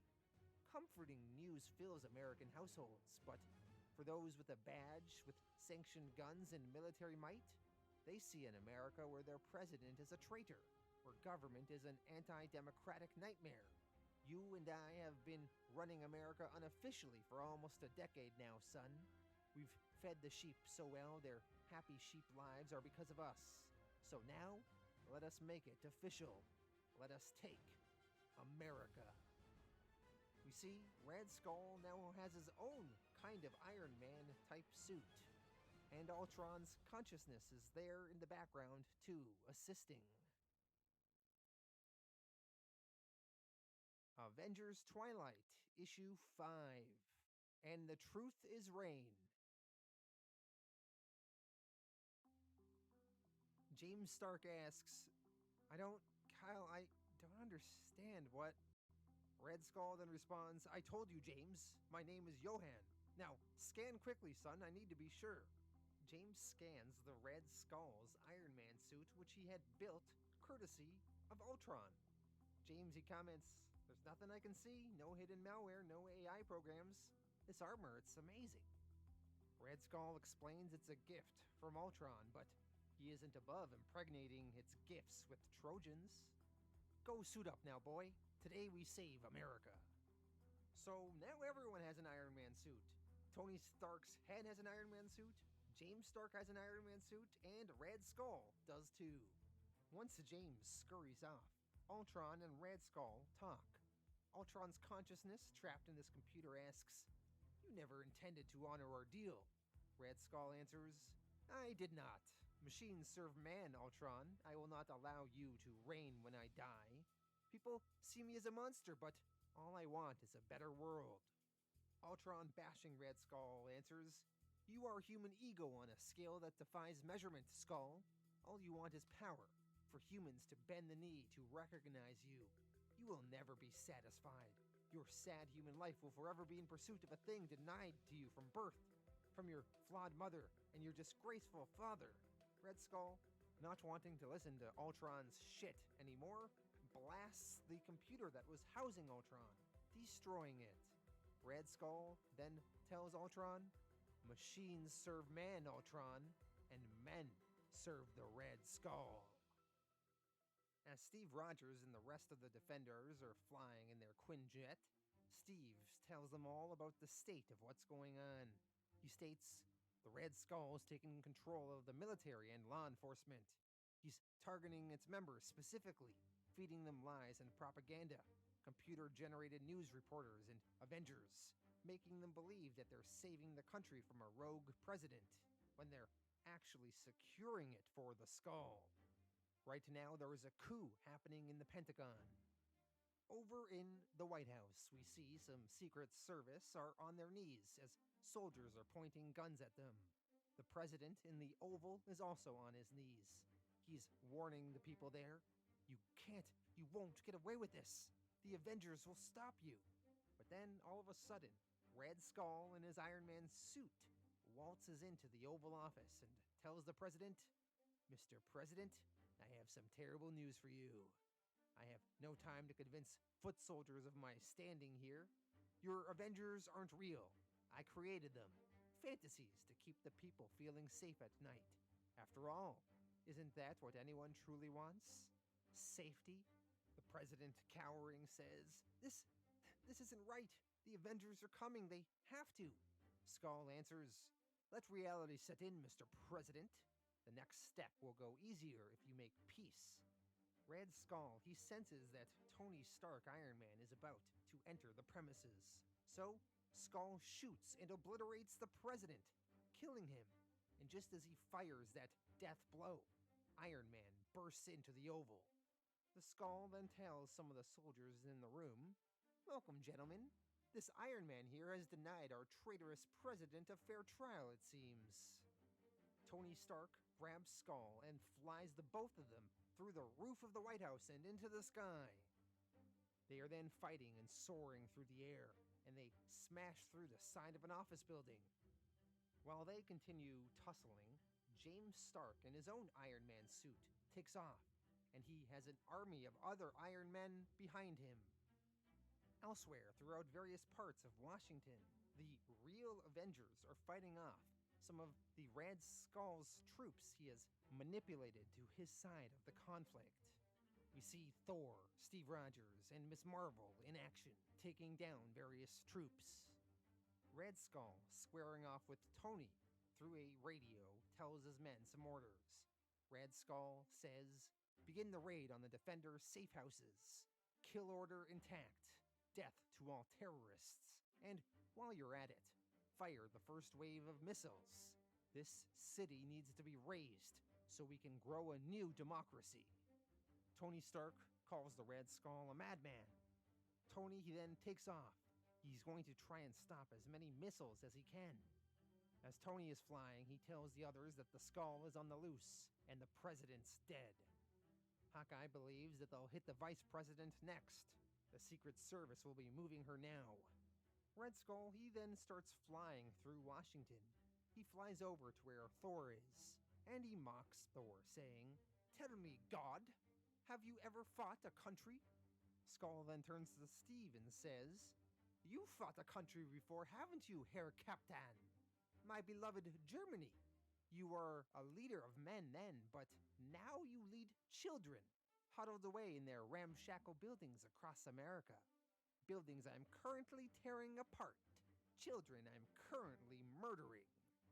While Red Skull is gloating, some of his men report back in that all of the Defender safe houses are empty. They've been cleared out. Skull is not happy to hear this. Elsewhere, up in the sky, Tony Stark, Iron Man, is trying to destroy all of the missiles in the air. He tries to remotely talk to his allies, saying, "I need Thor, Cap," but none of them can hear him as James Stark, in his own Iron Man suit, is blocking Tony's signal. Tony in the sky, talking to his son, says, "James, son, I dreamed of this moment every minute in that tank. You've got to stop this." James replies, "You're a liar." Tony, he continues, "Stop this madness. Please, I'm begging you." James answers, "You want this stopped? Then stay dead this time." Tony yells back, "He's the Red Skull. He's going to kill millions." James, believing in the Red Skull, the man that raised him most of his life, argues back, "No, he's going to save billions.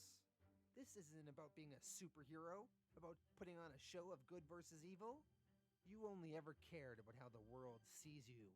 The selfless hero for the camera, letting his wife die, letting his son become an orphan." Tony yells back, "You think I wanted this? I love you, and I loved your mother. I know you think what you're doing is right here, but people's lives are all that matter. Your mother, me, my friends, we only ever tried to save people, to protect them, give them the freedom to live their lives. The Red Skull only cares about power, about controlling people. I know you hate me. I do, but this isn't about us. I wasn't there for you. I'd give anything to change things, but I'm here now. I'm here to tell you that this is wrong. You can't control people." James yells for his dad to shut up, shut up. Tony, he then remotely hacks into all of the Iron Men robots that James had flying behind him. Tony tells his son, "I'm flattered, son. You didn't change my designs too much. I don't control people, but I'm damn good at controlling machines." So Tony manages to take them all over. Meanwhile, down on the ground, Miss Marvel and Hawkeye have found the Vice President and moved her to safety. Meanwhile, Thor and Steve Rogers are fighting Red Skull. Red Skull is gloating, saying, "I'm not one of your Stark derivatives, you simpletons. I am the soul of Red Skull. I am the power of Ultron." Steve Rogers, wiping some blood from his lip, replies, "Ultron, good to know. We routinely beat him, too." Back up in the sky, Tony Stark had took control of all of those Iron Men drones of James Stark, and he sent them all to intercept the missiles, to fly right into them and make them explode. James asks his dad, "What have you done?" Tony answered, "Sent your drones on submissions, your boss's missiles. They've gone bye-bye." James, he then grabs his dad and chucks him at the Washington Monument. Tony Stark, Iron Man, goes right in one side of the monument and comes out the other, and then he crashes down on the ground. James then flies over to his dad. He tells him, "You couldn't leave well enough alone, could you? We could have done this with minimal casualties. But now, Red Skull is about to throw everything at Washington, and drop a nuclear payload. Why did you have to ruin everything? James says this as he punches his dad. Tony, with his radio now working again, manages to tell Steve and the others that they're dropping a nuke. Thor, hearing this, flies into the sky, saying, "The coward's weapon will not land today." Luke Cage, who is sitting in a surveillance vehicle, is tired of waiting on the sidelines. Sure, he walks slow as shit now, but he is bulletproof and he hates fascists. Luke leaves the surveillance van and starts walking towards Red Skull and the others. Steve Rogers and the Red Skull are still trading blows with one another. Red Skull tells Steve, "This isn't like before, Rogers. This isn't some impetus plan. This is decades in the making." Steve quips back, "I don't care if you plan this for a millennium. I'll still stop you again and again. You can manipulate people into believing that H-Day was necessary, that Hero Day was some inevitable judgment on my friends, but we'll still keep fighting because that's what we do." Red Skull to this laughs. He says, "Ha ha ha, oh Captain, you and your H-Day. Since that glorious battle, America has been safer than ever. And did you ever wonder why? Was it because you heroes actually stood in the way of peace? Or was it because America finally had the ultimate weapon that they could drop into upstart countries at will? Typical American narcissists. It was never called H-Day because of you heroes. It was H-Day because of the Hulk." As Red Skull says this, the nuclear bomb that was mentioned earlier smashes somewhere into the ground. It explodes and it wakes up the Hulk. Avengers Twilight, Issue 6, the conclusion. The world is watching. We see a flashback to a very young James Stark. In the aftermath of H-Day, James's dad, Tony, had recently died, or at least became just a head, and James's mom was missing. James is told that all of the family's money will be put into a trust, and he will inherit everything in his parents' homes. And apparently, James's father had some personal effects on him in the motel room he was using just before everything happened. In any case, those personal effects are now also James's. James is given a weird blue-looking ring. That blue ring will come into the story later. James was then told that he would be staying with a family friend, and that family friend would be Kyle Jarvis, aka secretly the Red Skull. Red Skull playing the long game. Back to the present day now. We see the Red Skull has unleashed his secret weapon, the Hulk. The Hulk is jumping around Washington, D.C., destroying everything in his path. While Red Skull is battling Steve Rogers, Skull tells Rogers, "Do you think your military hesitated when I presented them with a Hulk they could control, Herr Rogers?" So Bruce Banner, the Hulk, who's causing all this destruction, is somehow controlled by the Red Skull. Thor, he begins trying to attack the Hulk and take him down. Steve yells to Thor, "Thor, get Hulk away from civilians! We can't let people die!" Red Skull hits Rogers in his face and says, "If your fellow Americans don't die from your American monster, your American bombs will finish the job. Pitiful old man, pretending to be young. Is your precious serum turning on you, mine captain? I do hope you survive long enough to burn in the coming fire." We jump over to James Stark battling his dad. Tony tells his son, "James, I never meant to leave. Your mother and I loved you. We have a second chance, but it'll be nothing if we let Red Skull's nuke destroy everything and everyone. You don't want that, son. I know you don't." James yells back, "You don't know me. I'm doing what's right. Some people need to die so others understand that it only works if they listen, if they follow orders, or else it's chaos." Tony to this says, "That's the Red Skull talking. You don't believe that. Tony, you then notices that James has a blue ring on his finger, the same blue ring that he was given as a child after Tony supposedly died and his mom went missing. Tony, seeing the ring, says, "My God, the ring, I remember. I remember." We then see a flashback to that motel room all those many years ago on H Day when Tony was talking to his wife. Janet Van Dyne asked her husband, "If you don't get him back." Tony answered, "I will, Jan." Jan continued, "But if you don't, this world is going to hunt us until we're dead. So let's do it, Tony." Jan, then talking about James, said, "I want to be close to him. He's already a genius. He'll figure it out and free me when it's safe." Tony answered his wife then, "I have no doubt. And then, when you and our boy are together again, you'll both save the world." In the current day, once again, Tony sends some sort of code to wake up Janet, who was hiding, shrunken down in that ring all these years. All of a sudden, Janet Van Dyne, the Wasp, springs out of the ring, and she becomes massive.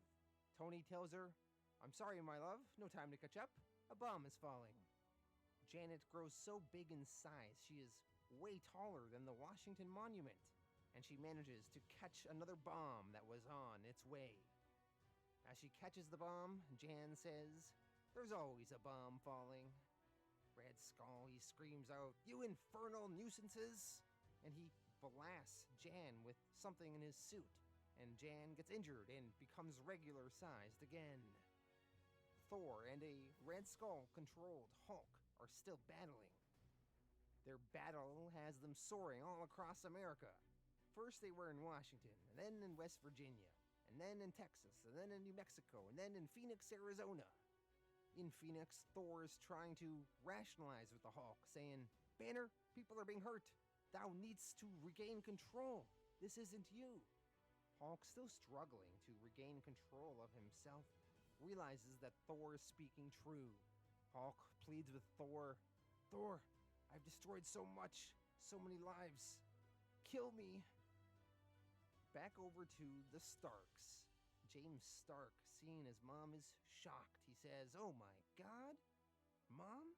He then embraces his mother. Tony, he tells the two of them, "I'm afraid our boy's in need of a timeout, but we can deal with that later. We gotta stop this Red Skull and his coup." While all of this fighting is going on, Luke Cage and the Defenders are trying to hack into all of the government's recording devices. They start getting some of them to broadcast the events going on with Red Skull. Red Skull and Steve Rogers are still squaring off, fighting. Red Skull tells Steve, "Your Aryan Prince is no match for an unleashed Hulk." I guess Thor is the Aryan Prince in this case. Red Skull continues, "And you will never be a match for me." Rogers to this answers, I don't have to be Skull. Your downfall will come from the people you've tricked into giving up their freedom. Enough will see past the lies and fight back." Red Skull replies to Steve, "You simplistic fool. Your country stands for nothing. This inane symbol is so easily twisted, so thoroughly co-opted." Red Skull, he's holding the American flag as he says this. He continues, "That by the time I'm done, people will wave it as a siren call to fascism. They'll see my lies as truth. I control the media. I control your insipid laws. I let your puppet president's blood wash over me, because you don't need a president anymore when you have a Fuhrer." Steve, lying on the ground, tells Skull, "Smile, Skull. The world is watching. America is watching. And while it may take more convincing still, you're done here." Red Skull then looks around and notices a whole bunch of devices were recording and broadcasting his little speech here. All the Avengers, now working in unison, come together to take down the Skull. Tony Stark Iron Man grabs Skull and flies him into the sky, and then he chucks him down to the ground.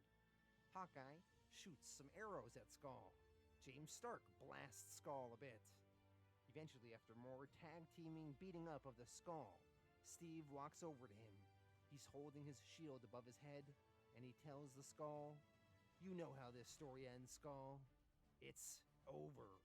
Steve then drives his shield into the Skull's abdomen. But as soon as Steve does what would seem like the killing blow, Steve's heart starts failing. Steve grabs his chest. And also beyond that, Red Skull's suit, which was made by Ultron, started making a weird noise. Tony Stark, who was there, he commented, "Oh god, Skull put a fail-safe switch in. There must be some sort of bomb in the Skull's suit. Tony doesn't know if he can deactivate it." James steps up, and he grabs the Skull and begins flying him into the sky. On the ground, the others are trying to restart Steve Rogers' heart by shocking it with some electricity. Tony Stark, meanwhile, he flies after his son and the Red Skull. Tony tells his son, "James, what the hell are you doing?" James answers, "Making things right." Tony manages to catch up with his boy, and he tells him, "It's okay, son. In the end, you did it. You came through. And it's not even the end for you. You're just getting started, Iron Man." Tony, he grabs Red Skull from his boy and then sends James back to Earth. And then Tony, with the Red Skull, begins flying as high and as fast as he can. Tony ends up flying with the Skull all the way out of Earth's orbit and into space. And then, once into space, the Red Skull's failsafe goes off, and he blows up in historic fashion, in a blow that would have clearly wiped out most of the Earth. Tony and the Red Skull are dead, but the world is saved. Meanwhile, back in Los Angeles, Hulk and Thor are continuing to battle. Hulk, he can't control himself. He's still under this control that the Red Skull put him under. Hulk, he's screaming, "Ah! Hulk, kill everyone!" Thor, a little sad, says, "It's too much, Bruce. I'm sorry." Thor, he then grabs Hulk, flies him into the sky, and then he sends them both down to the bottom of the ocean.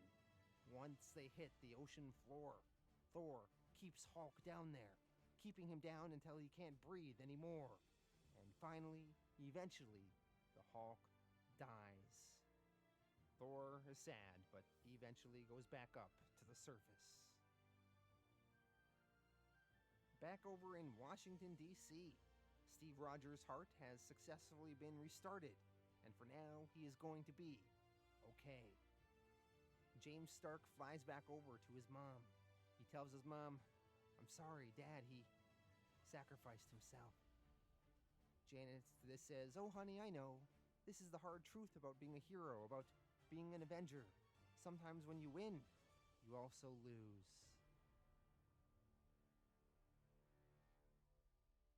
2 weeks later, in the aftermath of these historic events, the world knows the truth now of the Red Skull, and people finally really know what he was up to.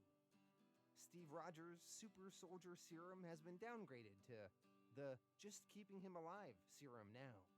And Steve and his wife Rosa have managed to work out their differences, and they are on good terms once again. In New York City, James Stark, using the many resources of Stark Industries, is rebuilding Avengers Mansion. Thor comes and visits Steve and talks with him. Thor says that he's on his way back to Asgard.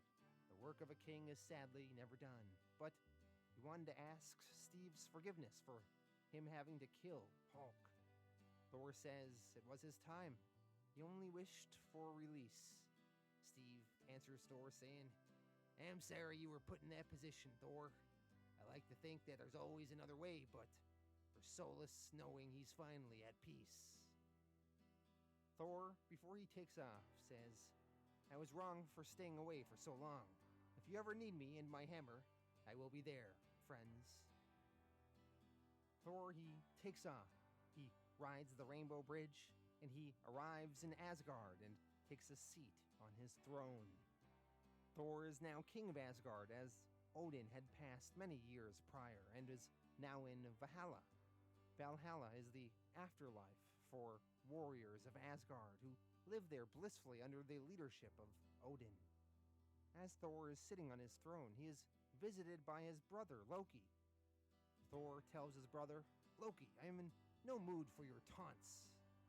Loki responds, "No taunts, my liege. You've been quite moody of late. The crown is grinding you down. I figured a whisper here and there to get your attention wouldn't be the worst thing." Loki apparently was the one that reached out to the defenders on Earth and taught them how to communicate with Asgard so they could get in touch with Thor and send Thor back home and have him reunite with the Avengers. Thor asks, You taught the young Earth boy how to contact me?" Loki answers, "Of course. You didn't think some child could reach the gods, did you?" Loki then makes reference to the fact that in the very first Avengers issue, way back in the 1960s, Loki was the first villain the Avengers fought, and he, in a way, brought the Avengers together. So Loki says to his brother, "You didn't think some child could reach the gods, did you? I brought your Avengers together the first time. It only seemed fitting I aid that process yet again." Thor questions, "What nefarious goal was behind your intervention, God of Lies?" Loki answers, "After all these years, I've actually grown quite fond of you, dear brother, and getting you out of the house seemed like a good idea. These things are in your nature: adventure, helping, avenging. It's what your life should be, until the day you finally enter Valhalla." We now jump over to Valhalla, the Asgardian afterlife, and we see Bruce Banner is there, along with Tony Stark. They're sitting at a bar in Valhalla. Tony sits beside Bruce and says, "It's kind of ironic that the two heathen scientists end up in an afterlife together." Bruce asks, "Tony, where are we?" Tony answers, "I suspect Goldilocks pulled some strings for a couple of old warriors. I'd suggest we toast to a well-deserved life retirement, Dr. Banner." Although everyone here keeps laughing at me when I ask for non-alcoholic options. And that is a reference to the fact that the Asgardians are known for drinking a lot. In Iron Man comics in the early days, Tony Stark used to be a raging alcoholic, and now he doesn't drink. Back down on Earth, James Stark is still working away on building up Avengers Mansion. Hawkeye, Miss Marvel, and some of the Defenders show up, and they want to help James with the rebuilding process. James says, I can do it myself." Miss Marvel replies, "Sure you can, but it'll be stronger. It'll be better if we do it together." And with them all rebuilding the mansion together, we end Avengers Twilight.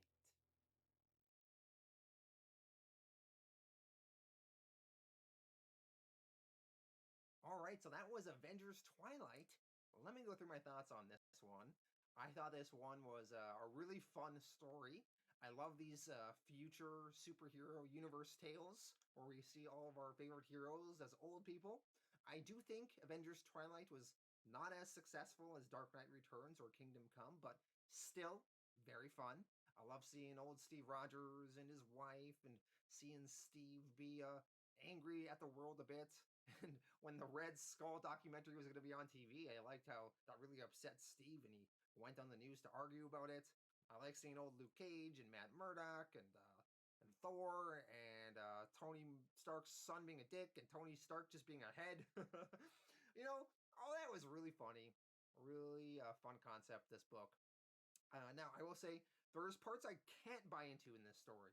So, Red Skull was raising James Stark for like 20 years secretly? Just all part of some sort of long-term plan? That seems pretty insane to me, and I don't know if I buy into that. And, you know, Ultron, I kind of wished he played a bigger part of the story since he was set up initially to be a major player, but then he was just kind of this consciousness in this machine, and then Red Skull kind of just turned him off. There's also this part with Wasp, where I guess she was living in this ring that James Stark was wearing the entire time, and then she just popped out of the ring near the end there. I don't know, man. I don't know. What was the planning there? She just gonna live in that ring for decades, and then somehow she pops out of it because I guess Tony Stark did something or James did something. I wasn't even so clear how she popped out of that ring. I don't know, man. But nevertheless, it was a really fun story. This Red Skull taking over America, trying to become a leader. Red Skull is, of course, so evil. I like that Red Skull kind of had his own little Iron Man suit. That was fun. Lots of good superhero action in here. Lots of little Easter eggs. Some great stuff. I thought the ending was good, very hopeful.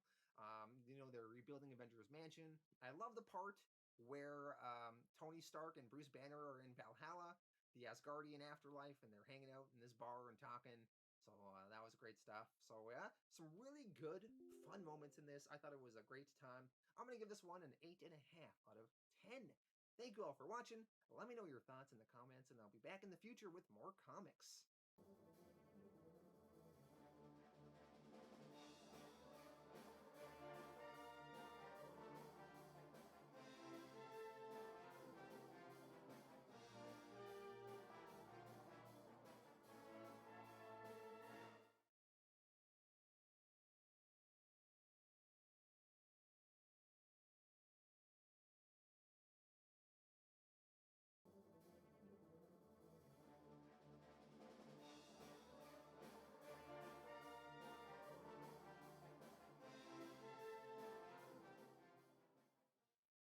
Hey everyone, in this video I'm going to be breaking down the final volume of 100 Bullets, the series finale.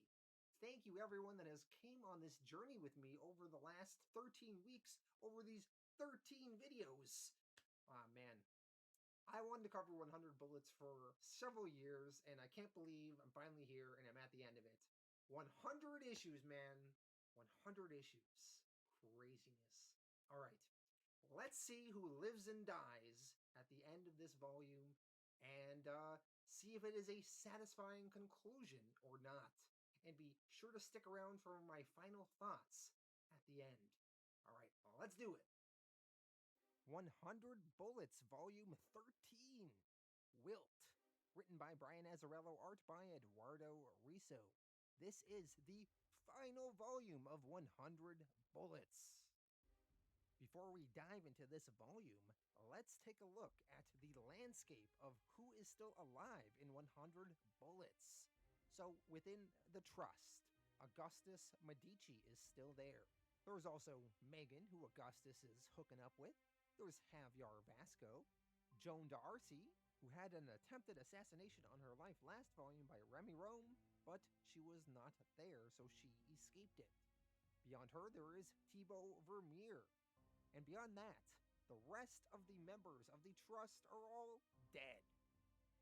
Among some of the side characters, Echo Memoria is still around, and she still is going after that goddamn painting.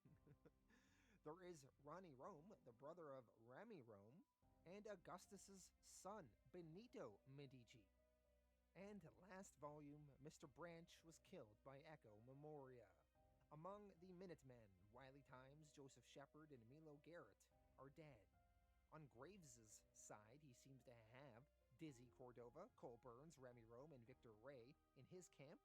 And in Lano's camp, the warlord of the Trust, he has Loop and Jack Daw on his team. By the end of this volume, a lot of these freaking people are going to be dead.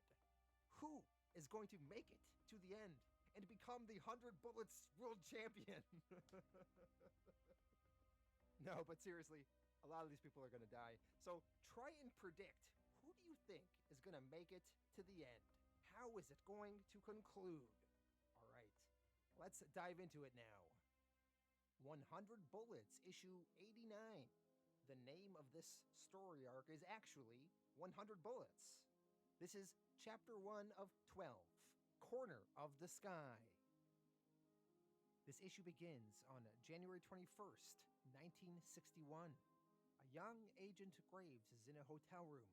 He has just killed a woman and a man. The man is Javier Vasco's father. Graves killed him so Javier could finally ascend and take over his father's seat in the Trust. After Graves finishes killing Javier's dad, he phones Augustus Medici. Augustus is watching JFK on TV. JFK is doing his famous "ask not what your country can do for you, but what you can do for your country" speech. Augustus, hearing it on TV, comments, "God damn, that's good. We have a hand in writing it?" Augustus, he is then given the phone, and it is Graves, and Graves informs him that Javiar's father is dead. Augustus then phones Javiar and tells him the good news. So once again, we are seeing more evidence of Augustus, Javiar, and Graves conspiring together for a long time now. We now jump to the current day. Graves is in a good mood. He's popped a bottle of champagne. He pours Dizzy and himself a glass. Dizzy comments, "I don't know what to make of this." Graves smiles and says, "What, this? I'm in a good mood. Is that a crime?" Dizzy continues, "It's just not like you." Graves responds, "Yeah, well, that's where you're wrong. Generally speaking, I'm always in a good mood. I'm not shitting you. I'm a happy person." I'm with Dizzy on this. I don't think I've ever seen Graves happy in this series before this moment. While Graves and Dizzy are drinking, Victor Ray joins the table. Elsewhere, we see Cole Burns is out on his own, separate from the others. Cole is walking by some sketchy hobos, staying warm by a small fire. Cole gives one of the hobos his cell phone. We go back over to Graves. Graves tells Dizzy and Victor, "We're almost done, you know that? The long road, this business we've been in, forced to be in, it's all about to fall into place for us. Everything we've done, all of it. To the fall of the trust as it currently stands." He then makes the two of them cheers him and they drink. Graves' cell phone then rings. The caller ID says it is Cole Burns. Graves, he answers. On the phone is one of the homeless people that Cole gave his cell phone to. The homeless guy says, "Agent Graves? Are you called Agent Graves?" Graves, a little confused, asks, "If I am?" The homeless guy answers, "Then I'm supposed to tell you. Goodbye." The phone call then ends. Graves, he all of a sudden gets a pissed look on his face. Cole appears to maybe have double-crossed Graves and is changing sides. Elsewhere, we see Cole Burns goes to meet Jack Daw and Loop. Jack, suspicious, points his gun at Cole, but Cole, he walks towards Jack with his arms open, implying that he means no harm. Also notice that Cole Burns has the La Morte del Cesare painting in his right hand. As Jack and Cole approach closer, eventually the two of them let their guard down and hug. Has Cole officially gone over to Lano's side? 100 Bullets, Issue 90, Chapter 2, Lost in a Roman. Minuteman Remy Rome is in a hotel in Chicago. He just finished having intercourse with a prostitute named Bambi. Remy then phones his mother, who lives in Cleveland. His mother informs him that she recently got herself a dog, and the dog's name is Bambi. Remy replies Bambi, and then the prostitute, whose name is also Bambi, gets confused. Remy shushes her and tells her to be quiet. Remy eventually tells his mom, "Yeah, I'm just a couple of hours from Cleveland. I know I should come see ya." His mom asks, "Well, then why don't ya?" Remy answers, "I'm working. I will when I can." Elsewhere, down in Miami at the home of Augustus Medici, Benito Medici is walking around, and he peers into a bedroom where his dad and Megan are sleeping. Benito looks at Megan. Megan's naked in the bed. Benito steals a glance. Megan, she wakes up. She sees Benito looking at her. The two of them make eye contact. Megan, almost in a teasing way, walks naked over to the door and closes it in Benito's face. Later on that day, Benito has a meeting with Lano. Benito asks Lano a favor. He wants Lano to hand him a Minuteman. Lano smiles and says, "Is that all?" Benito answers, "That's all." Lano asks, "Okay, dead or alive?" Benito questions, "Oh, I have a choice?" Lano says, "Sure, I mean, why not? Let's make it fun." Benito answers, "I'm not used to having to choose, so, how about both?" find them and deliver. One more thing, Lano. Do me a favor while you're at it. Enjoy yourself. Elsewhere at a diner, Cole Burns, Loop, and Jack are all eating and drinking coffee. Cole asks the group, "So, what's it like having that batshit Hawaiian as a boss?" Jack answers, "Lano ain't so crazy no more, just mean. He still fucks with people, but he don't seem to get any joy out of it." Cole asks, "None?" Jack answers, "Maybe some. Why you ask?" Cole says, "You think Lano's full of shit?"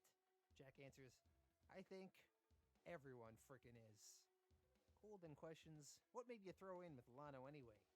Jack replies, "He came and got me. Graves wanted me dead." Cole doesn't believe that. He says, "Talk about full of shit. You really believe that's what Graves wanted?" Jack explains, "Hell yeah, I do. The old man gave me a test in one of his attachés." Cole asks, "Who was inside?" Jack answers, "I was." Cole answers, "Oh, that's pretty fucked up." Jack replies, "You think?" At that moment, Lano gives Jack a call. Jack picks up the phone. Lano tells him, "Well, get your war on, Jack. You and Loop are going to Chicago." Since that botched hit, Joan D'Arcy has a frickin' army watching her back now. That ain't enough. Graves is still there. He hates screw-ups. We both know that. Jack asks, "Is this why you're giving it to me?" Lano answers, "No, Jack. I'm giving it to you because you can take any one of us. Out of the 7-Minute Man, nobody called you the monster ironically, dig? Graves ain't alone neither. He's got to have somebody with him." Jack then laughs and says, "I know who he's not got with him." Jack hands the phone over to Cole. Cole tells Lano, "How's life in the big house, Lano?" Lano, surprised, says, "Jesus, Cole?" Cole says the two of them should talk. Lano answers, "Absolutely we should. This is a good thing, Cole. I hope we can work something out." Cole answers, "I don't see why not." Lano, he then tells Cole, "Sweet. Say, put Loop on the phone for me." Cole, he calls Loop over to the table and gives him the phone. Once Loop has the phone and says, "Sup," to Lano, Lano tells Loop, "Listen, I need you to do something for me, right now. Cole, before he does it to you, put a bullet in his head. Now. Right now." 100 Bullets, issue 91, chapter 3 of 12, Closer.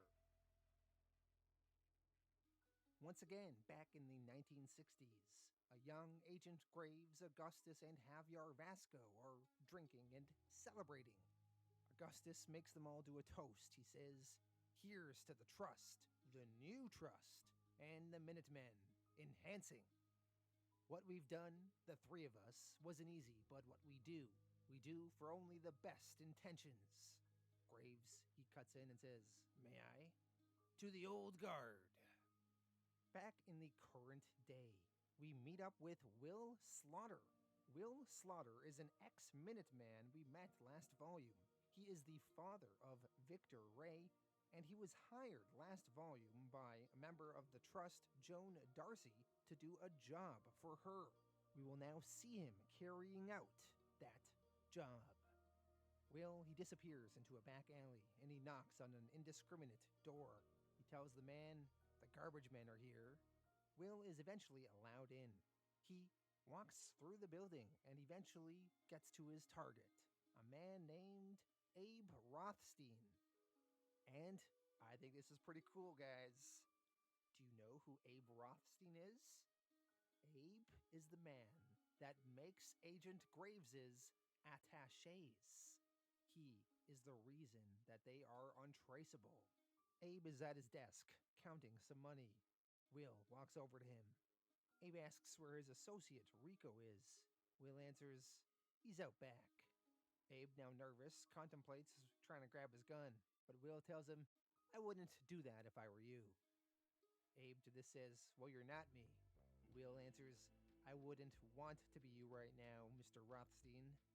Abe, he thinks for a bit and says, "Sounds like I don't want to be me right now either, do I?" Will says, "No, sir, you don't." Will then smacks Abe in his face. Abe, trying to talk his way out of this, says, "Take whatever you want." Will responds, "That's a fine offer, Mr. Rothstein. I appreciate it. Not the reason I'm here, though." Abe, trying to bargain, says, whatever you're being paid, I can double it if you leave. Will to this says, I already accepted the job I have. If I walked away from it, what would that make me?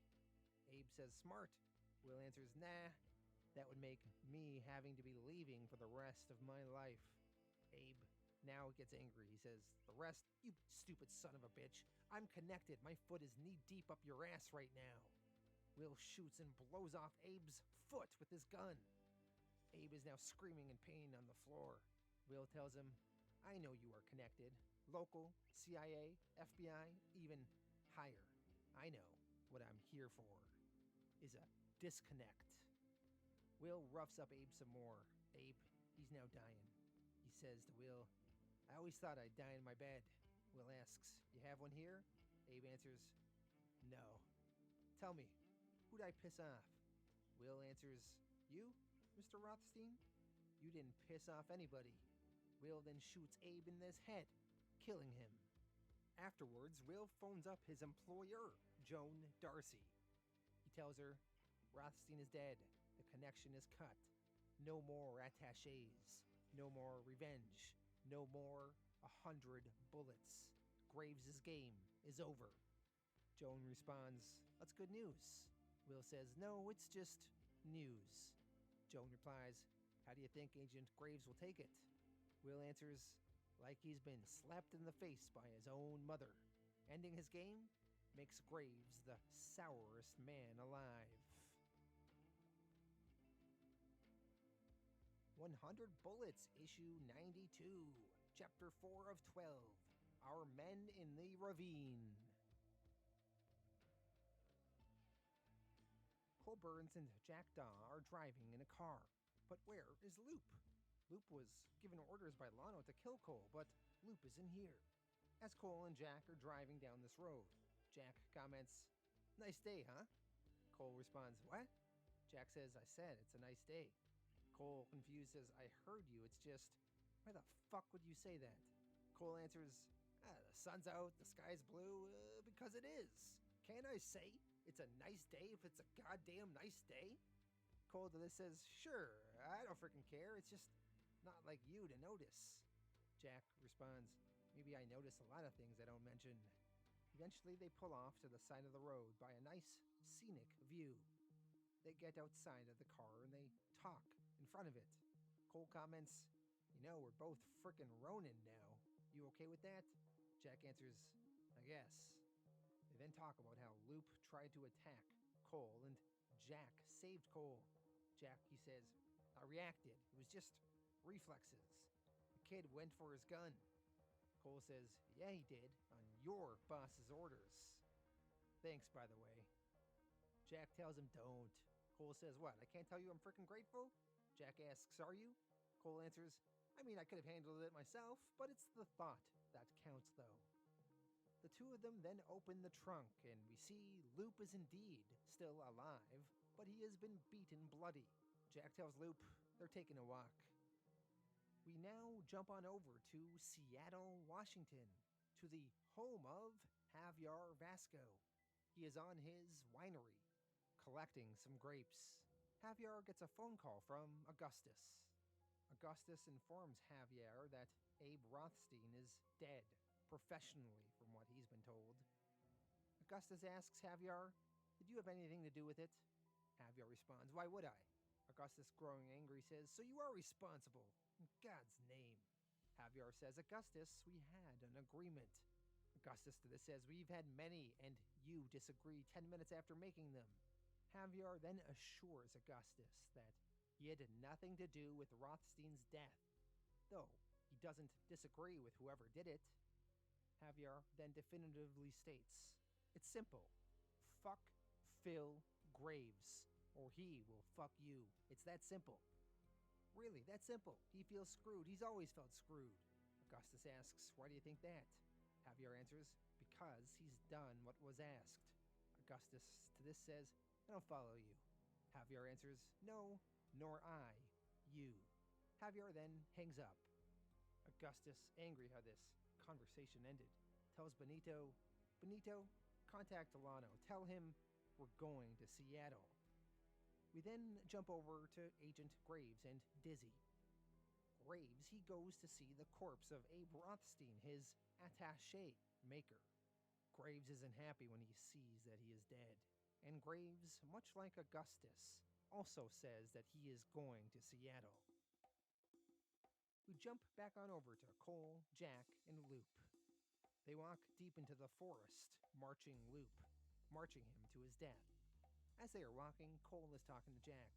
Jack asks, "So, what went down in Atlantic City? You think Graves was lying to us?" Cole answers, "No, but I'm pretty damn sure he wasn't telling us all of the truth. Or, and this is what really has kind of pissed me off, he created the truth. He manipulated events and people into a place he needed them at, and he didn't do it alone." Jack questions, "How do you know that?" Cole answers, "Because it would have been impossible. He's got juice, but not that kind. Not yet, anyway."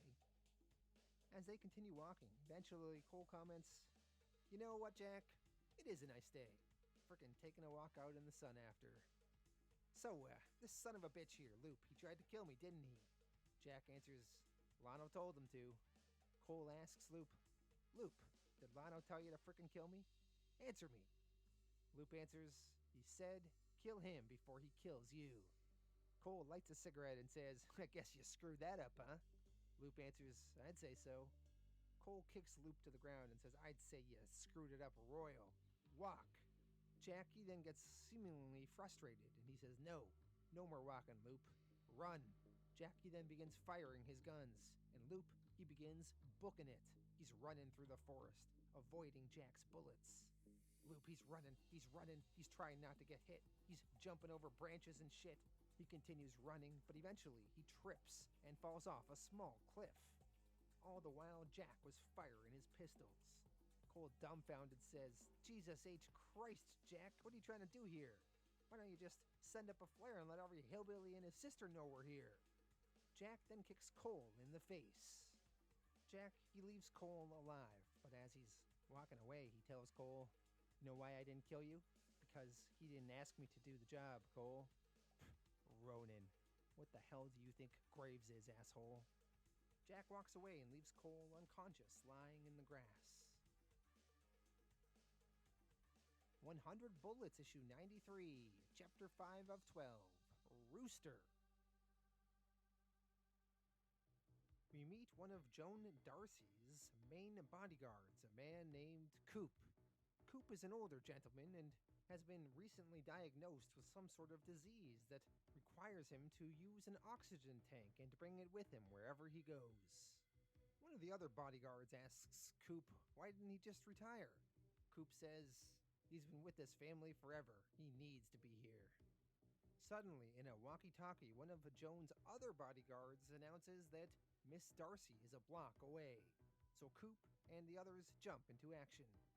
We see Joan Darcy exiting a limo, and we also see Remy Rome is surveying her from a window.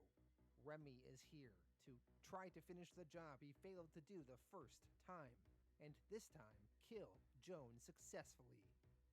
Remy, watching Joan, is on the phone with Graves. Graves asks, "Remy, I hope you're calling me with good news." Remy tells Graves, Joan Darcy will be dead in an hour. I've been waiting for her to show up to her Gold Coast digs for a few days. Graves tells Remy, call me in an hour. After Remy's phone call with Graves is over, Remy is preparing to jump into action.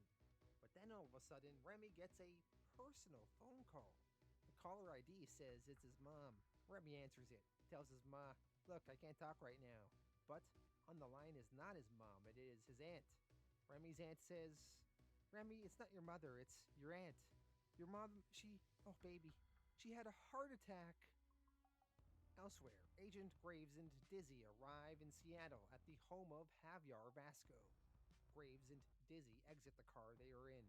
Graves tells Dizzy to wait here, he needs to talk to Javier by himself. He gives Dizzy some instructions though and says, if anybody gives you the slightest hard time, drop them.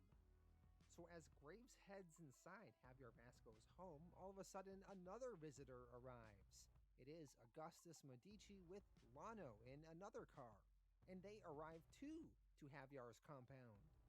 In the car, Lano asks Augustus, "What am I doing here?"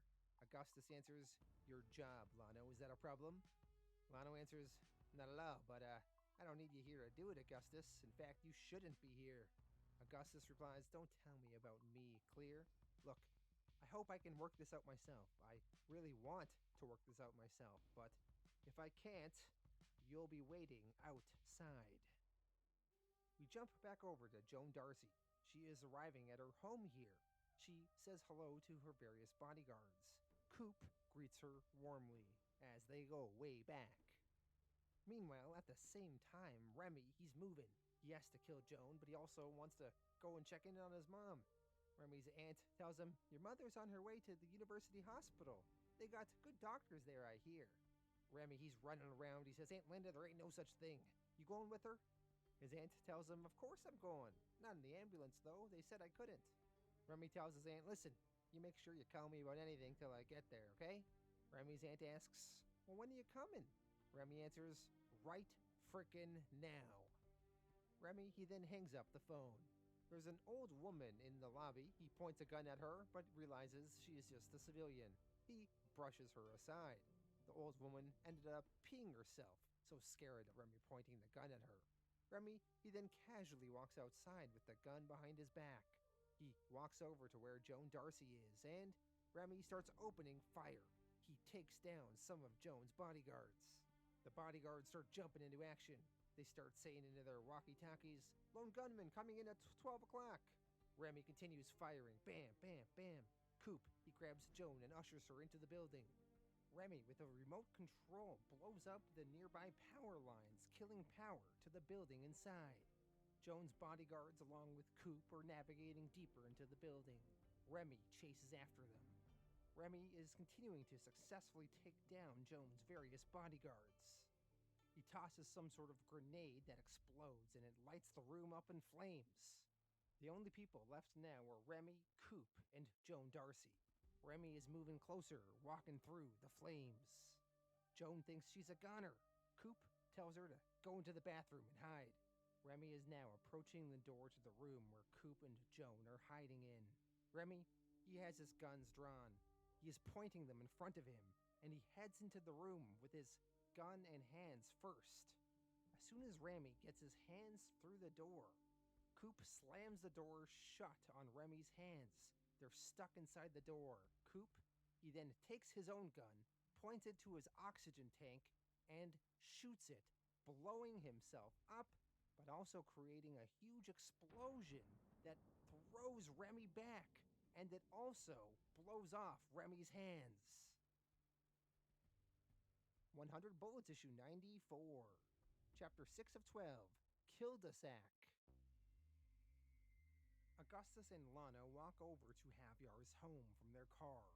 Augustus says he wants to question Javiar personally, look him in the eyes. He'll be able to tell if he's lying or not. Augustus heads inside while Lana waits outside. Lana, in the distance, spots Dizzy. Lana does not know who she is at this point, but Dizzy's an attractive female and Lana is interested. Inside Javiar's home, Agent Graves goes over and speaks with Javiar, and shortly after, Augustus joins them as well. Eventually, the three of them usher all of the security out of the room. Both Augustus and Graves are here because they believe Javier Vasco ordered the hit on Abe Rothstein, the attaché maker. Of course, we know it was actually Joan Darcy that ordered that, but the three of them do not know this. Javier tells Graves and Augustus, "I had no hand in Abe Rothstein's death." Graves responds, "Well, someone's has blood on them." Javier to this says, "Not yours, though, They stay clean while that high horse you're on wades through the Red River? Jesus, Phil, I mean, what did you expect?" Graves says, "Our contract has to be honored." Augustus to this responds, "What are you, a little girl in the back seat for the first time? That naive? There's no honor among thieves." Augustus then lets out a small chuckle, and Graves joins in, and before you know it, the three of them start laughing. Outside Javier's mansion, Lano goes over to speak with Dizzy. Lano puts a cigar in his mouth and he asks her, So, what are you, Vasco's mistress? That must suck. Sucking the life out of Dizzy. She then kicks Lano's cigar out of his mouth. Lano's impressed. He replies, "Oh shit, your crew, huh? Well, screw me. I mean, look around. All I caught was a bunch of ass clowns." Dizzy responds, "Yeah, me too." Lano to this says, "You, baby doll, are going somewhere you don't want to." Dizzy to this says, "Wrong, lover boy. I'm not going anywhere." Eventually, the two of them talk some more, and eventually, Dizzy tells Lano her name, that her name is Dizzy. And this triggers something in Lano's mind. Lano, he thinks on it. He says to himself, "Dizzy, Dizzy, Dizzy, Dizzy. It fits. I got a message for you from Shepard. We talked while he was bleeding out in the desert. He told me to tell you it wasn't your fault." Dizzy, she starts tearing up. She says, "I still blame myself." Lano puts his hand on her shoulder and says, "Yeah, well, I blame you too." Lano, he then lifts Dizzy up and he's ready to toss her around. Back inside the mansion, Augustus, Javier, and Graves are sharing some drinks. They are remembering old times, all the nights they used to spend down here, planning and plotting their future. So it seems like Graves, Javier, and Augustus had been planning some sort of takeover of the Trust for decades. But of course, even though they had a secret alliance, they weren't always 100% together on everything.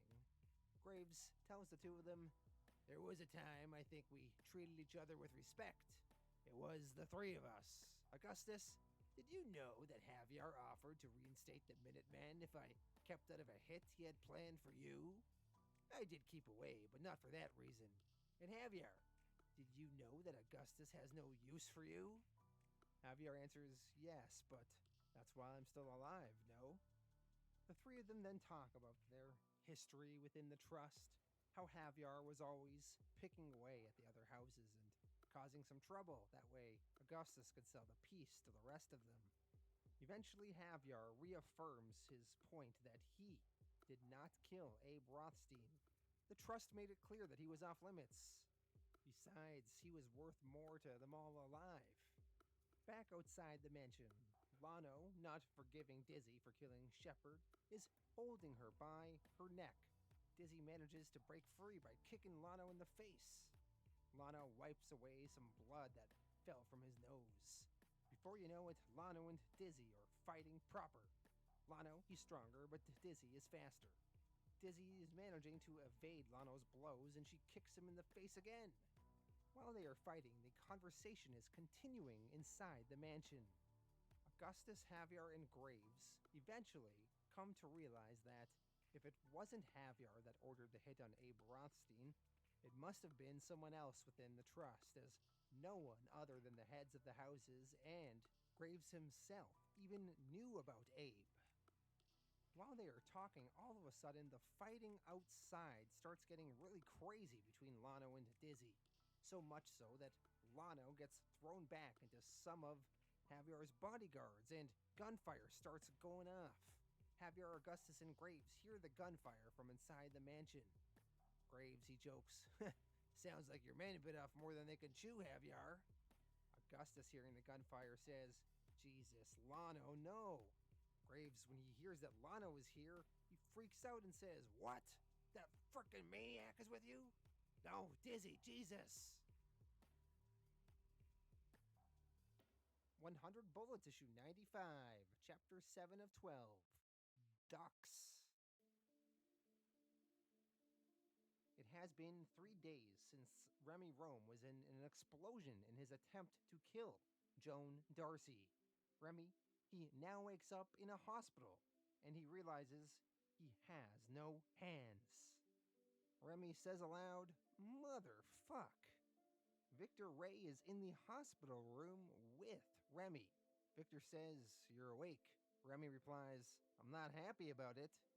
He asks how long he's been in the hospital, and Victor tells him 3 days. Eventually, Remy says he could use some air, so Victor, he starts unplugging all the various tubes that are connected to Remy. Elsewhere, at the exact same time, Remy's brother Ronnie Rome has just arrived at the airport, and he gets into a taxicab. Ronnie recently visited his mother, who was also in the hospital.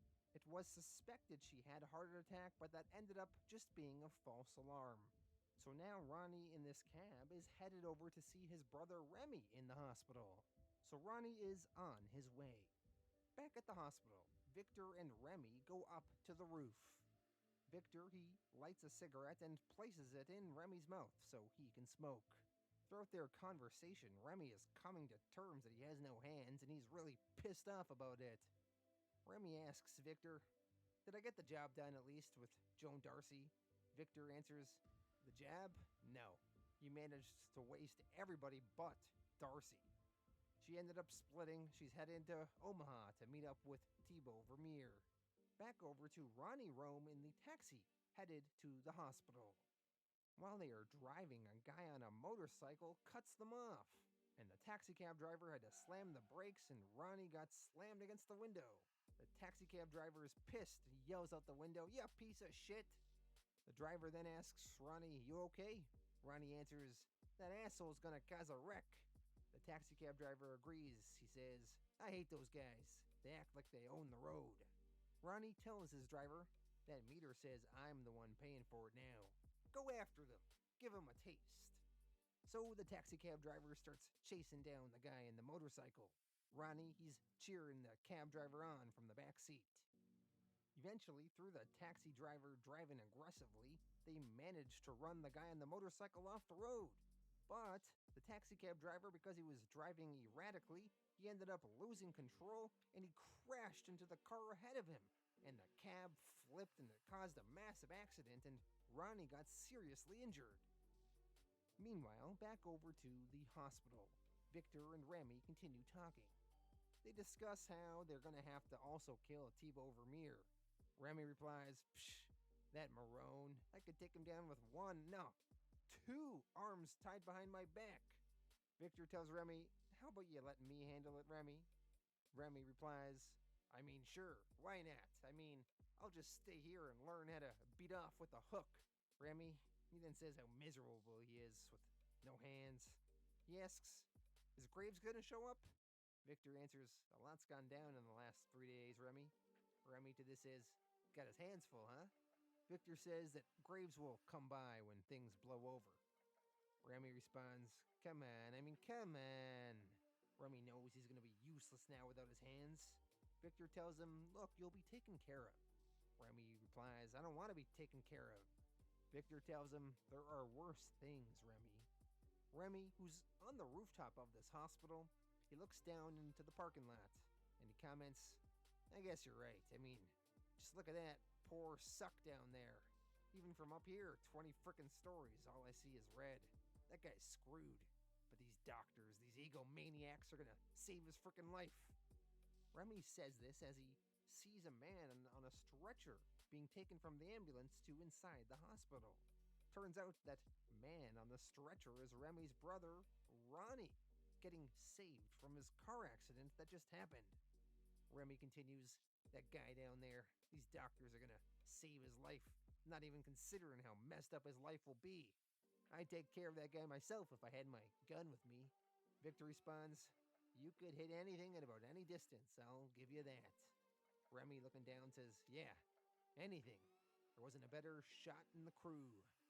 Victor argues, "I don't know. Wiley had pretty good aim." Remy to this says, "Fuck that guy. See you soon, Ma." Remy, he then decides to end his life, and he jumps off the hospital roof. And he falls to his death, committing suicide by landing on his brother down below on the stretcher. So with this single jump off of this hospital, both the Rome brothers are dead. Victor, looking down, at first can't believe it, but then he just lets out a small chuckle, and he walks on. Alright, let's update the character breakdown sheet here, and put some red X's over the Rome brothers, Remy and Ronnie, both dead in issue 95. 100 Bullets, issue 96. Chapter 8 of 12, Damaged Goods. We get some follow-up now on what happened with Lano and Dizzy back at Javier Rasco's compound. Lano and Dizzy were fighting. Dizzy was actually doing quite a number on Lano. His face was all bruised. Eventually, Lano fell into some of Javier's men. Lano, he grabbed one of their guns and started mowing some of them down. He eventually knocked out Dizzy, he threw her in the backseat of his car, and then he drove out of that compound, shooting his way past any of Javier's men that stood in his way. It is now 3 days later since then. Lano is headed to Miami to deliver Dizzy to Benito as Benito ordered Lano to bring him a Minuteman. While Lano is driving, he phones Benito. He tells him that he has a present for him. After that phone call ends, Agent Graves phones Lano. Graves warns Lano, "Whatever you've done to her, I will do to you." Lano feigns being scared, saying, "Ooh, be still, my beating heart." Graves to this says, "I'll make that happen too, Lano." Lano replies, "Come on, Graves. Recognize a little game here." Graves responds, "You might have impressed me if you didn't leave your master behind with me." Graves is referring to Augustus. Lano to this says, "Graves, I had no idea you were on the premises till the shit was on. It's way to the fan. But by then I didn't give a rat's ass. So Augustus, is he dead?" Graves answers, "Not yet he is. Is Dizzy?" Lano answers, "You looking to trade? Shove it up your pie hole. As for Augustus, do it, Graves. I dare you." Graves says back, "Consider it done, Lano, if for no other reason than to put you out of work. The head of the remaining houses may be scared of you, but they're not stupid. Augustus is your only advocate in the trust." Lano replies, "But he's not the only Medici." Lano, he then gets another phone call, and he hangs up on Graves. The caller ID says it's Loop. When Lano picks up, he asks, "Loop, where the hell are you?" Instead, on the phone is Cole. Cole just responds to Lano, "Hey, psycho." Lano responds, "Shit." Cole says, "Yep." Lano asks, "Did you kill Loop?" Cole answers, "I'm alive. Do the math." Lano responds, "God damn it, Jack." Cole to this says, "No, dumbass. 1 minus 3 equals you're next." Cole then hangs up the phone and chuckles to himself. We then see that Cole is in some sort of gun store, and he has Loop with him, alive. Loop asks Cole, "What do you do that for?" Cole responds, "I just wanted to mess with Lano, like I was messing with you. Look, Loop, when I came to, I went looking for you. I pulled you up from that frickin' ditch, didn't I? Taking you out to the woods was just having some fun. I never had any intention of killing you." Loop replies, "Well, I did to you." Cole to this says, "Kid, you gotta lighten up. Anywho, Lano told me what I wanted to know. Jack ain't been in contact with him." Loop questions, "So what does that mean?" Cole answers, "That's what I don't know. Could be with Graves, but I'm gonna do something nobody does for Hijack. I'm gonna give him some credit. You and I are having this conversation because he's allowed us to. And don't worry about Lano. I'll phone him back in a few hours and settle his nerves." Lano then phones back Graves, and they continue their conversation they were having earlier. Graves and Lano then discuss the trigger word Croatoa and how Graves implanted it inside of Dizzy. Lano asks Graves, "So you made your bitch kill Shepard?" Graves answers, "Shepard was finishing Dizzy for me when the time came to deliver. She decided against it. That choice is what killed Shepard, not me." Lano laughs at Graves' rationalization. He says, "What's it like having a bull's asshole for a mouth?" The two of them talk about Dizzy's trigger word some more. Graves explains, "Yeah, it was just a failsafe. If she heard Croatoa from me, Shepard would still be alive. The fact that she didn't was not my choice." Lano tells Graves, "You're the worst kind of liar." Graves then tells Lano, "What if I told you I had a failsafe word for you? One that would calm you down a bit. One that would make you think twice. Turn those brass balls of yours to sour grapes. Lano, hearing this, says, if you did, you would use the word. Graves laughs, saying, what if I just did? So, did Graves implant some sort of trigger word inside of Lano, perhaps the word sour grapes, that if he says, Lano will all of a sudden mellow out? Or is Graves just messing with Lano? Lano, putting the pieces together, asks, what are you saying? Graves responds, give me the girl back. Graves, he then hangs up and smiles to himself. Lano, alone with his own thoughts in the car, is wondering, is this real? He thinks to himself, fuck, motherfucker! After the phone call, Graves confers with Augustus and Javier, and they discuss the situation. Lano is going to see Benito Medici, though, and Augustus is worried for his son's life. So later on, in Miami, Lano finally arrives at the Augustus compound there. Benito Medici and his bodyguard greet Lano. Lano brings Benito over to the back seat of his car. He tells him, you're Minuteman, Benito. Benito asks, alive or dead? Lano responds, take a look. Benito looks into the back seat of the car, and when he sees it is Dizzy there, Benito is all of a sudden horrified, as he knows Dizzy personally and he is kind of fond of her. Lano lights up a cigar and he starts asking Benito if he's pleased. Benito, actually very pissed off that Lano did this, all of a sudden surprises Lano by pulling out a gun and shooting Lano in his face, right through his cheeks. 100 Bullets, issue 97, chapter 9 of 12, Fearsomality Crisis. We see the various players in the world of 100 Bullets making their moves. Victor Ray is walking up an empty stairwell. Graves, Augustus, and Javier Vasco are in a room, thinking things over. The retired Minuteman, Will Slaughter, is in a hotel room. He has a gun in his hand. Cole Burns and Lou Hughes are driving down some country roads. Jack Daw is in a hotel room by himself, lying on a bed. He has the La Morte del Cesare painting in his possession. He has hung it up on the wall of his hotel room. He must have taken it off Cole when he knocked Cole out in the woods. And we see Megan Dietrich in Omaha, talking to fellow members of the Trust, Thibaut Vermeer, and Joan Darcy. They are discussing what their next move should be. Should they continue trying to go to war, or should they try to sit down with Augustus and Javier Vasco and Graves and come to some sort of agreement? Thibaut suggests that they should have a sit-down on their terms. Thibaut asks, if things get messy and Augustus gets taken out, what about Benito? I hope he'll recognize the opportunity.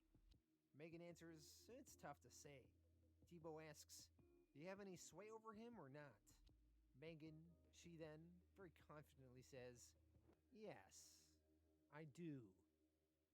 Back over in Miami at Augustus's compound, Benito, upset that Lano kidnapped Dizzy, just shot him in his cheek.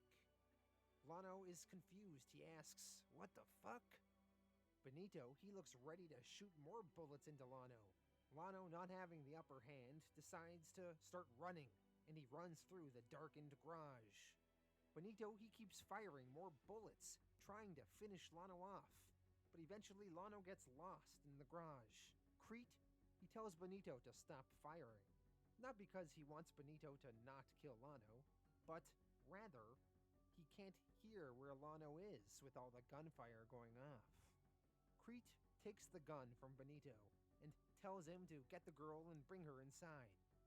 Crete then gets on a walkie-talkie and tells the other security on the premises to be on high alert. We jump back over to Graves, Augustus, and Javier Vasco. They are discussing how they want to play things. Augustus says it's time to end the war. It's over. The Grand plan, I'm taking it off the table. We settle with what we've gained. Graves seems upset. He's not getting his ultimate goal. He says, "We, what in the hell have I gained?" Augustus answers, "Perhaps more than the trust. The Minutemen will be reinstated. You'll hold a distinct advantage over 5 houses." Graves responds, "I was never interested in an advantage. You want to quit? Fine. I have work to do." Javier suggests that they phone Thibaut Vermeer and the others and try to come to an agreement on how to end this thing. Back down in Miami, we see Lano is running for his life, trying to get out of the Augustus compound. Dogs are chasing him. Over to Cole Burns and Loop on the highway. They have just entered Florida. Cole is trying to get a hold of Lano on the phone and tell Lano that Loop is actually alive. But Lano cannot get to the phone right now and misses the call. Over at Jack Dawes' hotel room, he has a knock at his door. He opens the door, and on the other side is Echo Memoria, apparently still obsessed at tracking down this painting again. Jack lets Echo into his room. Back in Florida, Lano is continuing his running. He eventually manages to scale the wall with the barbed wire on the top, and he has finally escaped Augustus's compound. He is all bloodied and beaten, but he will once again live on. Meanwhile, the two different factions of the Trust are still debating what they should really do. Graves, Javier, and Augustus are on one side, and Megan, Thibaut Vermeer, and Joan Darcy are on the other. They're all in agreement that everyone has to come together and meet and figure out how to end this war and bring peace to all. Both sides, though, kind of have the same strategy. They feel that they really need one more death to ensure that the negotiation goes their way. One more death, and then it's over. As the issue ends, we see a sniper bullet fire off, and some blood splatter. 100 Bullets, issue 98, chapter 10 of 12, 5 Rookheads. That bullet we saw getting shot at the end of last issue was fired by Will Slaughter, and it hit Javier Vasco right through his head. So, Javier is dead. The only remaining members of the Trust now are Augustus, Megan, Joan, and Thibaut Vermeer. Down in Miami, Benito is eventually joined by Megan Dietrich. All the remaining members of the Trust are going to be coming here down to Miami to have a talk. Megan asks Benito if Augustus is back yet. Benito answers he's on his way, with Graves and the rest of the Trust. Benito warns Megan, the meeting tonight, the settlement, big mistake. Megan responds, well, you should save your opinion for everyone there. Benito to this says, I would, but I won't be. Daddy's orders, it's just the 5 of you, shaking hands and burying differences on top of the bodies that fought for them. Elsewhere in Miami, Loop and Cole Burns are eating at a picnic table by their motel. They will soon be heading up to Augustus's mansion as well. For now, though, they're just eating and talking. After some conversation, Cole notices a car in the parking lot. It was their ride. Jack's here in this motel after abandoning them. Cole draws his gun and starts looking for Jack. Cole, he manages to find the room that Jack is in. He bursts through the door and he sees Jack in the middle of having intercourse with Echo Memoria. Cole, seemingly knowing that Echo was the one that killed Branch, decides to not even think about it. And he shoots Echo, killing her right in the middle of Jack and her doing it. Echo gets blown right off of Jack. Jack, he gets up, covered in blood and angry, and he confronts Cole. He asks Cole, give me a reason. Cole responds, I'm just keeping a promise to a guy I got kinda close with. A little guy with a lot of freaking heart. Not the kind of person you'd know, Jack. You got one? Jack eventually lets Echo fall to the floor. He tells Cole, Cole, I left you alive because I lost the appetite for killing. It's a rotten job. Loop, he chimes in and says he just got a call from Victor Ray. Apparently, Graves is sitting down with the rest of the trust, so they all might be out of a job. Cole, inspecting Echo's body, is kind of grossed out. He asks Jack, "Jesus, Jack, did you bust a nut when I shot her?" Jack does not answer. That's gross, but kind of funny. Back over at Augustus's compound, Megan is joined by Joan Darcy and Thibaut Vermeer. Now they are just waiting for Augustus. In the back of the Medici compound, Dizzy and Benito are there, relaxing. They are talking about Benito almost killing Lana earlier. Benito says, "Sorry, I'm not a good shot." Dizzy, implying about how Lana was still alive, says, "You know, that was a stupid thing to do." Benito to this says, "Yeah, well, my heart was in the right place. The bullet, though," Dizzy finishing the sentence says, "a little low." "Any idea where Lano is now?" Benito answers, "Same place he's always been. Out there, Diz." "Don't worry, though. Crete has this place on lockdown. You're safe." Dizzy, a little worried, says, "You get out, you'll be back in. I promise, Benito. I won't let Lano kill you." Benito responds, "You working for me now? I'd be careful about that." Back over to the shitty motel where Cole Burns, Loop, and Jack are. They all seem to be on good terms again. Jack, he's getting a shower, and they are all deciding what to do next. They're all discussing how they're all a little distrustful of Graves now. Cole says, "I got the feeling we've been frickin' played all along since day one. When the Trust decided they didn't need us anymore and what we did in Atlantic City, we thought that was the start, the beginning of the end, because that's the way it was presented. They were using us to steal this country for themselves. We were played." Loop asks, "You think Graves was in on it?" Cole responds, "I done enough thinking, Loop. It's time to know." While they're talking, Loop gets a call on his cell phone. He picks up, and it's Lano on the line. Lano's in some sort of mansion, resting up. He has bandages all over his body, and he's sitting in a shadowy bedroom. While Lano is talking on the phone, we see Will Slaughter is still making some moves. He has managed to infiltrate this mansion, and he managed to also sneak up behind Lano. Will Slaughter is so good, Lano doesn't even know he's there. 100 Bullets, issue 99, chapter 11 of 12. Boots on. Graves and Augustus finally arrive at the Medici compound. Crete, Benito, and Dizzy greet them. Augustus, seeing Benito alive, says, "Oh, my foolish boy." He is glad that Benito did not die at the hands of Lano. Agent Graves greets Dizzy and actually gives her a hug. He tells Dizzy to forgive him. Meanwhile, back over to the shitty motel where Loop, Jack, and Cole are. The motel room door swings open as Victor Ray has found them. Victor, seeing Echo dead on the floor, asks, "What kind of sick party did I interrupt?" Everyone here is a little tense, and guns are drawn at Victor, and Victor is drawing his guns on the others. Everyone's not so sure who's on whose side, especially with Graves having a faction and Lano having a faction and everyone jumping factions.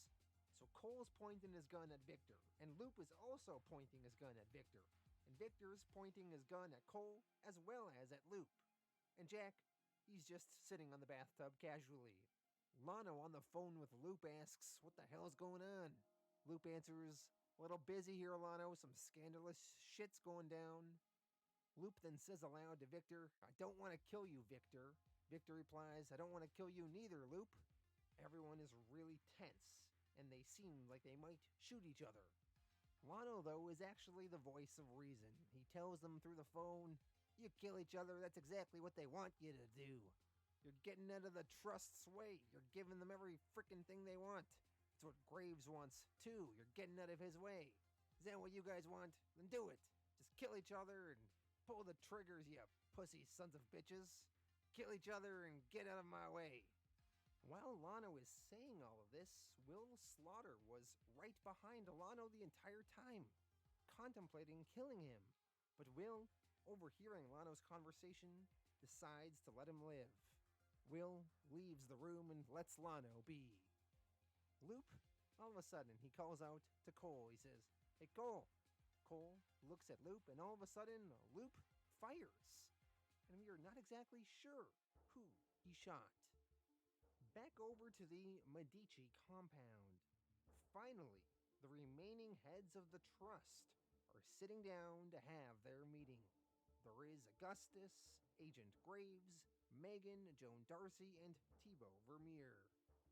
Augustus begins the meeting by saying, "Thank you all for letting this meeting happen here in my house. It shows great character when none certainly was deserved." Thibaut responds, "Thank you, Augustus, for acknowledging." Joan adds, "And for the apology, as it were." Megan continues, "Which, by the way, is accepted." Augustus responds, "And thank you for that, Megan. Whatever you may think what happened between us personally," Megan cuts Augustus off and says, "is not for this room or over." Augustus to this says, "No, it has to be for the good of the trust. The past is the past. It's time to move on." Augustus, he then lights up a cigar and he asks the room, "All right, everyone, so what are the terms of my surrender?" Thibaut Vermeer tells Augustus, "That's not why we're here." Augustus responds, "It should be." Eventually, Thibaut tells Augustus, "All right, well, we decided, for the good of the trust, the House of Medici stands, but you lose your vote at our table. We will accept and value your counsel, but ultimately you won't have a say in the trust's affairs." Augustus asks, "This is my punishment?" Megan answers, "Yes." Then the trust talks about the Minutemen. Joan Darcy, she suggests to make the trust honest once more, the Minutemen are to be reinstated. Augustus, he agrees. Joan continues though, and she says, "But under a new agent. They don't want Graves to be the agent anymore." Graves, kind of pissed off, says, "Over my dead body." Joan, she continues though and says, Graves, he can pick his successor. Augustus chimes in and says, "As long as his choice is a current Minuteman, it's his decision. I'll agree to your conditions if this is agreeable to you." The other members of the trust then join their hands in the middle of the table and solidify this agreement. Augustus, he then asks, "Now, your first order of business, I imagine, is what becomes of the House of Asco. Javier left no heirs, and slicing it up is no option anymore. Not after we just agreed to put our knives away." Joan, she questions Augustus and asks, "I take it you have a suggestion?" Augustus does. He asks Agent Graves to leave the room so they can deliberate further. Back on over to the rest of the Minutemen. They are in the swamps there in Florida.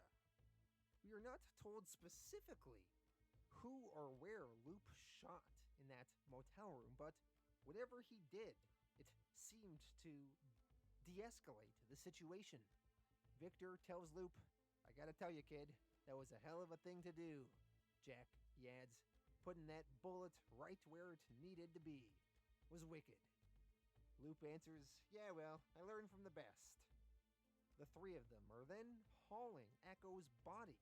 They have wrapped it in the painting she wanted so very much.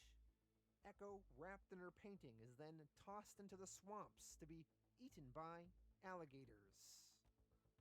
Jack, Loop, and Victor then return to the car where Cole is. Victor, he shakes Cole's hand and says, "Hey Cole, wake up. The boys here brought me back up to speed. We got a job that needs finishing." So, now with everyone cool once again, Cole, Victor, Loop, and Jack are going to finish their job. Back over at the Medici compound. Graves is sitting in a room with Dizzy and Benito. outside of the meeting room where the rest of the trust is talking. Benito and Dizzy are looking at Graves. Graves seems to have a very quiet, menacing look on his face. Benito asks, "Is he always like that, Dizzy?" Dizzy responds, "Pretty much, yeah. Only now even more." Dizzy then comments how the trust have been in that room for 3 hours talking. At least the shouting quieted down. "What do you think that was about?" Benito answers, "Nothing less than the fate of the world, I'm sure." This comment actually makes Graves laugh. He starts out with a small and then he lets out a real belly laugh. Finally, the meeting room door opens. Augustus, he says, "Phil, can you come in here, please?" Agent Graves rejoins the rest of the trust in the meeting room.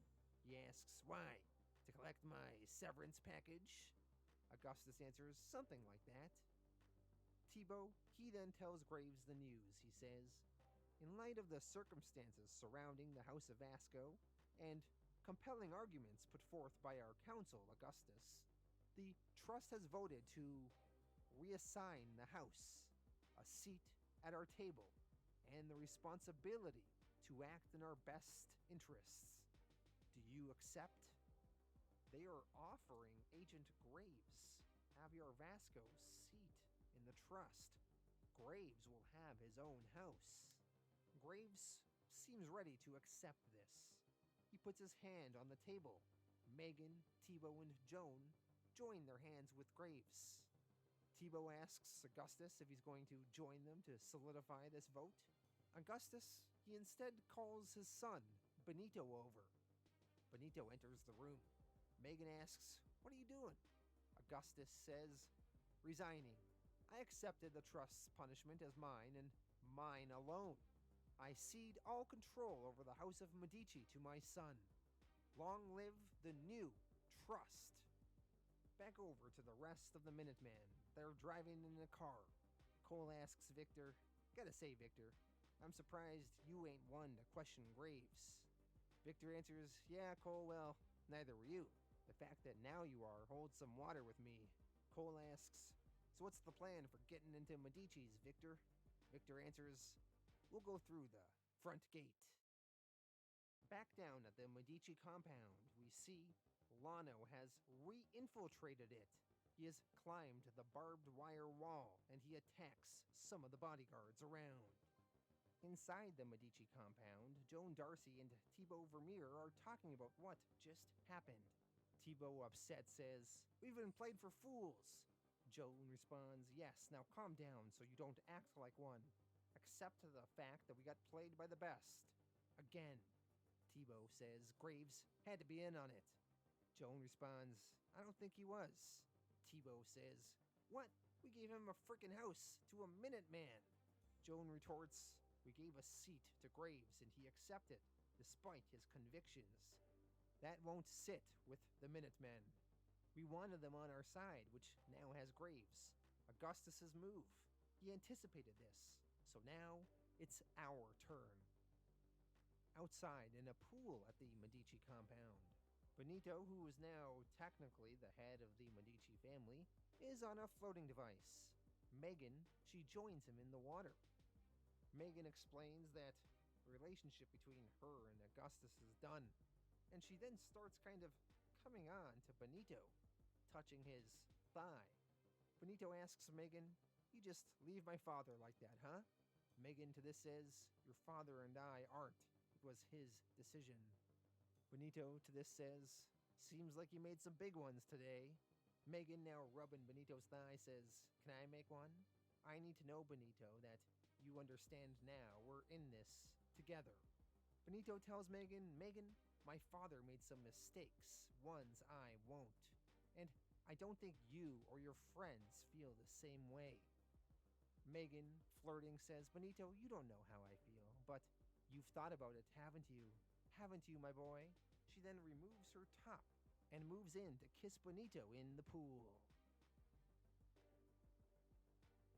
100 Bullets, Issue 100, Chapter 12 of 12, A House of Graves. The final issue in 100 Bullets, the series finale.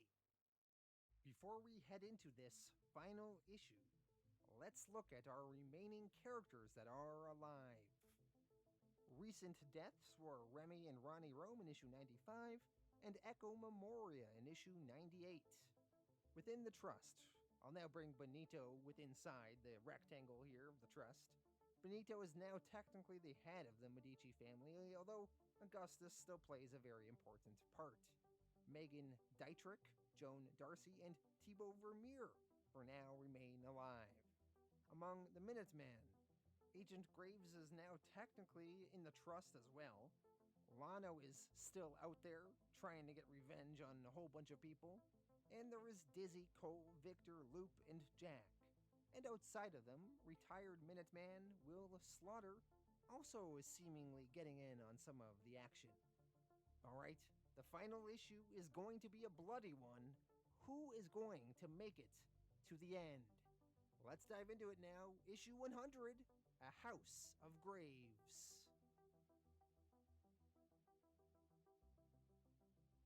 The Medici bodyguard, Crete, is walking around outside.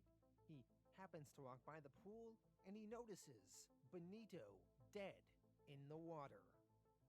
Did Megan kill him when they were making out in the pool earlier? Or perhaps he got killed when Megan left? At the front of the Medici compound, Cole, Victor, Loop, and Jack arrive. When they arrive, they see some of the dead bodyguards that Lano killed earlier. Speaking of Lano, perhaps he was the one involved in killing Benito in the pool. Back down to the pool, Crete is checking on Benito, and the rest of the Trust, along with Graves and Dizzy, arrives. Crete tells them all that he was strangled first and then drowned. Crete says he will find out who did this. Graves jumps in and says, "That's not your responsibility, it's Dizzy's. Miss Cordova here is the agent of the Minutemen." Thibaut is shocked. What? Graves can't be serious. Graves answers, "Thibaut, I seriously can't be anything else. You all agreed that I would name my replacement. Now I have.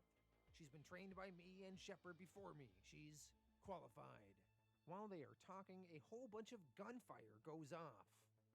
Crete tells them all that they should get into the house. Graves tells Dizzy, "Do your job. Benito was murdered. He was a head of a house. Settle the bill." Elsewhere on the Medici compound, we see the source of that gunfire noise. A whole bunch of Medici bodyguards were plowing bullets into a car. Only when they finally stopped shooting and looked who was inside, they realized it was their own men. And while they were confused, Victor Ray snuck up behind the group of them and shot and took them all down. As Victor is standing triumphantly over some dead Medici soldiers, all of a sudden Will Slaughter comes up from behind. Will Slaughter is actually Victor's dad. Victor, seeing Will, asks, "I thought you were retired, Dad." Will answers, "I am, Victor Ray. Work for myself now. Money was good, so I took the job, but now I'm leaving it. Too many grinding axes for me. You might think about putting yours down." Victor responds, "You should go." Will to this says, "Well, that's what I was fitting to do, so okay.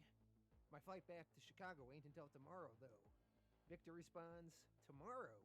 Shit, old man. That's already today." Inside Medici's mansion, Joan Darcy and Megan Dietrich are talking. Joan is upset. She can't believe she got talked into giving Graves a house of his own.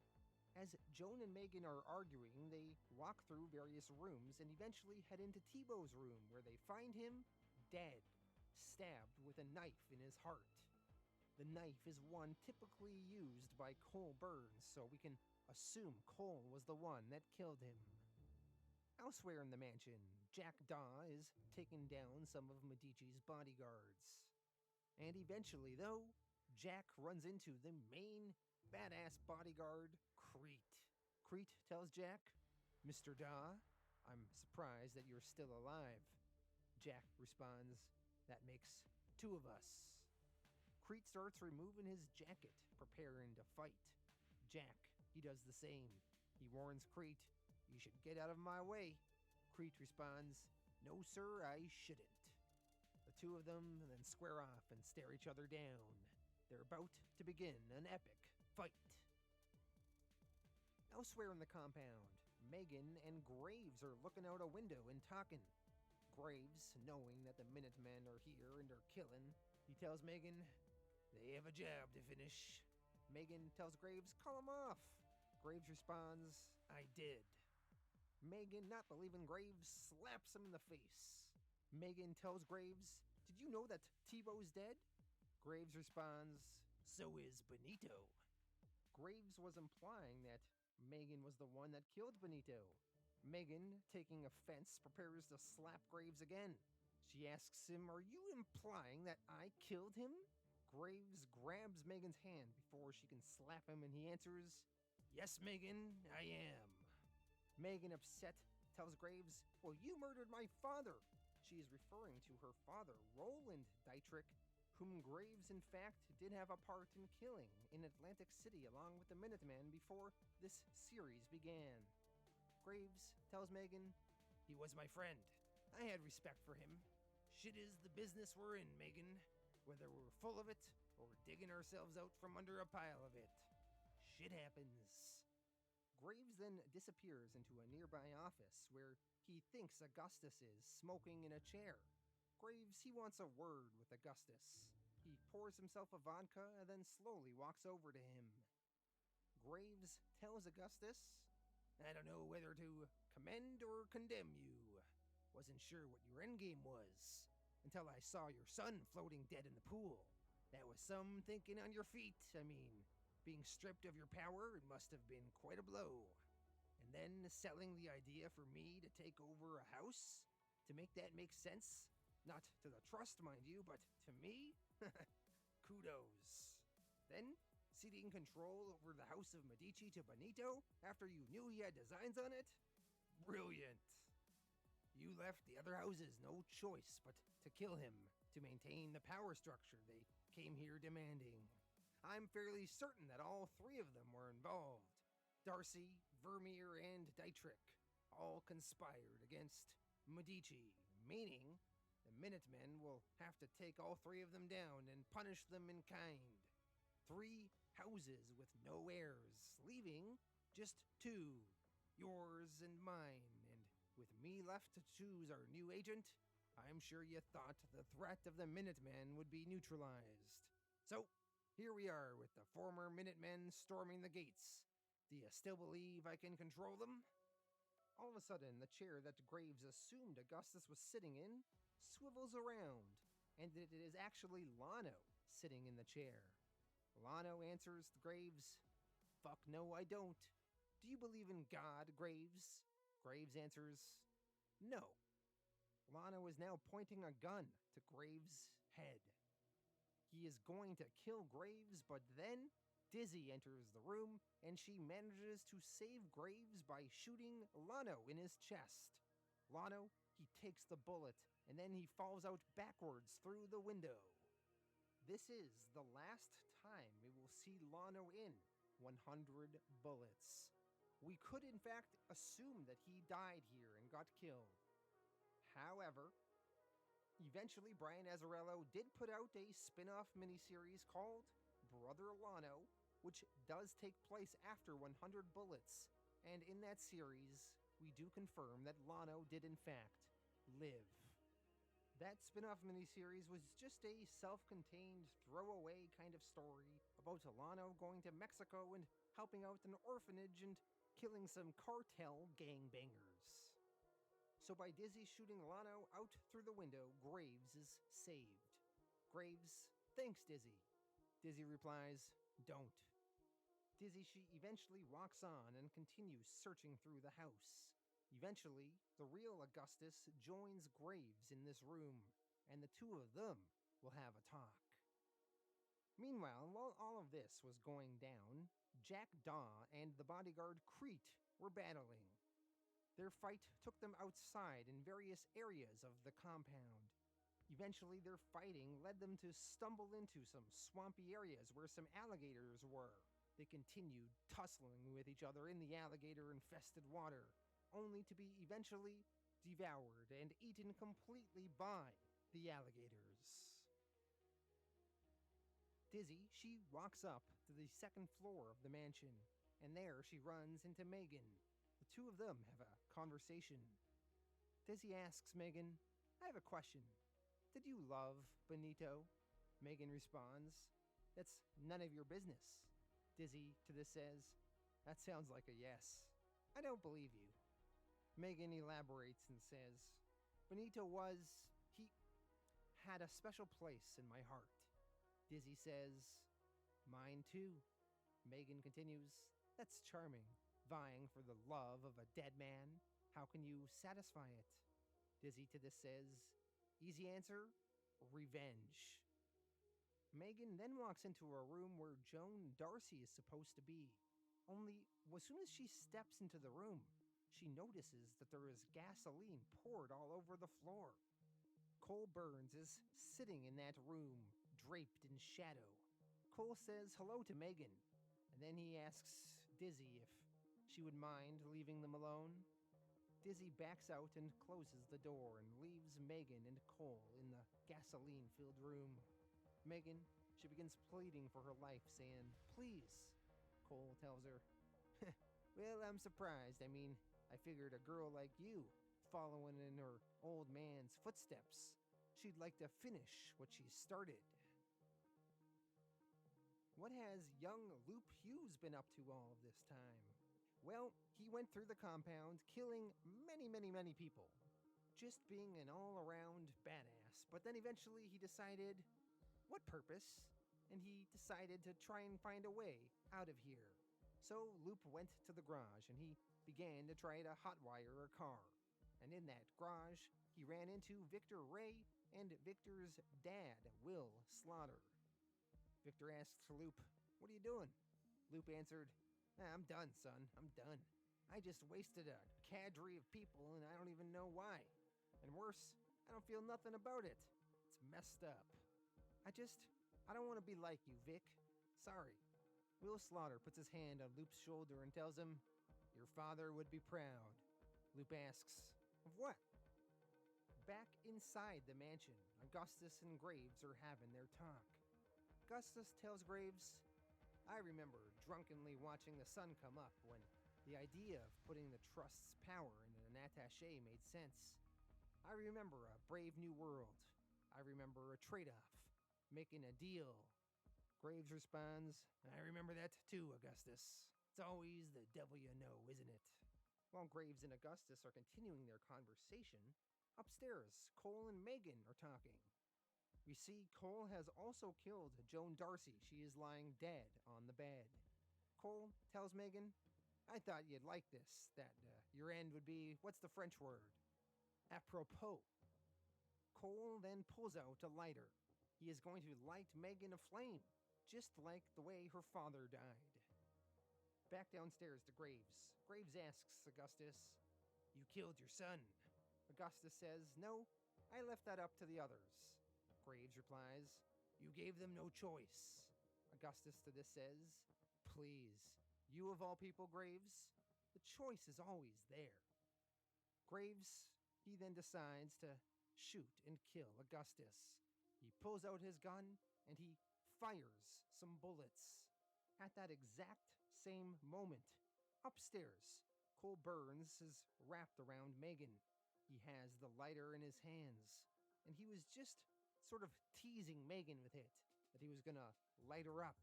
But the gunfire startled Cole, and he accidentally dropped the lighter. And then on the comic page here, we kind of have a dual scene going on.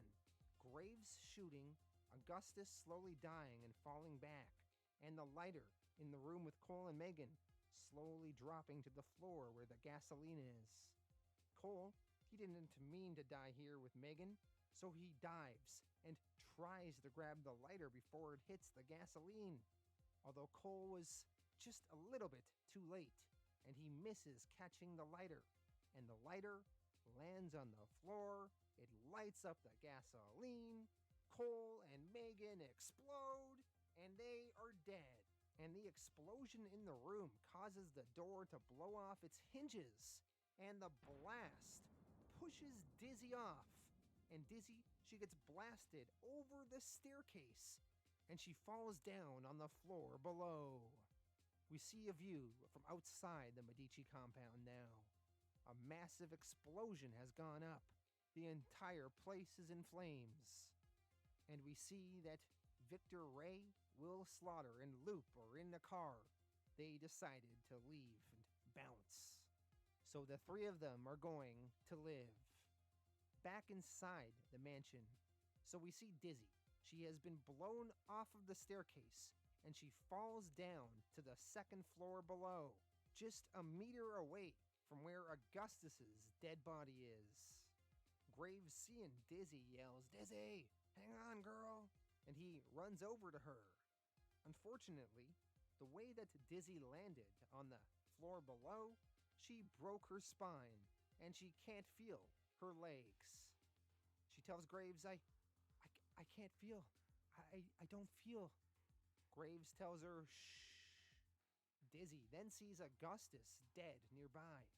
She tells Graves, Mr. Medici, you killed him. Graves tells her, shh. Dizzy continues, though. She says, you made a move, Mr. Graves, against another house in the trust. Graves, realizing that he did, says, yes. Yes, Agent Cordova, I did. Years ago, he ruined my life, compromised my principles in exchange for giving me the opportunity to offer my principles to other people. Dizzy to this says, well then, he didn't ruin your life. And Graves, he answers, I know. Dizzy, now the head agent of the Minuteman, will have to kill Graves because he made a move on another house. And the final splash page of this series is Dizzy holding her gun to Graves's head. And that is the final image we see as we end this series.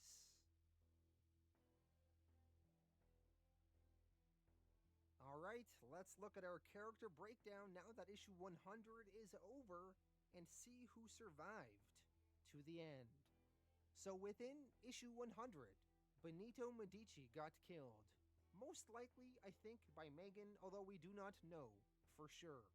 Thibaut Vermeer got killed by Cole Burns with his knife, and Joan Darcy also got killed by Cole. Lano, he seemingly got killed by Dizzy, and I honestly think if it wasn't for the miniseries that came out years later, we would assume that Lano died here, but because of the miniseries, it is in fact canon that Lano lived. Jackdaw and the bodyguard Crete got killed, eaten by alligators. Agent Graves shot and killed Augustus, and Cole Burns accidentally killed himself, as well as Megan, by lighting them both on fire. And lastly, Agent Graves and Dizzy. Although it is slightly open-ended, we can assume that Agent Graves and Dizzy both died in the fire. Perhaps Dizzy shot and killed Graves, and then Dizzy, being paralyzed, would not be able to leave the flaming house.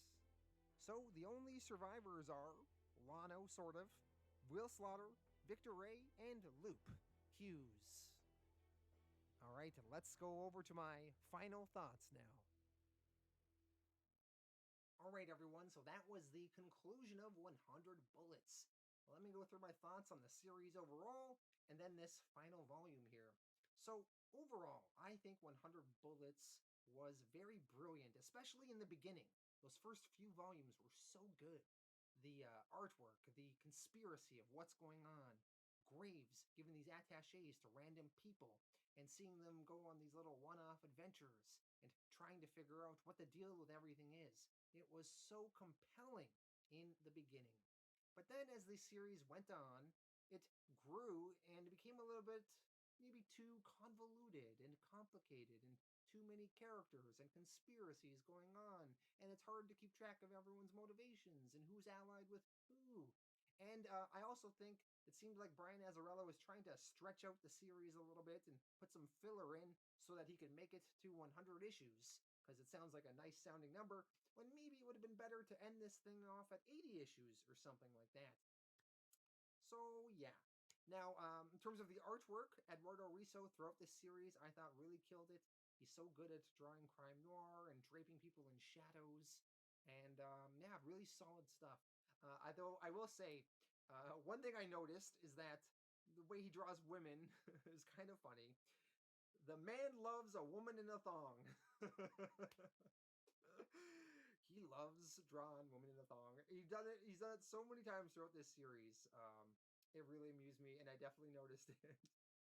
But anyway, I think he was a great artist for this series and really elevated the plot.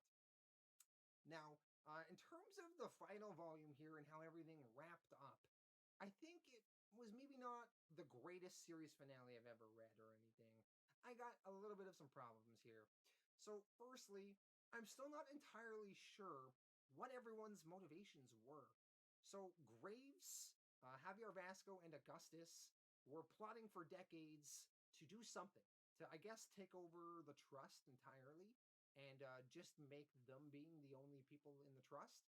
And I guess that was their goal. And Graves, it seemed like, I don't know what he really wanted. Did he want a house in the trust of his own? Or did he want something else? It seemed like he kind of reluctantly accepted a house in the trust at the end here. So it was a little unclear on what everybody really wanted there and some of their scheming and plotting going on. And the way this series ends is that basically everybody dies, almost. And, that's a little bit of a bummer that a lot of our favorite characters are dead at the end of this. But, I think it does make sense for every member of the Trust to be dead because, they're kind of assholes and they're the secret organization that should not have all this power. So they're all dead and we have swept that under the rug and they are done there. But it was a little sad to see, Graves die and Dizzy die and Cole Burns and some of the others there. It was kind of intriguing who did live to the end, though. So Will Slaughter, Victor Ray, and Loop, and Alano as well lived to the end. So, yeah. Now, like I said in the video, Alano, basically you would assume he died in the story, but there was a spin-off miniseries that he is part of, so he did in fact live. Now, I'm not going to be covering the spin-off miniseries. It's a one-off tale about Alano going down to Mexico and going on a one-off adventure there.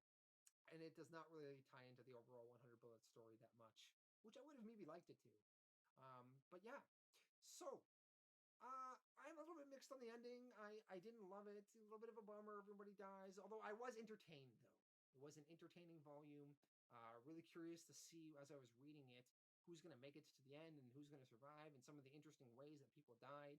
Especially in that final issue. It's just like bang, bang, bang, bang. Everyone's dying so quickly there. And it was pretty exciting. So, yeah, I'm a little bit mixed on this ending and the series overall, but I enjoyed myself. I thought it was a good time. I'm going to give this final volume an 8 out of 10. Let me know your thoughts in the comments, and thank you all for watching, and I'll be back in the future with more comics.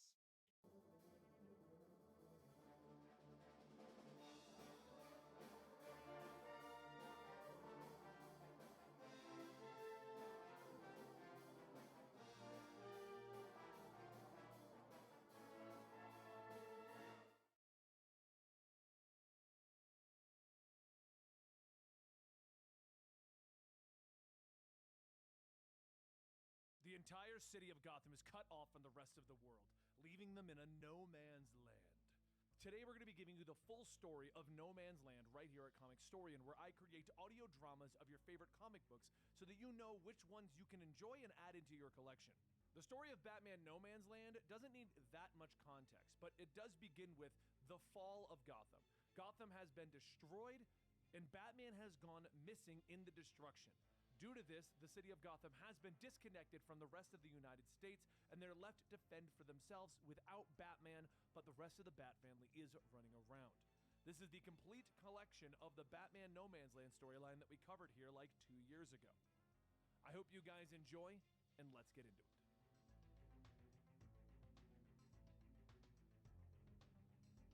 The faint sounds of signs flapping in the wind can be heard along the Gotham City limits. These signs tell a person that if they continue, they would be leaving the United States, or that the area has been declared off limits by the federal authority. And that is because there was an earthquake, one that shook the very foundation that was Gotham City. Now soldiers gather around the perimeter of the city, turning those who wish to enter away. Even a priest who just wanted to provide aid to those in need is turned away, leaving him to find other ways. Even after bribing a helicopter pilot to fly close to the ruined city, the priest is forced to just throw his box of supplies out. As the food scatters down below in Gotham, the people gather, grabbing what they can, looking around to see if anyone else noticed. And of course, people do notice, and they would steal right from a person's hand just to have a bite. This regression has forced people to fight for what they want or keep, even if the methods are crude. A spiked tennis ball fired from a sling into one's back often does the trick, though. And those lucky enough to have numbers like the GCPD are able to maintain some order in this city, even if they too have to adjust to the times. With food being a rarity all on its own, the crime lords have started to make strongholds around the city, killing anyone who even thought of stealing from them. But for those fortunate enough to not have their findings stolen, they were given a chance to barter for other goods. Hell, things like an apple can catch the eyes of those willing to pay big enough just for a chance to bite into something fresh. Auctions are held for those privileged few by the Penguin himself. People offer 5 gallons of gasoline, some offer 10. One man even offered a night with his girl. But another man offers a 20-carat diamond, which Penguin accepts. Even in these times, Penguin still kept his refined tastes in jewelry. It's been just over 3 months in no man's land, and one person keeping record of that is Barbara Gordon. She watches from her tower, barricaded in with plenty of food, medicine, and rechargeable solar batteries. She had the chance to leave, but there was this nagging sense of duty to stay, something she must have gotten from her father. So to get by, Barbara deals in information, with maps, knowledge of various underground supplies, stashes, and fallout shelters. She does well for herself. She even tricks the locals to get her food from these caches by telling them that they are poisoned and only she has a means to neutralize it. Little do these people know, the food isn't poisoned, but if they knew that, well, they might not come back. With her network of information, Barbara has also learned that Jeremiah Arkham decided to let all of the criminals in his asylum back into the streets before he left town. The neighborhoods were sectioned off and tagged to show who owns what. All the big players are there. Two-Face, Killer Croc, Black Mask, the ventriloquist and Scarface, the Joker, though his whereabouts are currently unknown. The only person who didn't go insane was Penguin.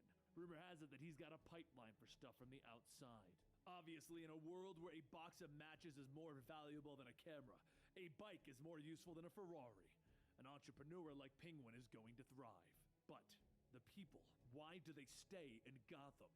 Some had no choice. Some saw it as a great adventure. Others saw a unique opportunity. And some believed their own reality, welcoming the mothership to land. With food and resources now currently being the only currency, people protect and defend their own tooth and nail. People with trade skills like mechanics or seamstresses are brought into the folds and offered protection. People with social skills, they're normally turned away since they don't have anything that they can really offer. And what of Gotham's leading citizen, Bruce Wayne? Where did he go? After being humiliated and insulted before Congress, he disappeared. Ironically, all of his properties were quake-proof except his personal home. Did he give up? Did he leave Gotham? Well, no one knows for sure. But without the presence of Batman, the GCPD have taken it upon themselves to dish out their own brand of justice. Since there are no jails, the GCPD steps in for those in need, literally taking the clothing off of the backs who try to take what isn't theirs. However, one day, using what little they had, one of the officers made a makeshift bat signal, stating that he was hoping this could give people hope. Jim quickly destroyed the signal, though, shouting, "No! We don't need this because he's not coming." He gave up on Gotham like everyone else. He always took the easy way out. Being a vigilante was much easier than being an actual cop, though some say, in certain parts of the city they can see a tag, one shaped like a bat. Some even go as far as to state that they have seen Batman, but all they could see were shadows. Word travels to Barbara, however, that something is off. Batman wouldn't use the tag to show himself. It just isn't his style, or would he? In no man's land, there's no status quo, but still, if it is him, why wasn't he calling her? One night, as the cold sets in, a pair of drifters get cornered by a group of thugs, noticing that they have nice warm coats. The drifters try to run, but the thugs begin to catch up, with the drifters bracing themselves for a beating. But that beating, it doesn't come. When the drifters open up their eyes, they see the bat-shaped shadow fighting against the thugs. One of the thugs begins to beg Batman not to kill him, but the voice that responds is female. Wearing a cowl covering her whole face, she tells the thugs that this area is under her protection. Another thug grabs the brick, stating that it's just a girl, and the woman tells him that she is the Bat, their worst nightmare. The Batgirl effortlessly disarms and beats the thugs down until they decide that enough is enough and they run away. Once they're gone, that Batgirl tags the wall with her mark, and one of the drifters asks, does she like work with Batman? She asks, how do you know that she isn't Batman? If you were a big tough guy and got beat up by a girl, would you admit it? Or would you state that it was some huge 7-foot-tall giant with fangs and claws? The drifter says that that's a fair point. Back with the GCPD, Jim looks to expand his territory and protect those in need. And what better way to do that than to start a gang war between two gang factions? As the night comes, Jim and Bach both head out looking for a demon's tag when they come across a group of people trying to keep warm around a pile of burning books. Jim sighs to himself, stating that once they take back the city, he's gonna make it a punishable offense to burn books. But soon they come across what they're looking for, a demon's tag. Bach begins to cross out the tag and replace it with the Low Boys tag when someone calls out to him. Jim spins around, shining his light on a group of demons, and he tells them, look, you don't look like Low Boys, but really, we don't care. The penalty for trashing the demons is death. As the demons' thugs move in, there's 3 gunshots, and a masked man says that he really hopes they don't mind. The man pulls off his mask, revealing himself to be another officer, Petite, and Jim asks, you been following us all night? Petite tells him that he couldn't sleep knowing that they might turn up dead, trying to turn the gangs against one another. Was he wrong? Jim doesn't respond, and Petite sits the dead demons along the Low Boys tag, stating, now this will incite a war. Petite takes a deep breath and shouts, oh, demons, come out and play! Petite's call echoes throughout the abandoned buildings, reaching the ears of the demons nearby. They run over to where the sound came from, and they find 3 of their brothers dead under a Low Boys tag. As they decide to report back, Petite leans around the corner, yelling, chick, chick, chick. The demons quickly rush to the sound, and Jim and the others lead the group right to a group of Low Boys. After quickly ducking away into an alley, the demons begin to yell at the Low Boys that they're going to die. But up from a nearby building, Petite watches, stating, congratulations, you guys just started a gang war. A few nights later, a group of thugs sit by a broken bridge when they notice an old man wandering around. The thugs jump out to mug the man, but they decide that they have a better idea. They're just gonna test to see if the waters separating them from the other side really do have minds. So they push that man towards the ledge, stating that if there are minds, they will just have to keep throwing people in until there's none left. As the old man is pushed over the edge, the thugs hear something. They look up, and they see the Batman. Batman quickly disarms one of the thugs, and the other pulls out a knife with Batman throwing him to the ground. He tells Alfred, the old man, to hang on. And as Alfred dangles on a rhubarb sticking out of the concrete, he says, yes, a sensible course of action, sir. Batman bashes one of the men with a broken car door and throws a rock at another. He then ducks to avoid the rock as it hits one of the thugs by the ledge, sending him over. He screams as he falls in, and when he hits the water, there's a loud ba-boom as the mine goes off. Batman helps Alfred up, apologizing. I'm sorry I didn't get here any sooner. I need to relearn how to get around. All the broken cornices and rubble and collapsed rooftops are slowing me down. Alfred then says, it's been a while since you've been in action. How does it feel? Did it feel good? Batman tells him, no, it didn't feel good. It felt great. Though Batman is working solo, he does at least make an effort to inform Barbara that he is back, even if he doesn't answer any of her questions. The next day, Jim's war between the demons and the Low Boys rage on, with Jim bringing in his men to tell them that this is now GCPD territory. They can surrender now, or they can have them thrown out there. With the 2 gangs already disorganized from their fighting, it doesn't take long for Jim and the GCPD to clean up and take control.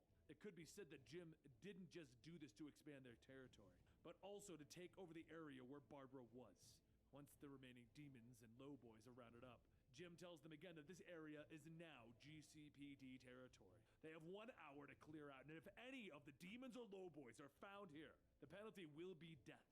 Petite then says, to just show them that we're not fooling around, he puts one of his guns to the demons and pulls a trigger. The demon slumps to the ground as everyone scatters, and Jim shouts, "That was way out of line! We are still police, and that means that we will not resort to death squad tactics. Is that understood?" Petite says that he was just taking a little more initiative is all. Now they know the GCPD is prepared to enforce their death penalty. They will run all over town telling everyone that the cops have gone crazy. Maybe this time they won't actually come back. If he thinks he was wrong, look him in the eye and tell him. Jim stares into Petite's eyes, and he says nothing. So Petite walks off telling them, "All right, enjoy those sticks." Meanwhile, over at Dooley Square, Batgirl finishes taking out a thug when someone tells her, "You have a nice costume." She spins around to see Batman and says she didn't think that he would approve. He hasn't been around and Gotham needed a bat. Batman tells her, "My whereabouts and my reasons are my own, but I don't do partners. They've already been sent away because of how dangerous this place is going to be." Batgirl says, well, she plans on continuing to do what she can with or without the costume. She can take it off if he asks. Batman doesn't say anything at first, and then he looks at the bat tag, and he says, "That's a good idea. I plan on using it." Batgirl then asks, "Do you mean that I'm approved?" And Batman says, "You're not disapproved. For now." The next day, Jim and his men stumble upon a bat tag, and Jim's scout, Ramirez, asks, "What does it mean?" Jim yells that he'll tell them what it means. Nothing! If he really was here, wouldn't he announce himself? Just paint over it. It's not him. It's not his style. But later that night, Batman returns to the area to find that his tag was painted over. He thinks to himself that he's been gone way too long. There's no respect, no fear, and why should he be surprised? Myths lose their power if they aren't repeated. If they don't see him, they won't talk about him. So Batman sneaks into a Scarface-controlled building, and as the person inside wakes up, Batman says, "I'm on your side. Just tell me where Scarface sleeps." The man begins to shout, "No! Scarface protects us! You're bad! Get out!" Just then, one of Scarface's enforcers kicks in the door, firing a shot, barely missing the Batman. He jumps out the window running, and as the enforcer looks out the window, he doesn't take a second shot. Batman returns to his hideout to try and figure out a way to get close to Scarface. He can't use his high-end tech because it's useless out there. So right now he's going to have to rely on his own brain. Ventriloquist and Scarface have something that the others need, but they aren't taking it from them. Why? Or maybe they can't. That's right. They control the bullets. That's why the enforcer didn't take a second shot. It's because he couldn't. This costume right now is a liability. It's time to compromise. He's gonna take it off until the time is right. The next morning, Batman heads out without the mask into Scarface's territory, and a man points a gun at him asking, "What is he doing?" Batman tells him that he's looking to trade. He wouldn't waste his one bullet on a man who could just drop the soda, right? The enforcer then asks, "How did he know you only had one bullet?" Batman tells him, "I knew a guy who ran with the ventriloquist and Scarface a while back. He was the cheapest boss around, always grinding him on the split. He's grinding you too, isn't he?" The enforcer laughs, stating that he can't complain, but hey, he's got some cigarettes. Trade for the soda? But before the trade could happen, the enforcer notices a few people not working and yells at them to get back to work. Batman asks what's the deal with them, and the enforcer explains that they offer to protect the people here, and they work for them finding stuff. Scarface gets first pick, Rhino divvies up the rest. The suckers get nothing fancy, but enough to live on, like dog food. Batman then asks, "How do you protect everyone if you only have one bullet?" And the enforcer tells him that Scarface said they needed to conserve their resources, only 8 of them around.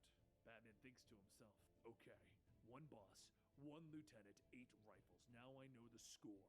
He tells the enforcer that he'll trade him the soda for a lighter, on one condition. Give this message to Scarface, and there might be another bottle of soda in it for him. Later, Scarface reads Batman's letter aloud, stating, "I have 1,000 rounds of 9mm ammunition for trade. If you're interested, send someone wearing a red armband to the same place." Scarface then looks at the enforcer and asks, "Who gave you this?" And the enforcer says some guy he's never seen before.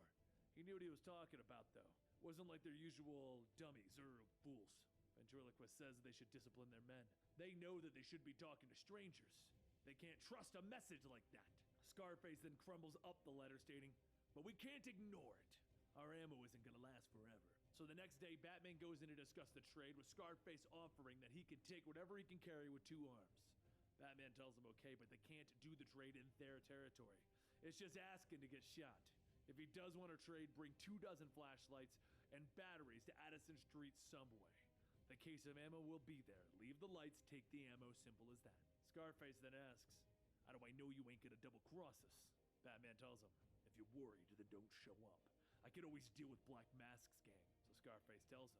Fine, noon tomorrow, Addison subway. The next day, Scarface and his men find the crate that Batman left, and when they open it, there's a blinding flash of white light. Batman runs in, knocking the enforcers out, and tells Alfred to tie them up. He then looks at the ventriloquist, yelling to say his name. Say my name! And then he snatches Scarface. Ventriloquist tells him, Batman! And Batman yells, louder! So the ventriloquist shouts, Batman! And Batman then says, who's in charge here? And the ventriloquist shouts, Batman! Batman's in charge! As everyone is tied up, Batman takes to the streets calling to everyone. Scarface is finished. This is now the territory of Batman. To everyone with a rifle, your friends aren't coming back. Surrender or face my wrath. A man takes a shot at Batman, hitting him in the back, and he falls to the ground. But after a few moments, Batman gets back up and he starts to walk. More shots begin to hit him again, and he gets up the second time, with the shooters yelling that he can't be killed. He ain't human. Batman laughs to himself, thinking, thankfully, they didn't have armor-piercing shells. Now it's time to really take control.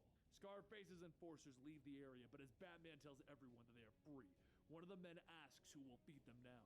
Batman throws the Scarface doll down, stating that they will feed themselves.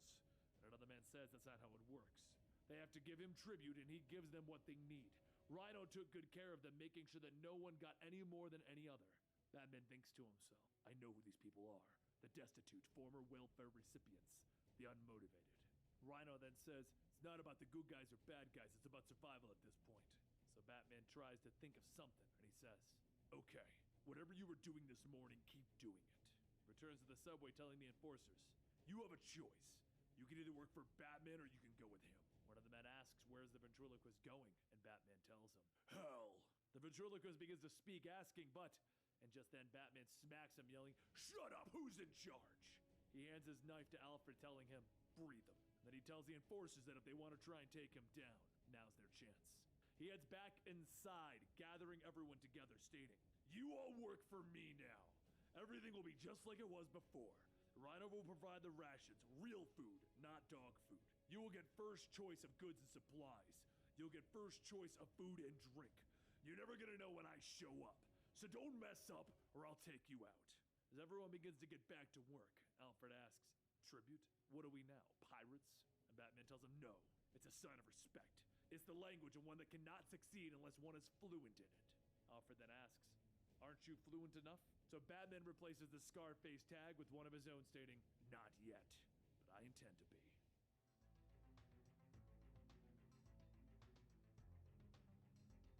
For a brief moment, the world is calm, silent. As lightning strikes, it makes the sound as if the universe itself was split into two. As Azrael checks his costume, he's struck from behind by a pair of fists. A man shouts that he is one of them, and Azrael yells, no, I'm the guy who dragged your sorry tails out of the fire. As for my clothing, don't you recognize the new Red Cross uniform? Get a clue. But as Azrael walks off, he thinks to himself that one more punch and he would have been out. The old Azrael would have handled the three of them within seconds. The new version? Let's just hope that there isn't a pack of angry Cub Scouts up ahead. The costume he wore before he made Azrael. But now it went up in smoke along with Lad's home. The new suit is, well, he's just regular old Jean-Paul Valley, dressed for Halloween. However, there are more pressing matters to focus on. Lad has information about Nick Scratch, and now that Lad is gone, Azrael follows the tracks to an old church nearby, and he notices muddy footprints walking throughout the halls. The footprints lead to a dusty organ, and they just stop. Azrael looks around the seams of the organ, and he begins to pull on it, revealing a hidden pathway behind. As he shines his light, a man lunges forward with a pipe, knocking the flashlight out of his hand. He shouts that he won't get him, but Azrael tells him that he does not plan to harm the man he spoke with earlier about Scratch. His name is Azrael. After calming Lad down, he explains that yes, he does know something. Nick Scratch had an uncle who owned a fishing lodge at Dixon Lake near Bloodhaven. It is possible that Nick himself went there to hide out. Not many people know of the lodge's existence. With that newfound knowledge, Azrael sets out for Dixon Lake. And just like before, the storm is fierce. But even as the rain hits his face with the force of a slap, he presses on. Just then the lightning strikes with a sound that can shatter the night. Azrael pauses, seeing the lightning strike right next to him, and he thinks to himself that after just a few more yards, he would have been nothing more than a pile of ash. He should return and wait for the storm to die out, but he won't. Besides, what are the chances of that happening again? 1 in a million? As long as he can get to the car. A second bolt strikes, but this time under Azrael's feet. He jumps out of the way, the ringing in his ear causing him to lose hearing for a moment. But after a few seconds, sound gradually returns, and with it the sound of rain, wind, and voices. 3 men walk up, all branding pitchforks, stating that they know who he is. Scratch must want them to kill him. Azrael stands up asking, "Why? Why do you follow Scratch?" And the men tell their stories. One pumped gas, which was boring. The second was an accountant, which was banal. The third was a lawyer, which was both boring and banal. Scratch gave them purpose, guidance, made them special. Azrael listens, knowing that Scratch has relieved them of their actions and thoughts, ultimately taking away their humanity. He was like them once. The world was a simpler place. Azrael readies himself for a fight, getting ready to draw his blades, but he realizes that this is not the right costume. He doesn't have blades. He prepares himself for the worst when suddenly lightning strikes again, except this time it hits Azrael. He falls to the ground, his body smoldering, and the 3 men ask, "Did Nick Scratch do that?" He must have. How else could it have happened? Either way, their job is done. But before the men leave, Azrael drags his fingers through the dirt as he pulls himself up, telling them, "No, it isn't." Later, Azrael will question why he isn't dead. Was it a natural phenomenon? A miracle? Whatever the case, something inside him changed. His movements, his accuracy, his form, all of it worked together to fight these men. Mind and body, quick and fluid and certain. As Azrael kicks and knocks out the last devil, he allows himself to smile, and with that, the storm passes. The earth is quiet again. Azrael travels the land, passing Bloodhaven and arriving at Dixon Lake. When he gets out of the lodge, he notices the tracks in the ground are still fresh. Did someone come or did they go? Is someone inside aiming a gun at him? Is he going to step on a mine secretly planted in the ground? He asks himself these questions, but still pushes through, kicking the door to the lodge in. There's no sign of Scratch, but there is a note. Azrael, I thought you might get this far. Sorry I missed you. Gone to Gotham City. See you there. Your pal, Nick. Skip ahead 11 days, because it's been 11 days since she was trapped there. The water is nearly gone. The nights are freezing. 3 days since she's last eaten. Welcome to Gotham City. As curiosity sets in, the young woman looks down a dark hole, asking if he's down there. Can he hear her? What does he want? And from the shadows, a large man sits on a pile of bones, stating that he thought that she already knew. He wants her. Meanwhile, just outside of the city, Nick Scratch tells the guards that he must get over the river. Those poor, deeply troubled souls over there, they need salvation. They need a message that only he can bring them. The guards are hesitant at first, claiming that they have their orders to not let anyone over. But the more that Nick speaks, the more the guards accept. While Nick convinces the guards to grant him passage on the other side of the dock, Azrael watches. He can't hear what they're saying, but he knows that they're planning to ferry Nick across. But before Azrael could act, the older woman by the name of Miss Freedang appears, stating that he has a funny costume. But if he could, she must get over to Gotham. Her daughter is trapped over there, but before she lost contact, her daughter said that she was in terrible danger. She's sorry to ask a thing, but Azrael reluctantly agrees to help. But now, instead of just getting himself over, he must find a way to get Mrs. Freedang over. He lights a torch, throwing it into an old truck, and he pushes the flaming truck into the docks. As the guards begin to put the fire out, Azrael takes Mrs. Freedang and jumps onto the boat that was prepared for Nick. As the boat gets ready to sail back across the river, the woman looks back down into the pit, stating that she doesn't see anything. It's so dark. The woman's boyfriend says that he's probably gone, and they were up there freezing their butts off, scared by some boogeyman who isn't there. He's going to go down there and search for food. Anything will be better than sitting here listening to her whining. The dumbest thing that he ever did was hook up with a loser like her. As the boyfriend lowers himself down, the woman pulls the rope ladder back up, stating that when he comes back, she'll help him get back up. The boyfriend scoffs, asking, "Come back to you? You're so dumb, you probably believed that I would." Just then, a pair of gleaming eyes appears through the darkness, and the large man from before steps out with a knife, asking the boyfriend if he would like to join him for dinner. The boyfriend stumbles back, stating, wait, you want the girl, right? Yeah, I can get you the girl, no problem, just let me." The large man holds the knife, telling him, "Her time will come." And then a short, ear-piercing scream can be heard as it echoes throughout the city. Over at the Gotham City docks, Nick's boat is secured, and as Nick walks out, he says that he would like to thank them for bringing him over. But before he could leave, a group of thugs walk out wielding pipes and chains, asking what do they have there on the boat. One of the guards grabs his gun, firing at the thugs, but when his shot misses, the thug with the chain swings it, knocking the gun from the guard's hands. Just then, Azrael jumps from the boat, telling everyone to leave. And one of the thugs lunges at Azrael, but just like before, Azrael dispatches him with ease. A kick here, a throw there. The thugs prove to be easy sparring partners. But during the fight, Nick takes his chance to escape into the night. Once everything is over, Mrs. Freedang steps off the boat asking if it's safe now, and Azrael tells her, yes, let us go find your daughter. However, just across the street, the large man found the woman as she screams for help. Mrs. Freedang says that that's her. That's my daughter, Mitzi. Azrael quickly leaps onto a nearby car and onto the roof of a broken building, separating the man and Mitzi. The man rushes in, and Azrael can sense that this man's strength is equal to 3 men, and he himself is already exhausted. The man grabs Azrael by the cape and slams him down, and just as Azrael gets back up, he swipes at the man's face, cutting it. The two exchange blows back and forth, but using his large figure against him, Azrael kicks the man back and off the ledge of the building. The man falls several stories down into the street, and when it all seems clear, there's a gunshot. Mrs. Freedang points her gun at Mitzi, stating that she ran away with that animal. She disgraced their family and caused her poor father to have a heart attack. Mitzi looked where the bullet hit and says that she missed. Mrs. Freedang lowers the gun, stating that she knows. She just had to get it out of her system. Now give her a hug. Azrael watches as mother and daughter reunite and thinks to himself, another happy ending, another night in no man's land. And Azrael has joined the fray.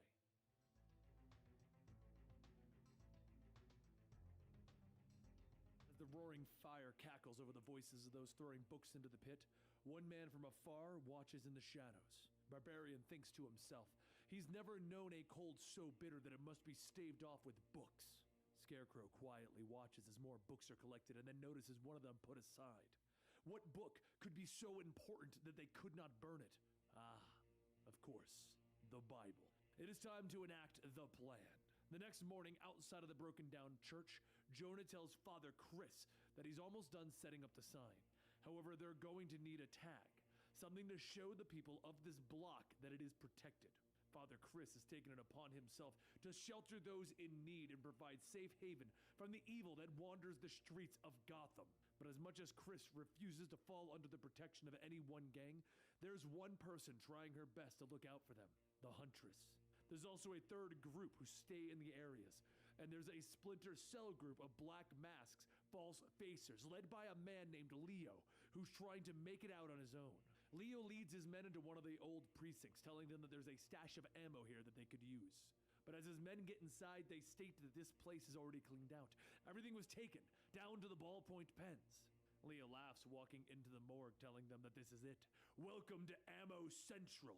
He pulls out one of the decomposing bodies, pulling out the bullets used to kill them, stating that they just have to reforge these and score some gunpowder. However, as Leo digs through one of the bodies, Mikey says that he's not so sure about this.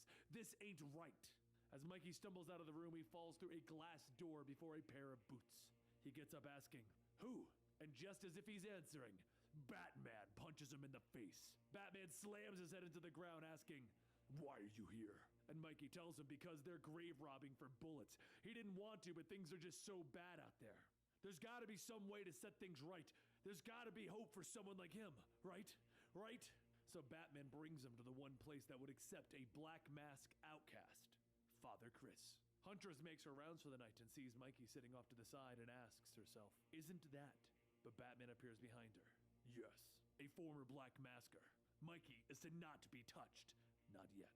Huntress goes in to check how things are, and just as she begins to speak with Father Chris, she notices one other person that has been accepted, Scarecrow. Without another word, she runs over, knocking Scarecrow to the ground, shouting that she doesn't know what he's up to, but she will not allow this. Father Chris hurries over to break the fight, stating that she must control herself.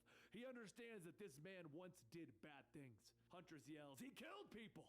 And Father Chris says that this is a place of sanctuary. Gotham is no longer black and white, if indeed it ever was. Huntress then says that that monster is a threat to everything that they're doing here. She confesses that her own morality has at times been questionable, but she knows the difference between the good guys and the bad guys. As Scarecrow picks himself up, he asks, "Are you really sure about that?" However, Huntress isn't wrong. There are things that Scarecrow is planning, but what remains unseen. After collecting a dozen of rabies-infected rats, Scarecrow releases them into the church's food storage. When Father Chris finds them, Scarecrow says that it's just terrible. Who could have done this? This sort of crisis would surely lead to the worst kind of human ugliness out there. All these people are depending on you. But there is somewhere that you could go to get more supplies. No. A man in your position must always put morality before even survival. Father Chris asks him, what does he mean? Does he know of a place where they can get food to survive Gotham being separated? With no supplies coming into the city, they're running low. Later that night, Penguin looks out the window watching the GCPD mark their territory. And he says that he understands that they need food. Well, he provides a safe place for his arsenal. Rifles, guns, gunpowder, etc. This really is the greatest supply of weaponry that Gotham has to offer. He has two advantages to make him the perfect concealer. In addition to having an unused fallout shelter underneath the cathedral, Batman trusts him and would never think to search the territory. Father Chris prays out loud, trying to find the strength to walk away, but Penguin tells him that he understands his predicament and he will make it easier for him. The church does not have a choice in this. Either he takes the weapons willingly, hiding them in the basement away from Batman's prying eyes, or he will simply shoot him and hide them there anyway. Consider the food and medicine a gift of charity. Meanwhile, in another part of town, Leo brings his men to a building said to have housed all of Penguin's surplus goods. But as the men begin to search the dilapidated buildings, one of the men gets punched through a wall. Leo asks what the hell was that, and the man says that this place must be haunted. The exit slams shut and Batman tells them, not haunted, infested. All the men begin to run towards the exit trying to pry the door open, but just then an arrow shoots up from underneath the ground and is pulled back down. The second the floor gives way, everyone crashes into the basement with Batgirl stating, yeah, this place is infested by bats. But just as she finishes, explosions go off and Batgirl throws a batarang out of the window to allow the Facers to escape. Once the last of them pushes out, Batgirl fires her grappling hoop into the ceiling where Batman can grab it and pull her up. Batgirl sighs, stating that she's sorry that she let them go. But at least they didn't get any of Penguin's ammo. Batman tells her that there wasn't any ammo for them to get. It was arson, and no one would be insane enough to burn supplies. Batgirl then asks, what about the false Facer at the Ark Refugee Center? She heard that he brought him there. Is that safe? Batman tells her, so long as my former friends stay away from him, yes, I'd like to think so. But at this time, Scarecrow is convincing Mikey to do the exact opposite. He tells Mikey that Father Chris has received those weapons. They're going to need protection. Protection from, say, your old Splinter Group. Mikey then asks, why would Father Chris not ask him himself? And Scarecrow tells him, because the father is a proud man. It's just, he didn't want the protection of the GCPD. It would make people here too nervous that things might be run like a police state. Father Chris never intended us to be defenseless. He was just too nervous to ask. As Mikey grabs the supplies and he runs over to Leo's hideout, he tells him that he's got that gunpowder that they were looking for. That's not all. The refugee center wants to hire them as protectors. Wait, is something wrong? Leo reaches down into the crate, pulling out a gun, pulls back the hammer, and he fires. Huntress hears the gunshot echo throughout the streets and rushes to where the sound came from. It's there that she finds Mikey on the ground holding his stomach, begging for help, next to a note that says traitor. While Huntress tries to make sense of all of this, Scarecrow watches from the shadows. Huntress rushes back to Batman, who's been sitting there with his arms folded, telling him that Mikey's been shot. Batman says that there's somewhere that she can take him, but Huntress stops him, yelling she can't leave now. What does he want to hear? That she can't do this without his help? That she's not strong enough, fast enough? She's tired of begging. She isn't here to ask for a scrap. She's asking him to save someone. She has come a long way for him, and she has worked hard to be worthy. Maybe harder than he knows, but right now she's going to need him to trust her to watch over this place. Batman takes Huntress's hand off his cape, telling her, bring him back out. While Batman takes Mikey to Leslie Tompkins' makeshift hospital, back at the church, Scarecrow tells everyone that Mikey is dead. Surely you all know in your hearts by now.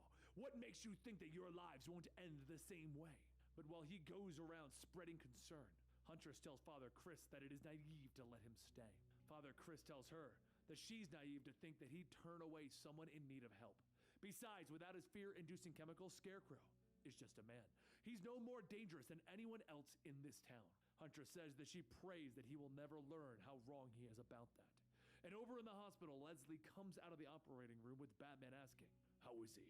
She pulls off her gloves, stating critical. But he at least has a chance now. And how have you been? I haven't seen you since, well, the fall of Gotham. Batman doesn't directly respond, but he says that he needs to get back out there. He needs to find out who shot Mikey. Leslie pulls Batman's mask off. Bruce. And Batman says, why did you stay? She sits down, stating that she asked his father 30 years ago the same question. Thomas just looked at her with those sad, serious eyes and said, there's still work to be done. Dr. Wayne had no intentions of packing up his bags and leaving. She loved his father, and a part of her stayed with him. But what about him? What made you stay, Bruce? Batman pauses for a moment, and as he leaves, he says, "Part of me stayed, just for you." Later at the Penguin's chambers, Penguin sips his tea, stating, "Kill him." Batman tells him, "The boy almost died tonight because of the guns you put on the street. Before he passed out, he said that there were more elsewhere. Where are they, Penguin?" Penguin asks, "What are you going to do, arrest me? If that's what you think, you're mistaken." As Penguin's men get ready to attack, Batman sprays his spray paint can to blind the guards before knocking them out. He then reaches into his belt, pulling out a small device, and he sets it up, stating, "This miniature electromagnetic pulse will destroy all of the generators that you've been hoarding, permanently." He sets the timer for 15 seconds, with Penguin shouting, "There are no guns!" Batman starts to count. 6, 5, 4. Penguin shouts, "Curse you! They're inside the refugee center." Batman grits his teeth. "You psychopath!" And he jumps out the window, leaving the device behind. Penguin rushes over, asking, "How do I turn this?" But as he looks at it, he realizes the device is just a clock. He smashes it, yelling to his guards that he wants those guns back. Back at the church, Scarecrow comes up with a plan, but for it to work, he's going to need to pull a few strings, and the first step of that is leaving a letter to the Huntress. Later inside of the Gotham Museum, Leo and his crew scavenge through the building looking for supplies when Scarecrow appears before them. He tells them that if they want more guns, the people of the church aren't going to stop you if you tried taking them. But back over at the church, a small child brings Huntress the letter. She reads it, shouting, "What the hell is going on here?" She heads down into the fallout shelter, and when she returns, she dumps the box of guns that Penguin gave to Father Chris. A short while later, Scarecrow returns, asking, well, what do we have here?" Father Chris yells, "I had no choice. You must believe me."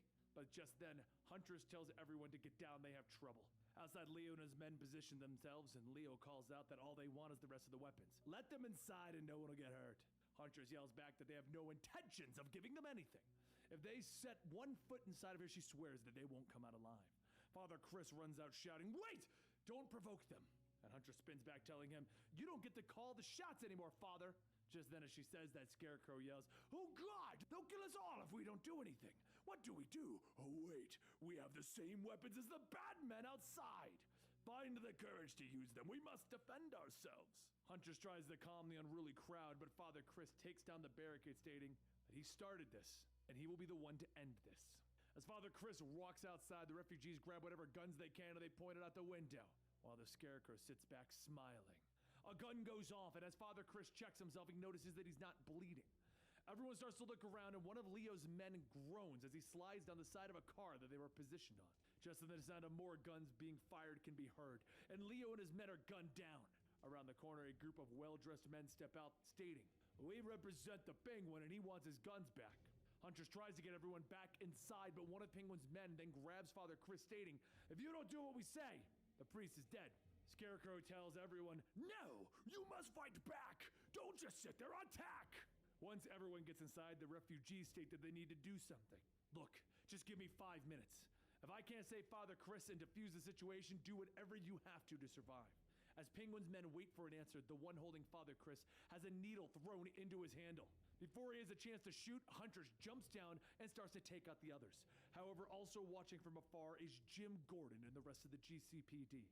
The man that was holding Father Chris grabs them again, stating that if they don't think that he'll kill the priest, they got another thing coming. But then there's another shot, and the Scarecrow yells, "That's it! That's it!" Huntress yells for them to start firing, but the shooting didn't come from the church. Back at the car, Leo starts to unload his clip, asking if they want to shoot him in the back. Everyone starts to scatter for cover, but as Leo begins to unload, a shadow looms over him, and he says, "Oh, hell." After a few moments of silence, Leo steps out of the shadows, stating, "Look, how about this? My 3 guns for the priest."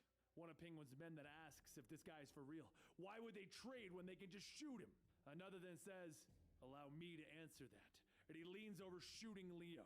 When they all turn back, they see Father Chris is not there. And Huntress helps Father Chris back into the church, with Scarecrow yelling, "It's a sign! We have our shepherd back! Now is the time to strike!" Just then there's a creak and everyone turns back, asking who's there. Leo yells, "Whoa, whoa, whoa, whoa, settle down, I'm not armed. He said there was shelter here." Huntress stops him. Wait, if he's here, then who's out there? Penguin's men head down to Leo's body, and they pull back his shirt to see the bat symbol. Batman springs up, taking the men out, and Jim gives the order for the men to move in. As Jim looks over the ledge, he sees Batman knocking out the last of Penguin's men, stating, "You can take this message back to the Penguin. Tell him that this block is off limits, permanently." He throws a smoke bomb covering the entire area, and Batiste asks, should they go after him? Jim tells him no. For better or for worse, the refugees have someone watching over them, and though he doesn't fully trust their savior anymore, he can trust the integrity of their leader. Back inside of the church, Leo says that it was all Scarecrow's fault. He was the one who told him and his men to show up. Scarecrow tries to deny it, stating that this is the man that killed Mikey, but the refugees grab Scarecrow and they bring him down. The father tells Huntress that they need to stop the mob. They're going to kill him. And Huntress says that there's nothing that she could do even if she wanted. Revenge is human nature. Father says that it's also human nature to bend the force of a superior will. Please, he knows that she can help. I believe in you. Huntress takes a deep breath, stepping between everyone shouting, and she says, "Enough! This is what he wants. If you kill him, you'll make him a martyr. Mikey isn't dead, but he's recovering. There's a great power in fear. It can be used to fuel hatred and viciousness. Yes, but it can also remind you of how much you're loved. Look at the Scarecrow. He's a small man who's afraid. Let us thank him for reminding us how much we still have to lose." All the refugees begin to thank Scarecrow, and they tell him that he will be forgiven in the eyes of God. Once things settle down, Father Chris tells everyone that he will do the thing that he should have done in the first place. They throw the weapons into the ocean so that the weapons may never kill anyone. Meanwhile, elsewhere, Batgirl asks if she can take this thing off. After a few moments of silence, she says that she will take that as consent. As she takes off the blindfold, she looks around and asks, where are they? The cave? Wait, this is a basement. This isn't your main headquarters, is it? Batman tells her, no, it's a cave. And Batgirl asks, what, you got more than one? Batman tells her, these days, you have to be flexible. The basement that they're standing in is the basement of the still-standing Arkham Asylum.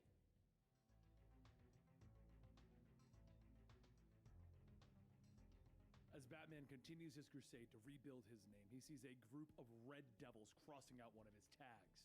He jumps down on the thugs, thinking that he was away too long. These people have fallen so far. These people have forgotten respect. One of the thugs swings a large wooden stick, with Batman grabbing it and bashing the thug into the wall. Another shoots his crossbow, but Batman takes the stick and uses it to catch the bolt and then jumps up, spinning around on the stick to kick the other two. As the men groan from being beaten, Batman picks up one by the hair and holds out a spray can, stating that he can put it back. The thug sprays over their tag to put Batman's back up, and once it's down, Batman throws him, telling him, leave. As another night passes in Gotham, another auction is held. Arrowheads for candy, blankets for bike tires, dog pelts for salt, pigeons for toothpaste. And of course, it's all overseen by Gotham's best entrepreneur, Penguin. He has wrought profit from the lawlessness, commerce from chaos, all for a mere 10% of the gross profits. As a couple presents their batteries for trade, Leonard, one of Penguin's enforcers, checks them to see that they don't have a charge. Leonard asks, what are you trying to pull here? We got laws here, and when you break our laws, you gotta pay. But before Leonard could pull the trigger, Penguin stops him, telling him that he needs to work on his interpersonal skills. The woman says that she's so sorry, they're just so hungry. They would do anything for food. Penguin grabs the woman by the face and inspects her. Well, I'm certain we can find something for you to do. The man yells, get your filthy hands off her! And Leonard pushes his gun into his face, with the Penguin stating, you tried to cheat me. Lucky for you, though, I have a soft spot for lovebirds. If love conquers all, then you'll both want for nothing. If not, well, that's another story. Take them away. But while all of this goes on, one of Barbara's informants reports Wynn, stating that it's on. A short while later, Batman makes contact with Barbara, stating that he needs to know of any place that is having mass meetings. Some place where people gather for worship, trade, anything like that. He needs big crowds. Barbara says, oh, you want an audience? Well, funny you should ask. There's one place that I can think of. Back inside of the theater, Penguin gathers everyone around, telling them that he would like to welcome them to the new Iceberg Lounge. Tonight, for your gaming and gambling pleasures, these destitute souls have volunteered to risk it all and put their very lives on the line to win a cornucopia of consumables. More importantly, a guaranteed position within my employment as a member of my esteemed staff. But how does one earn such a lavish bounty? The crowd begins to chant, Dozer! Dozer! And Penguin says, yes, indeed! You must best the fan favorite, rough, tough, buff, and hairy, Dozer. The large dozer waves to the people, and Penguin goes on stating that after 12 rounds with the muscle machine, one way or another, their troubles will be over. As the Penguin's men begin to collect the wagers, a voice calls out, "All bets are off!" Penguin shouts, asking, "Who dares?" "Oh, it's you. I should have known." Batman jumps down onto the stage telling everyone, "This is my city. I'm the law, and if any of you are threatening either, you'll answer to me." Penguin laughs, "Surely you jest." But Batman punches him, stating, "You must be mistaking me for someone else." Penguin falls back, shouting, "My nose! He broke my nose!" So Batman picks Penguin up off the ground, and Penguin yells, "Things are different now! There's a new pecking order, Batman!" Batman then asks, "How about this? Let's make a wager. I'll go up against Dozer, and if I win, you abandon these fights. If the house wins, well, you'll get to be the bird who killed the bat." Penguin laughs, "Ha ha! Forget it! I'm not stupid. I know Batman can take down Dozer, but can Batman take down all of them?" The crowd falls silent, looking at Batman for an answer. And he tells him, "Yes." First up is Dozer, as Penguin expected. He falls with one kick to the head. Leonard then asks, what are they going to do? And Penguin tells him, "It'll be fine. These people are lapping it up. Just think of all the money that's going to be coming in." But meanwhile, back at Barbara's tower, she gets the reports from all over the city that almost every gang is making its way to Penguin's. Outside of the Iceberg Lounge, Batgirl watches as more and more people pile in as she says, "The bugs and the vermin sure are crawling out of the woodwork tonight." The next opponent is a rather large woman as she grabs onto Batman and begins to squeeze, stating, "Don't worry, baby, it'll all be over soon." So Batman headbutts her and then hits her in the throat and moves on to the next, and the next, and the next. Penguin watches as he's fed, and he tells Leonard to send in Razor Eddie. He's always been a crowd pleaser. But just like that, Razor Eddie is taken down. Leonard says they have a situation. After checking all the figures, everyone is pouring in bets. The problem is, everyone is betting on the Bat, and if he does win, we won't have enough money to pay off all the people. Penguin jumps from his chair, shouting, "What?" He hurries down to the stage, yelling, "That's enough. I'm calling an end to this charade. I'm sorry to say, but Gotham's so-called Dark Knight is nothing but a rotten cheat. As regular customers know, these bouts are death matches. Has Batman killed a single person? No! He has cheated all of you out of your entertainment. Therefore, it pains me to say, but I declare this contest void. All bets are off, except for the house percentage, of course." The crowds begin to draw their weapons, asking, "Is this guy joking? Because if he isn't, he's a dead bird." Penguin stumbles backwards, bumping into Batman. And Batman tells him, "Looks like it's just you and me." And them. Penguin asks,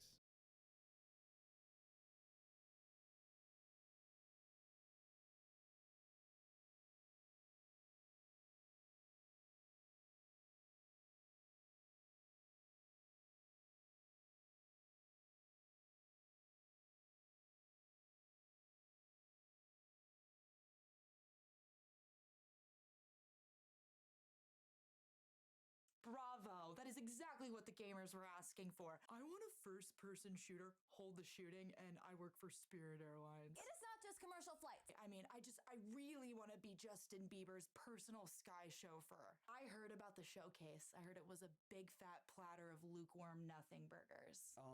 Actually, PS5, Xbox just dropped a ton of sick trailers. Sorry, did you just, actually me? He just, actually did. I'm just saying, I've been waiting for Fable for like a century. It's really coming out this time? Yeah, it looks amazing. Okay, but like drop $70 amazing? No, like drop nothing amazing. It's coming out on Game Pass day one. What? And so is the new Gears, the new State of Decay, the new Perfect Dark, the new Doom, and Age of Mythology, all on Game Pass day one. How are you making any money? Stop giving your milk away for free, cow. Moo, bitch. Get out the way.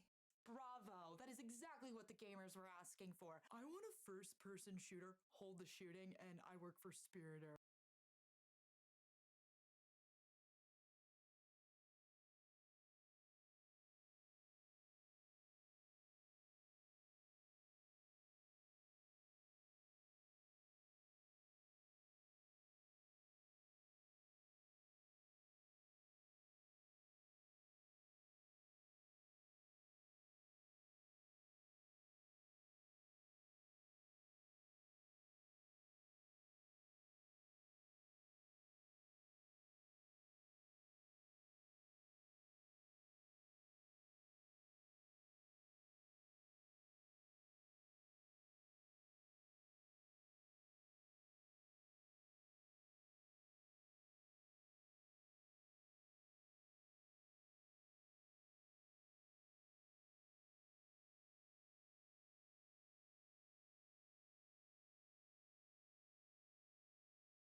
Say it with me.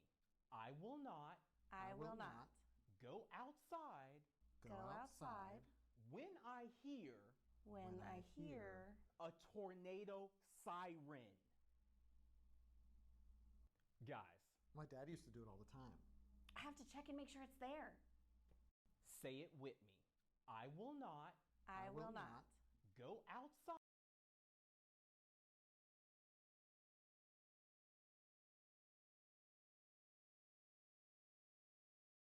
Would anybody like to say a few words? And make it quick, y'all, because break's almost over. When he was here, it felt like he was family. He's like a brother to me, like a big brother that wasn't afraid to tell people what kind of fish they were eating. Hey, anybody know what happened to him? Yeah, I reckon he threw one too many shrimp on the bobby. What'd he just say? I don't speak bluey. Yeah, he lost $11 million doing Shrimp Fest. Dadgummit, man. Now he ain't never gonna taste them Cheddar Bay biscuits again.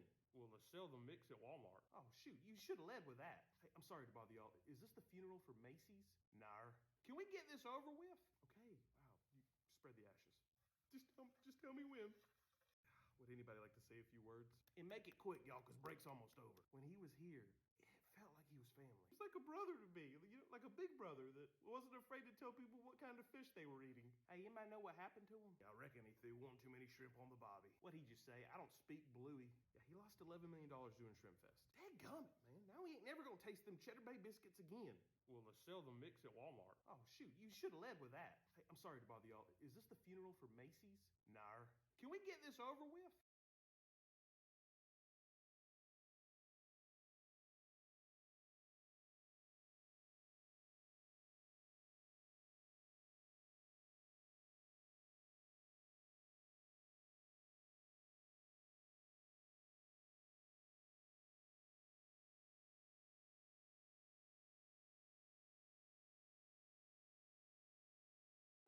We live in the age of nostalgia, reboots, and sequels. So we've grown accustomed to spending a lot of time with certain characters. James Bond has continued on through nearly 60 years, with multiple actors ordering their martinis. The modern day equivalent to Hamlet, Batman, has been recast 6 times in the last 30 years.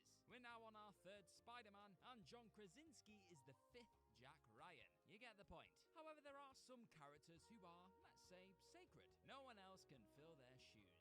Harrison Ford is Han Solo. You can't just replace him with some dude named Alden, right? Yet this unfortunately means that we as an audience have to sometimes wait a long, long time to see some of our favorite icons finally make their return to the screen. I'm Gareth from WhatCulture.com, and here are 10 ridiculously long periods between movie character appearances. Number 10, Kurt Russell as Snake Plissken, 15 years. In 1980, Kurt Russell was desperate to escape from his Disney clean image. Knowing he needed a dark and gritty change to avoid typecasting, Russell teamed up with his Elvis director John Carpenter to create the iconic Snake Plissken character for Escape from New York. However, the producers actually pushed for known grizzled action stars such as Charles Bronson, Nick Nolte, and Tommy Lee Jones to play the lead. Carpenter insisted upon Russell though, and won out in the end. The pair would then go on to work together again in The Thing and Big Trouble in Little China. Though Snake was Kurt Russell's favourite character, it would take 15 years before he'd return to the eye patch wearing ex-con. Yet despite having both Russell and Carpenter back in the fold, Escape from LA ultimately ended up as a box office disappointment. What a shame. Number 9, Al Pacino as Michael Corleone, 16 years. The Godfather trilogy will always have a significant place in cinematic history. The first movie established Al Pacino as a career A-list actor, whilst also giving Marlon Brando one of his most iconic roles to play with too. The Godfather Part 2 then led to Robert De Niro's first ever Oscar win. Both of the 2 films also won an Academy Award for Best Picture. Not bad at all.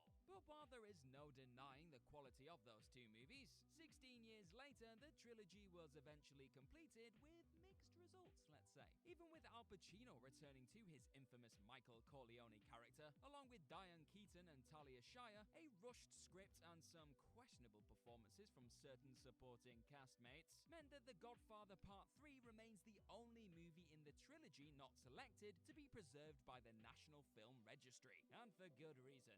Number 8, Christopher Lloyd as Doc Brown, 24 years. Since his first role in One Flew Over the Cuckoo's Nest, Christopher Lloyd has played many memorable characters. Jim Ignatowski in Taxi, Judge Doom in Who Framed Roger Rabbit, and Charlie Wilcox in Suburban Commando. Okay, maybe not the last one so much. But the one character that people most recognize Lloyd for is undoubtedly Doc Brown from the Back to the Future franchise. Lloyd first played the Looney inventor in 1985, then came back for the sequels in 89 and 90. So it was a bit of a surprise when the Doc suddenly showed up a whopping 24 years later in Seth MacFarlane's comedy western A Million Ways to Die in the West. Well, it should have been a surprise, but one of the trailers actually gave away the cameo before the movie came out. Number 7, Ben Stiller as Hal L, 24 years. It's well known that Adam Sandler likes to cast people he's worked with before, including close friends. So anyone tuning into Hubie Halloween might not have actually realized the significance of comedy legend Ben Stiller showing up in the opening scene of the movie. If Stiller's character's distinct handlebar mustache seemed a tad familiar in the Halloween-themed flick, that's because the well-known comedy actor was actually reprising his Nurse Hal character from another Sandler classic in Happy Gilmore. 24 years later, abuse one too many old ladies in a nursing home, and it pretty much looks like your career options dwindle down to insane asylum orderly. Though one does have to wonder if he'll even keep that job now. Number 6, Sylvester Stallone as Rocky Balboa, 26 years. Sly Stallone infamously bet on himself when he sold his script for Rocky, though he did have the foresight to know he was onto something rather special by portraying the underdog boxer. It's doubtful even he imagined the character would be involved in 5 sequels, plus 2 spin-offs over the next 5 decades. After 1990's Rocky V was a bit of a disappointment, however, the character was thought to have been put out to pasture while Stallone worked on other projects. Yet 26 years later, Rocky Balboa incredibly hit theaters once again, with Stallone returning as the aging underdog fighter in Rocky Balboa. As if that wasn't enough, 9 years later, Rocky would also return in the Michael B. Jordan spin-off Creed. Bonus points as well here for Stallone, as with 2 massively iconic characters on his resume, he also brought Rambo out of retirement in 2008, after he'd last played him in 1988's Rambo 3. Number 5, Karen Allen as Marion Ravenwood, 27 years. Sure, we could talk about the 19-year gap for Harrison Ford between The Last Crusade and Kingdom of the Crystal Skull. However, that character is actually going to miss out on this list due to a technicality. If you didn't know, Ford made an appearance in a 1993 episode of the Young Indiana Jones Chronicles. So there. Instead, we have an even longer hiatus in the Indieverse. Karen Allen, who finally came back to the adventurous world of Indy and the Gang for Crystal Skull in 2008. Since she missed out on Last Crusade and Temple of Doom, her Marion Ravenwood character hadn't been seen in 27 years. We eventually found out a lot had happened since Raiders of the Lost Ark 2. For instance, she gave birth to Indiana Jones' son, but let's not focus on that mutt for too long. Number 4, Linda Hamilton as Sarah Connor, 28 years. For actress Linda Hamilton, 1984 was a bit of a big year. Within the 3 movies she had coming out, Hamilton found the role she would end up being most recognized for throughout her entire career, Sarah Connor in Terminator. 7 years later, she would also brilliantly return for 1991's Terminator 2 Judgment Day. Due to the intense training regimen required for the role, and feeling satisfied about her character's arc, Hamilton chose to then skip the next few sequels, and so the franchise carried on without her to varying degrees of failure. Terminator 3 decided to make T2's ending irrelevant, the Sarah Connor Chronicles decided to make T3's ending irrelevant, Terminator Salvation attempted to go without Arnold, and let's just not talk about Genesis, please. Needing to rejuvenate the franchise yet again, James Cameron was finally brought back to produce, and Edward Furlong was digitally brought back. For a bit, and after 28 years, Linda Hamilton returned as the older yet still badass Sarah Connor for Terminator Dark Fate. Unfortunately, her comeback wasn't a triumphant one though, as Dark Fate all but killed off any hopes of a further Terminator movie for quite some time. Number 3, Alex Winter and Keanu Reeves as Bill and Ted, 29 years.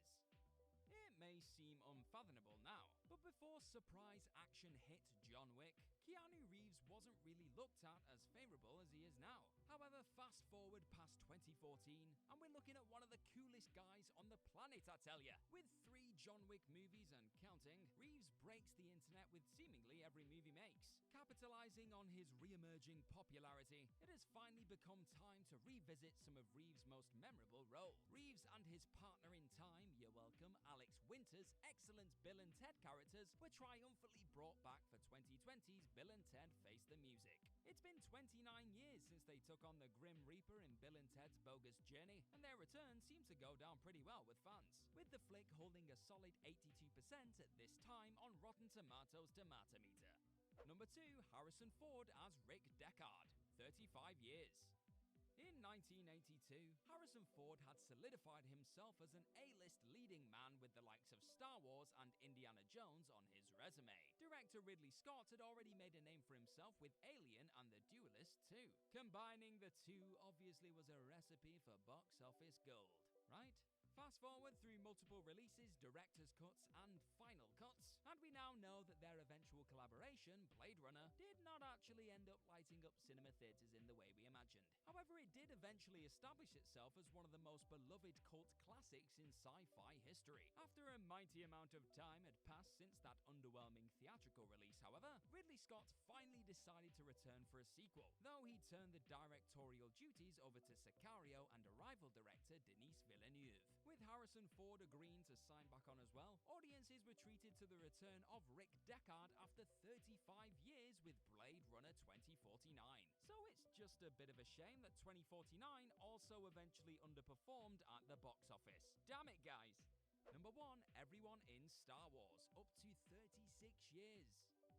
When you have a beloved franchise that has been ongoing since 1977, there's always a good chance quite a few iconic characters will be brought back into the fold further down the line, especially when the Star Wars sequel trilogy decided to go all in on nostalgia. First we start with the big three: Carrie Fisher, Harrison Ford, and Mark Hamill. Last seen in Return of the Jedi in 1983, Leia, Han, and Luke all returned for 2015's Force Awakens. Peter Mayhew's Chewbacca also disappeared after Episode 6. Until reappearing earlier than his other original trilogy pals in 2005's Episode 3. Though divisive in how he was brought back, it was also pretty cool to see Ian McDiarmid return as Emperor Palpatine in The Rise of Skywalker, 14 years after Revenge of the Sith. Until he opened his mouth, that is. And the longest gap of them all, Billy D. Williams returning as Lando Calrissian in Rise of Skywalker after 36 years, to do pretty much nothing. It's a good thing excessive nostalgia regularly leads to critical and box office success, right? Right?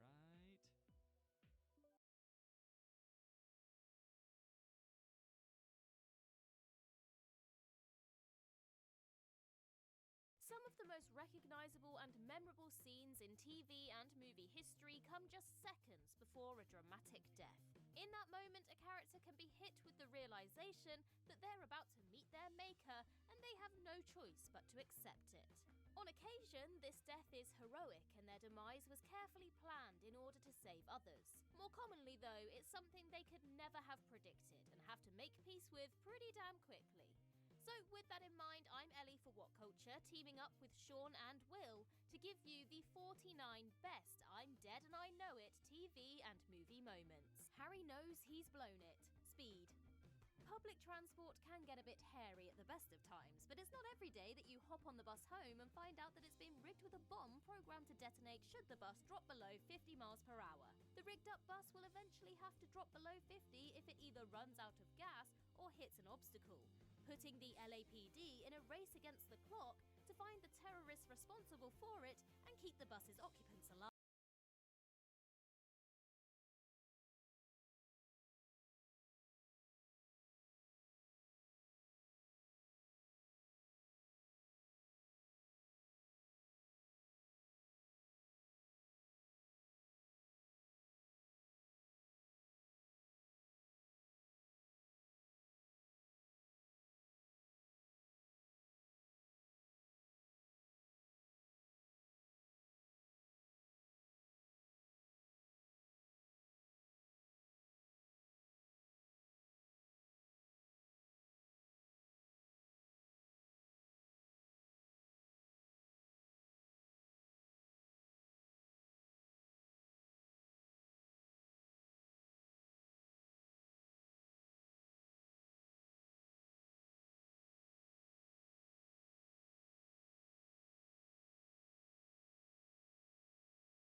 Imagine a word born from the heartbeat of jazz, born out of the struggle of history and the whispers of resilience, a word that is now so toxic that it's lost.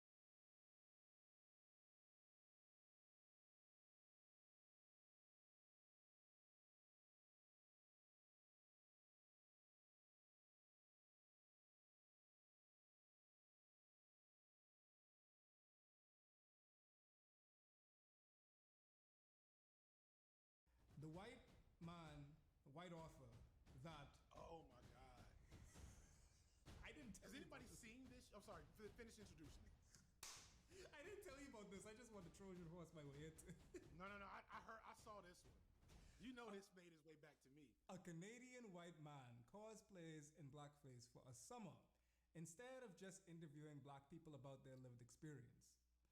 To then write a book about your cosplay experience and claim it to be the most important book on race relations is true colonizer behavior.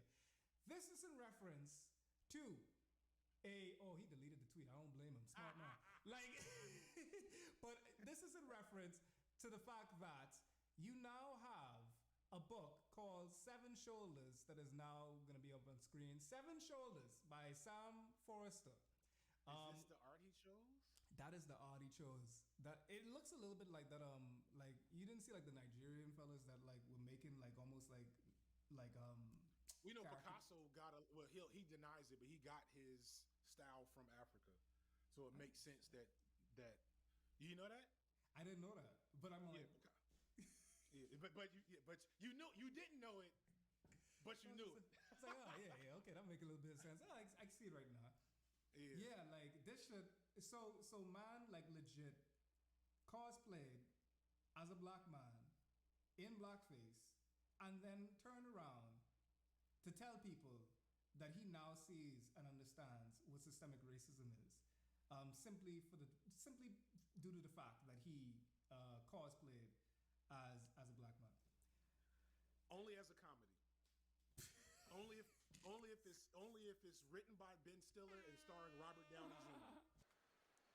What do you mean, you people? What do you mean, you people? Huh? You know what I'm saying? If you want me to take it seriously, I think like honestly, the fact that like this could Wait, happen. did he do it in Canada?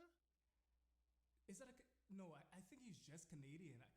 I don't know if he did it in Canada. Honestly, if this was already a thing. I didn't even realize this. Black like me. White people not original. This is already done in the 1960s. A white journalist dressed in blackface and traveled through the South to gain a perspective on what it was like for African Americans during the Jim Crow era. It was made into a movie. It made it. It gave him a movie.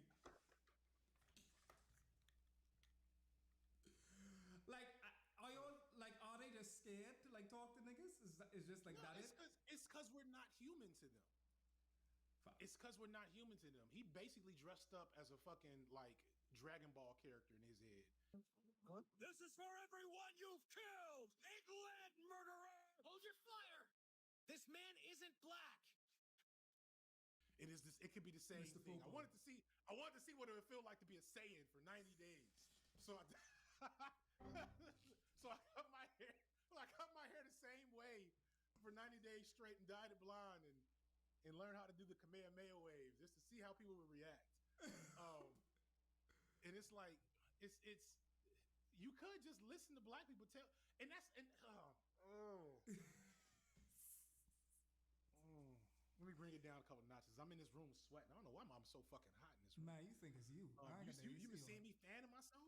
Man, I guess look. it's sunny out. I don't know. But so shout out to Ice Cube for doing the reverse. You remember that? That show? What's it called? It's only Black on Boat? it's not a good thing, but it was entertaining. He did the show Black. Is it Black White? Yeah, it's bigger than Black and White or something like that. Yeah, Something like that. I don't understand how that existed. I don't either. Like now, especially, and that Black and happened in white. the '90s, if I'm not mistaken. That was like '97. But yeah, it's one of the things that I think about a lot, I'm planning my end of the year video to get that Christmas money.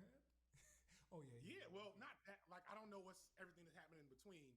I just know that's gonna be the end of the year video because we got to get them Christmas checks. Oh yeah. Them creators in the chat. Them post Thanksgiving checks. Them shits hit. I like legit like the first time like this last one I think I dropped like racism in gaming and like that shit did numbers and like everything was just synergy. I was just like, man, I ain't gotta make a video. Exactly. I said I ain't gotta make no video. I'm about to be on paternity leave. You know, I'm about to get ready to go. Man, I saw like that CPM on January hit. I was just like, let me get my ass back to work and drop like 2 videos in February. On the fucking plantation. Yep. The YouTube plantation. I'm doing basically it's gonna be called something like "There's no such thing as being white." I don't know what it is yet. Whiteness isn't real type thing. Whiteness isn't real, and here's why. But I brought that up because blackness isn't real either, right? But specifically, whiteness and blackness exist, at least in America, worldwide to an extent, but I can't speak to that. I'll push back on that though. I think that like you would say differently because like I would be of the perspective. I know what you're saying, but I mean I'll be of the perspective that black is actually the only thing that's real, in the sense that like it's the only culture and experience that is coalesced because of whiteness. It's because of like because of the oppression at the hand of white supremacy. It has created blackness. So blackness was created like a lab experience type, but it's probably the only experience at all. Everybody else truly unified in that way. Yeah. No. So that's why we work. Like that's why this works. Like like this is a shared experience. Like you don't get an Irish person and an Italian person that are able to go and like specifically, well, to an extent, but like specifically they can around being racist. Racism is the only true experience. Like, racism is the only true experience. It's a bonding practice. It's a bonding practice, but legit, it's a bonding practice. That's but why. I get what you mean with that, though. Yeah, and so bringing it back to this dude's book and the history of this happening, but the difference is we are aware of the manufactured way in which we learn each other, learn to connect with each other. You know what I'm saying?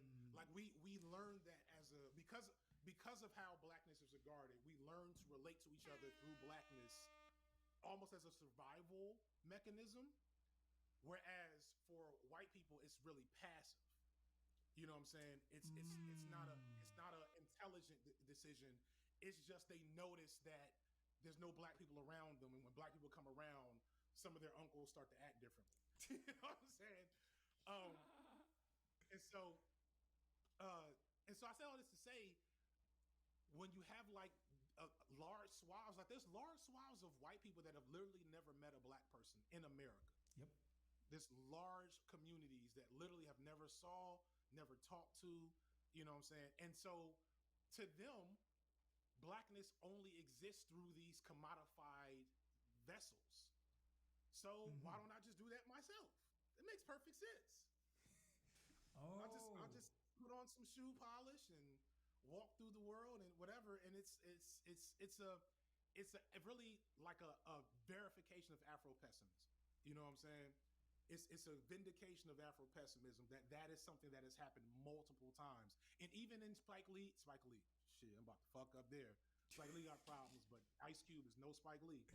Yeah. Even Ice Cube's show, it was so funny. The father didn't learn anything. The father he dressed like a black man for however long, and at the end of it, he was affirmed in his head that racism wasn't real and black people be making shit up, et cetera, et cetera, et cetera. Yeah. To see if we can find it's probably a clip for it. Bruno, I think his name. Bruno. My name is Bruno, and I became a black person.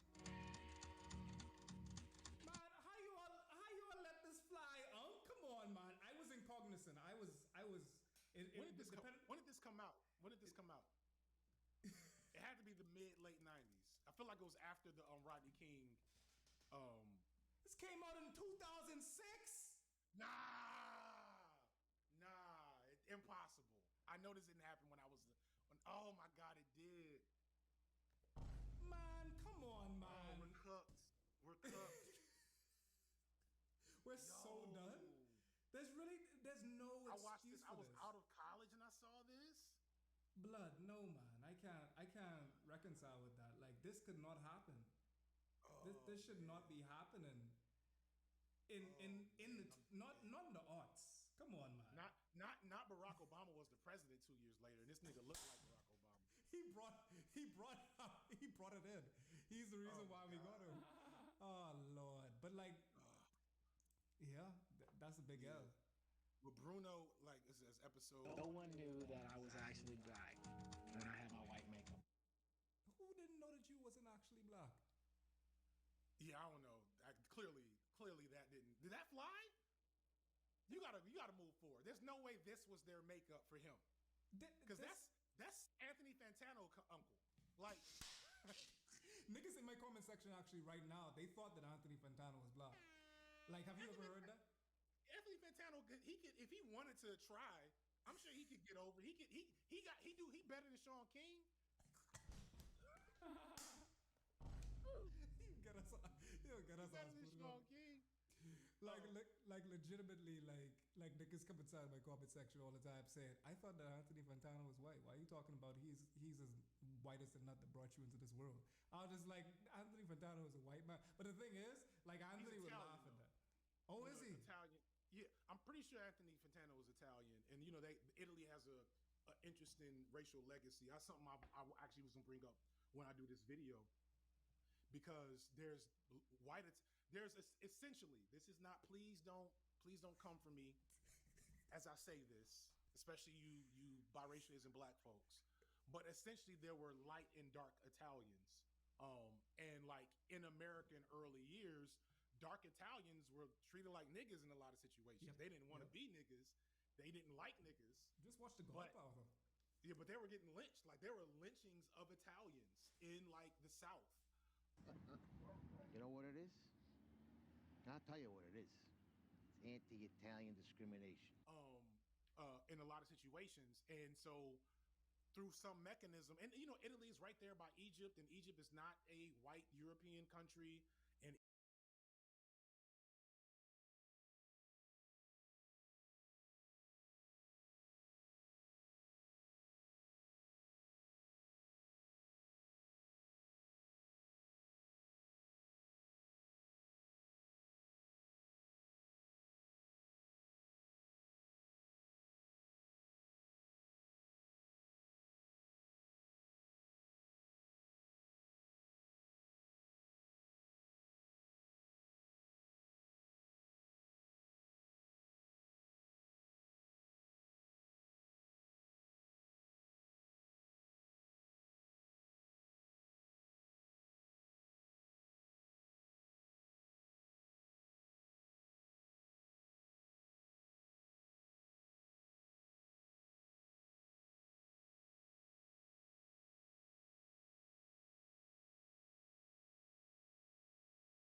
country, and Egyptians, like all the people that are in Egypt now came from fucking Africa, the rest of Africa. You'll get some they people were black. mad. They just ain't as black as they used to be. You'll get some people mad. Get some people mad. I got it with my Hotep hat because real quick. The Egyptians were black. They gonna come and say, no, they are Arab. I can see them right now. Yeah, right. They were Arab. And European Arabs, like the origins of that country, that nation do not start in fucking the Caucasus Mountains. So Italy's right next to Egypt. So there's basically there's a lot of melanin in there. Now the full phenotypical, biological, quantum shit, I don't know, and I ain't about to get into all that with you. but some of them look like niggas. We'll leave it at that. So, but this person does not. This is Robert. What's the dude that makes the songs? You're late for work. Who gives a fuck? You don't know what I'm talking about? No, man, I missed that Oh, one. yes, you do. You gotta know this guy. Somebody tell me in the chat. You late for work? You're late for work. Who gives a fuck? And he starts playing the song. I'm waiting on chat to tell me. Chat, Mark, Italian Stablet, Mark Ribert. Mark Ribbolette. Please go to that. You don't know who that is? Mark Ribbolette? He got hot during the COVID. You know this guy, right? Actually, yeah, no, I have seen this nigga before. Yeah. Okay, all right. Fair enough. He's actually really dope. I mean, I don't know anything else other than like he just freestyles funky ass shit. He did a whole thing with Erykah Badu. I was jealous. Man, look, I didn't realize, like, it hit me like I didn't even realize that John B was that white. Like, oh yeah. I was just like, how you all let this shit happen? Like, because here's the thing, like, Lil Bill actually did he ever come out with this video? He might have interviewed from this video. Yeah, White Soul. Did he do that video? Yeah, but he didn't talk about John B. Because I feel like we just think that he's black. I always thought John B was just like black. And this is like, so you know, Cookout's still closed, right? Yeah, but there's white people that don't need a Cookout invite because they've been there. Before we called it the Cookout, before it became a meme, they were there. They got a legacy ticket. They got a legacy pass there. They grandfathered in. And so he's one of them. John B, Tina Marie, yeah. Michael McDonald, JBL somehow. That was wild. Did you see that? JBL from wrestling. Somebody said JBL, like somebody, I saw that last time I was on Twitter, they were like JBL not being MAGA. Got to be the funniest thing. Oh yeah, I did see that. Is he came out on some like Black Lives Matter, supporting some shit. It was like Paul Wall's another one. Right? People like JBL. What? Like It's a foreign man in a foreign land.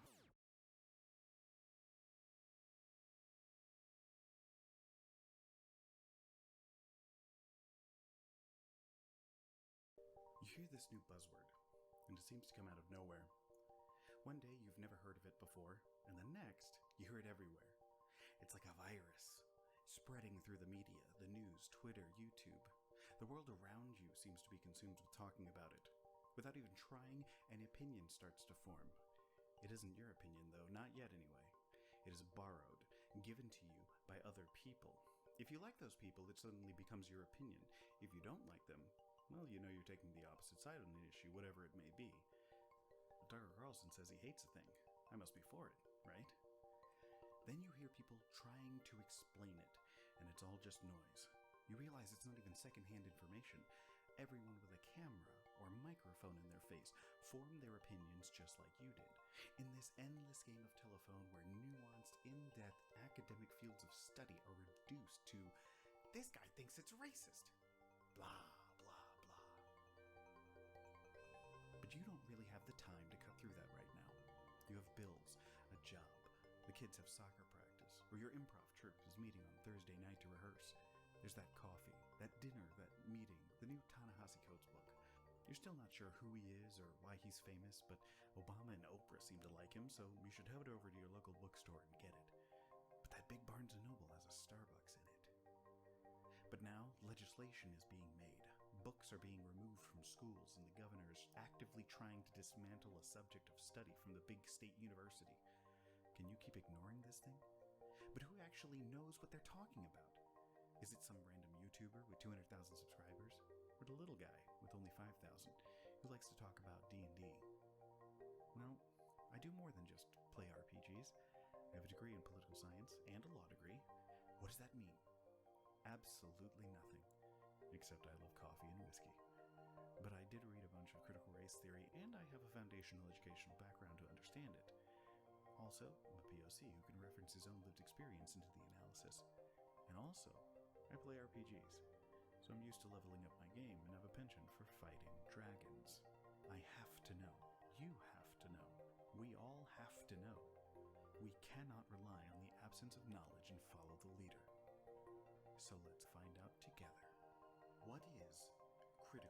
theory.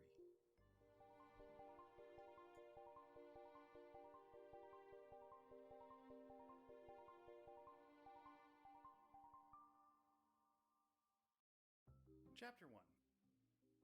Why do I do this to myself? You know, I used to be a voracious reader. I would read these huge, epic fantasy novels. Used to not want to get a book unless it was big, just so I could get more bang for my buck. Then I went to law school and I found myself unable to read novels. It just couldn't hold my attention anymore. I have a bin full of did-not-finish novels that folks have recommended to me over the years. But hand me a textbook on CRT, and I will eat it up like I'm at an all-you-can-eat Korean barbecue joint. I mean, check this out. Highlighted and tabbed. Thanks, law school. You gave me exorbitant student loan debt, and all I got was the love of scotch and the need to tab and highlight all my books. So critical race theory didn't just emerge from nothing. It isn't like Derek Bell just thought to himself, hey, maybe Brown versus the Board of Education wasn't the best outcome. Like any field of study, it builds on what came before it. So let's rewind for a bit. In legal theory, it traces its roots to legal realism and critical legal theory. Everybody always talking about how they read Marx and Gramsci, and I discuss Bell, Delgado, and Crenshaw. I'm super special. Legal realism grew as a response to legal formalism. And I should probably backtrack there. Legal formalism is a giant idea in the legal world. Basically, it's the idea that the law is mechanical. All a judge needs are the facts of the case in a law library, and there is a specific answer to the question. What is just is a solid answer, and morality, politics, and the whims of the population are completely irrelevant. The judge is simply an arbiter of the relevant facts. Justice Antonin Scalia was known for his adherence to legal formalism. Legal realism is a response to that, championed by that titan of the legal field, Justice Oliver Wendell Holmes. Legal realism is based on the idea that the law is not a mechanical process, but decided upon and steered by judges who are influenced by the ideas of fairness, their own experience, the public's view of the issues, and even governmental policies and social mores. So a formalist would say that your rights are dictated by the law, and your ability to exercise your rights are due to the facts of the case. A realist would say that your rights are dictated by public policy and the standards of the society and the judge. Critical legal theory came from legal realism. Critical legal theory states that laws and rights are just designed to maintain whatever the status quo of the society is at the time. This explains why some countries have different ideas of what are rights. Even countries considered liberal democracies don't have a consensus on what human rights are. It provides a framework that explains why the courts can change their minds over time on the exact same issue. It proposes to look at historical, social, economic, political, and even personal or psychological context for legal decisions that show that legal decisions are not mystical readings of the tea leaves from high-minded legal theorists, but human decisions made by humans who are influenced by their lives and experiences. Critical legal theory and critical race theory have a lot in common. They both look to systems and structures and how those things perpetuate the status quo. As you might imagine, critical race theory sprinkles the specific American experience of race into the mix. In fact, it was a critical legal theorist that is widely considered the father of critical race theory. And he didn't just come to his conclusions through academic research, but real-world experience in the courtroom. I include this framework because it's good to know where this all comes from.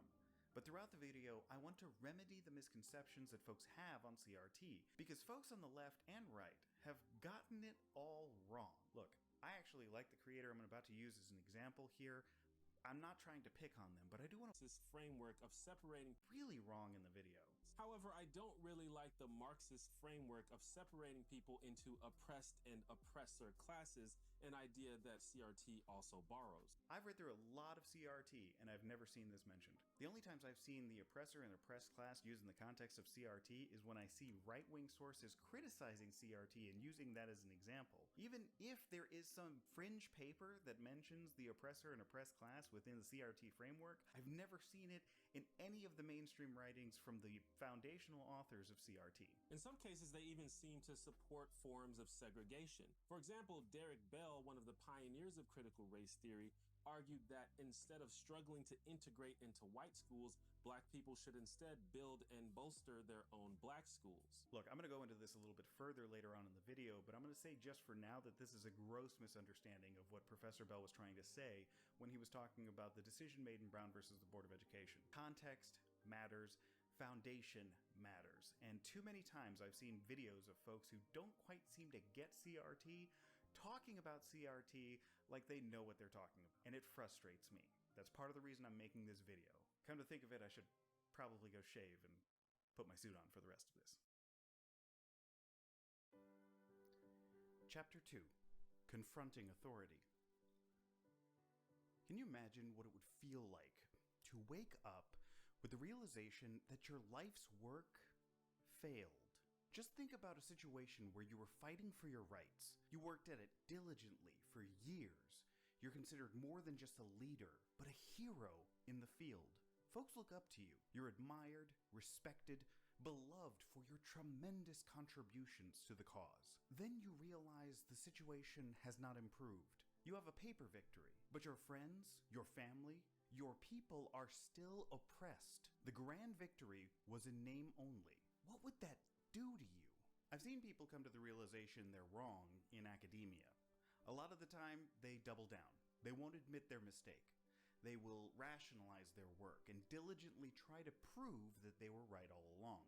Some people create an entirely new field of study to figure out what went wrong. In the latter category is a giant of the legal field, Derek Bell. Derek Bell was born in Pittsburgh, Pennsylvania in 1930. Coming from a working-class household, he was the first in his family to go to college. He joined the University Reserve Officer Training Corps, and upon graduation, served 2 years as an officer, with a tour in Korea during the war. After leaving the military, he went to the University of Pennsylvania School of Law, where he got his LLB. The LLB was what we used to call a Juris Doctorate or a JD back then. He was hired to the U.S. Department of Justice right out of law school, but was later terminated for his refusal to cease his activities with the NAACP. Now, this is a theme. You want to talk about integrity in the face of intimidation? Let's talk about this guy. None other than the Honorable Thurgood Marshall, who would later become the United States Supreme Court's first African-American justice, recruited him to be a part of the NAACP Legal Defense Fund. As a historical aside, Thurgood Marshall became the first black Supreme Court justice in 1967. That's 191 years since the Declaration of Independence. We wouldn't have a black woman in the Supreme Court until 2022, 55 years later. So Derek Bell handled over 300 school desegregation cases over the next 7 years. Now, you may be wondering why that is. I think many people have a misconception as to how the United States legal system operates. You would think that after Brown versus the Board of Education of Topeka, the case that stated that segregation of public schools was unconstitutional, that there wouldn't be anything more to litigate. The Supreme Court made the decision: start desegregating those schools. Except that isn't how the legal system works. Change like that doesn't happen overnight. Even if it did, the opponents to desegregation wanted to fight for every inch to maintain their ability to segregate. And this wasn't just some obstinate backwoods school officials that wouldn't change anything without being forced to. This was a large-scale, organized movement to ensure the country did not follow the Supreme Court's decision. Senator Harry Byrd Sr. and his brother-in-law, James M. Thompson, organized what they would refer to as a strategy of massive resistance. They gathered and organized Virginia's white politicians to pass laws or enact policies to prevent desegregation.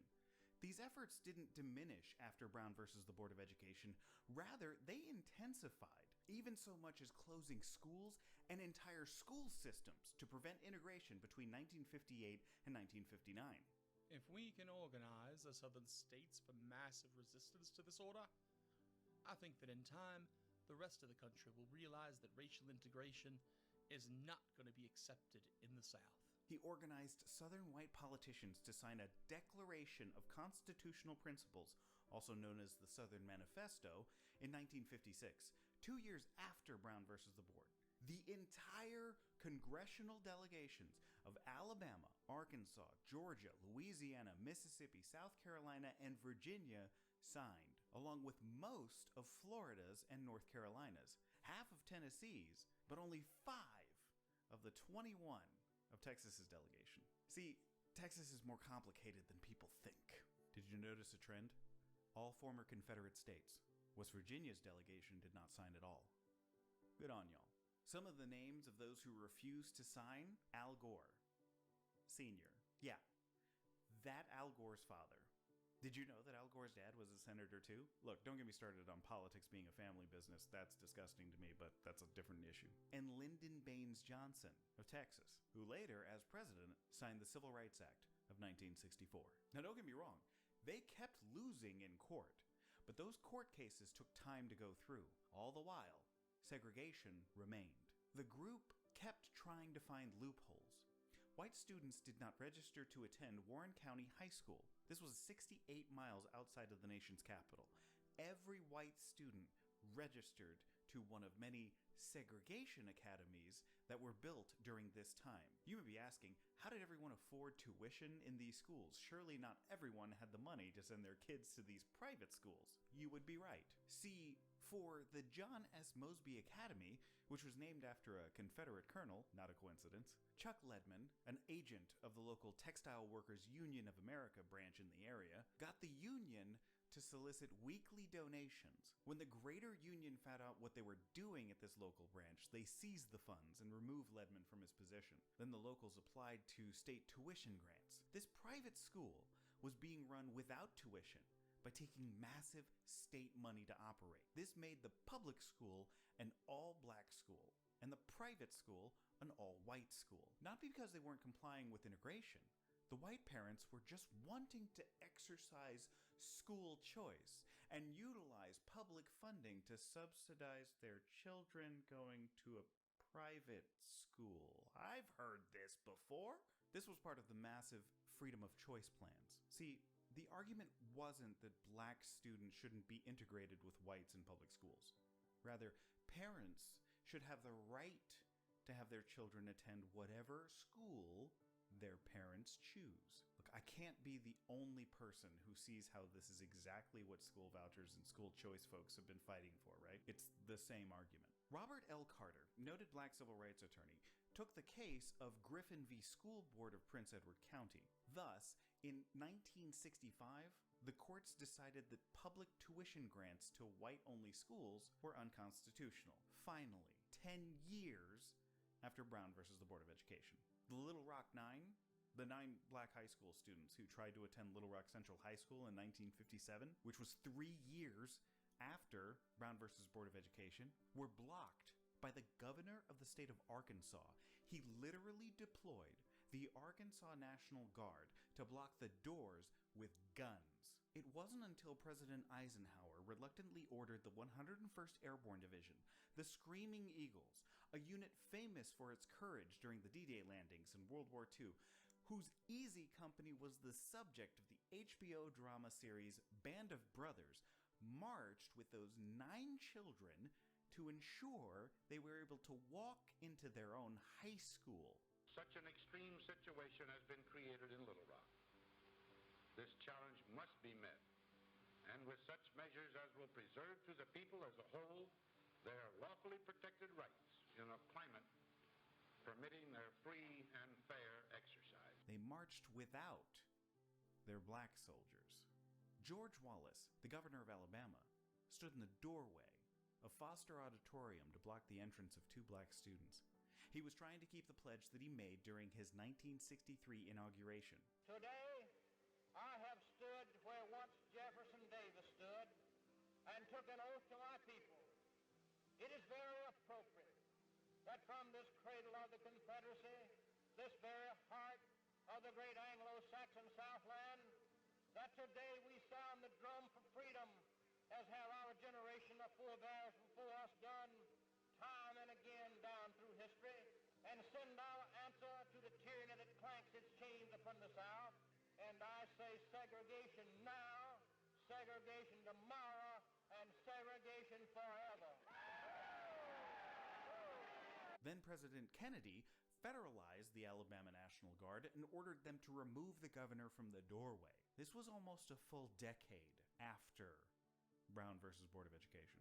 Both times, the Insurrection Act of 1807 was triggered to use military force against those politicians. So legal and military action was necessary to enforce a Supreme Court decision from almost a decade prior. And if you think that this is a product of a bygone age, as of the writings of this, Latino Action Network et al. V. State of New Jersey is awaiting the judgment of their case regarding another school segregation case. While not formally segregated, as it would clearly be unconstitutional, the nature of how New Jersey was districting their schools made it so that 26% of all black students in New Jersey attended schools that are 99% non-white.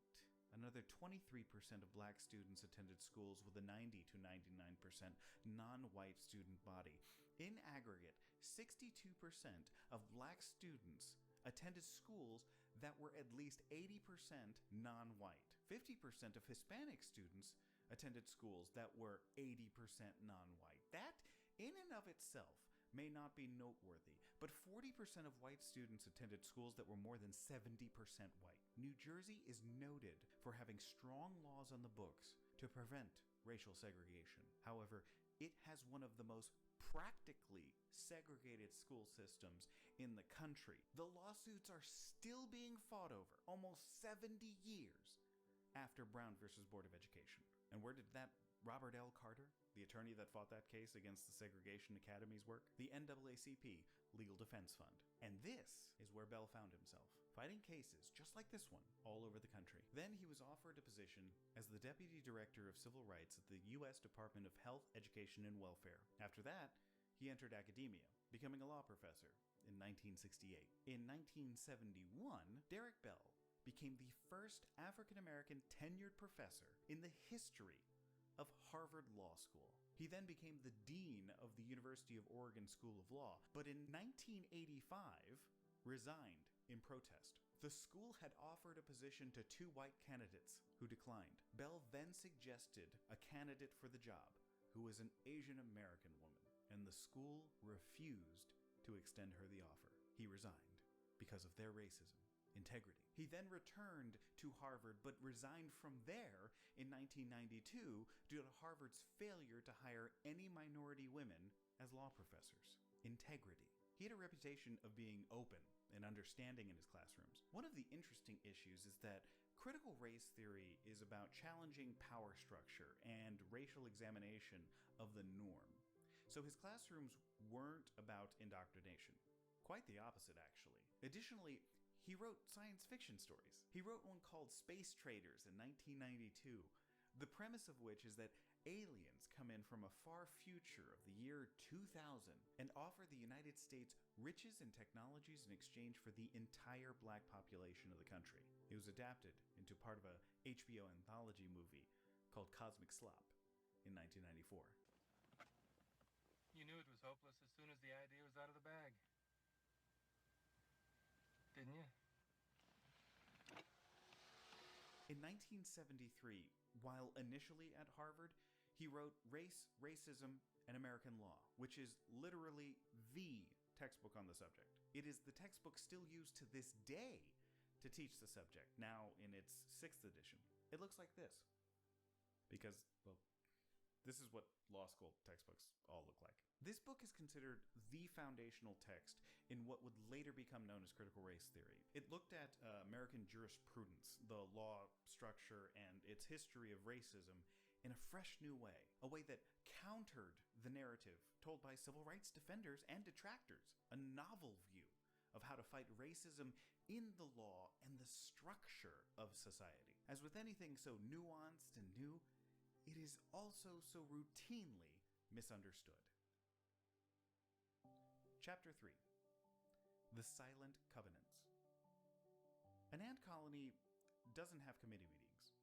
There is no legislative body who proposes action items or debates the merits of any plans. The queen does not dictate what it does through any edicts from the palace, filtered from messengers to the lowly workers or soldiers. The system simply operates as designed. The mechanism does all the work for them. Food is brought in. The young are cared for. The mound is defended. The enemies are eliminated.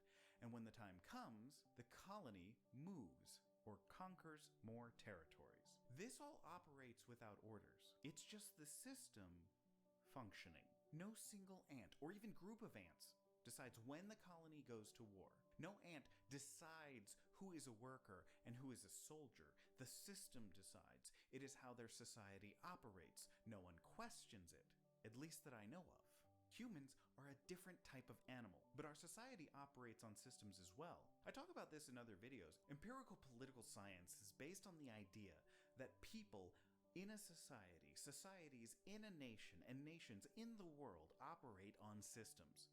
Some of these systems we take for granted because we never sat down and decided what the system is or what it does. Many times it appears like we discover that these systems are in place. The international system, being anarchic, was just how the system operated throughout human history. It isn't as if we got into a room one day and decided, you know what, we're using anarchy. So when we discuss systems, we must understand that some of those systems are designed and operate as intended. However, many of those systems were not designed, had no intent behind them, but emerged from a situation with people propping up a system without knowledge or the intent to do so. No one intended to pollute the planet with industry. It just happened. The Industrial Revolution wasn't a planned operation. It fumbled into place, had various unintended consequences, and people held together that system without making any conscious decisions to do so. Folks talk about white supremacy or systemic racism. Understand that some of these things are intended and planned, but others are not. But regardless of intent or planning, in a pragmatic sense, the results create racist systems. This is one of the central themes of critical race theory. Understanding that, we can dive into one of the foundational items inside of critical race theory: interest convergence. Interest convergence was an idea introduced in 1980 in the essay Brown versus Board of Education and the Interest Convergence Dilemma. It basically posits that the only reason we progress in civil rights in the society is due to the fact that providing that gain gives to the nation as a whole, specifically to what is important to white America. He reiterates this point in his 2004 book, Silent Covenants, Brown versus the Board of Education and the Unfulfilled Hopes of Racial Reform, which I read in ebook form, so again, I have no prop to show you for this one. So why was Brown versus the Board of Education done? And why was the Civil Rights Act of 1964 passed? Bell proposes the Cold War.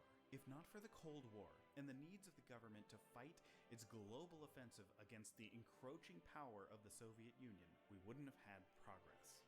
Now, when I read that, I was incredulous, to say the least. For one, the court doesn't really deal in international relations. It's not like the State Department mandated a change in Brown versus the Board of Education. The 1954 case was after the end of the Korean War. Tensions were high in the Cold War, but what was special about that situation? It appeared to me that it was a bit of a conspiratorial mindset. Was there a correlation? Yes, but it's hard to find any decade in U.S. history where some international incident wasn't pressing. So, why was it just now that the change occurred? Additionally, the court decisions never mention international relations or any issues outside of the domestic American situation. But then again, it was mentioned a lot. The NAACP had an amicus brief written by Robert Carter and Thurgood Marshall, and it does bring up the importance of the image of the United States at the time. A higher public interest than any yet urged by appellees is the need for the enforcement of constitutional rights fought for and won about a century ago. Public interest requires that racial distinctions prescribed by our Constitution be given the fullest protection. Survival of our country in the present international situation is inevitably tied to resolution of this domestic issue. The NAACP knew to make this an issue before the court. It is sandwiched between other legal arguments and citations to other cases. In 1954, everyone knew what the present international situation was. Moreover, the public was aware of this as well. The people of the time understood this to be as much about a decision. DJ Vlad, also known as Vlad TV, has been in hot water lately after some comments that he made during the Kendrick Lamar and Drake beef. It all started when Vlad tweeted a, let's be honest, pretty dorky complaint when he said, Kendrick's Not Like Us needed a better mix. It takes away from the song. Then a woman by the name of Morgan Jenkins responded saying, "You are white, this is a black folk affair." They argued back and forth for a while, with Vlad tagging Princeton, the school she worked at, insinuating that he was going to get her fired by contacting them. This upset a lot of people, so much so that Vlad tried to later apologize, but the people weren't having it. Judging by all of the replies and the ratios, the general consensus was not in Vlad's favor. But this is far from Vlad's first controversy, and there is one big reason that everybody hates DJ Vlad. So let's check it out. If you don't know DJ Vlad, this is him. You know, when you listen to your music, there's a lot of street stories. Well, not that guy. The voice was DJ Vlad. That was the person he was interviewing. DJ Vlad is an interviewer and the owner of Vlad TV, a hip-hop media outlet. But he's actually been in the game for quite a while. Despite coming from Ukraine as a young kid, Vlad said that he was always drawn to hip-hop when he moved to the US. He said he felt like an outcast since he came to the US during the Cold War, and that hip-hop seemed like a place where outcasts could fit in. You know, hip-hop was kind of like really like an outcast kind of culture during that time, and I just kind of got drawn to it, you know, between the music and the breakdancing.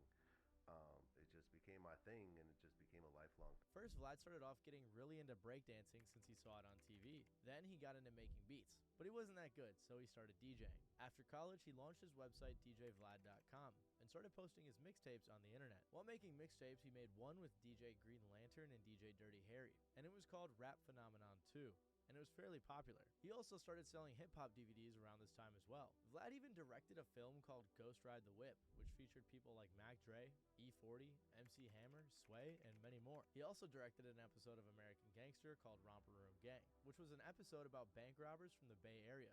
And Mac Dre was in it as well. It was actually pretty crazy because Vlad was doing so many different things trying to get his money. But in January of 2008, when YouTube was just in its infant stages, Vlad decided to pursue YouTube as they had just announced their partnership program. Vlad had already been doing interviews with artists on his YouTube, but after seeing that he could make money from it, he went full steam ahead with his interviews. He was knocking out interviews with people like Busta Rhymes, Dipset, Akon, Plies, Lil Wayne, Big Boy, and more. Because of all of his industry connections from DJing, selling mixtapes, and all that other stuff, he was able to lock in some great interviews. He seemed like a guy who was truly passionate about hip-hop with all of his endeavors and collaborations. Vlad even said that his purpose in making interviews is to capture our era of music and solidify it in history. You know, it's important. At one point, all of us are going to be gone. And what we're going to leave behind is these videos and these conversations and our thoughts. And I'm trying to capture a lot of that.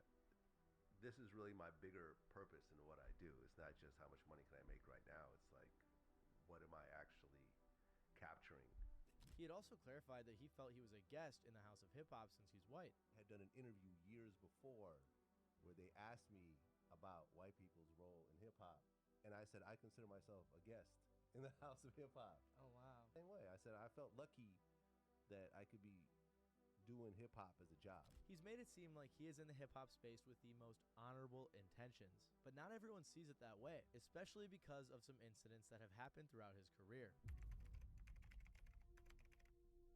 Vlad has actually been getting flack ever since he's gotten into the game. One of his first major controversies is when he started going hard with the interviews back in 2008. On August 15th of 2008, Vlad filed a $4 million lawsuit against Rick Ross, and he was claiming that Ricky Rose had some guys beat him up. Vlad's attorney Brian Kaplan said Rick Ross orchestrated a brutal attack upon DJ Vlad, carried out at his direction by his accomplices, in retribution for media coverage of Rick Ross's prior life as a correctional officer. See, if you didn't know, Rick Ross used to be a correctional officer, and at the time he seemed to be pretty ashamed of it, which I actually did a whole video on if you want to check it out after this one. But yeah, I'm guessing Ricky was pretty upset that Vlad kept pressing him on that question in an interview, along with asking other rappers about it in interviews as well.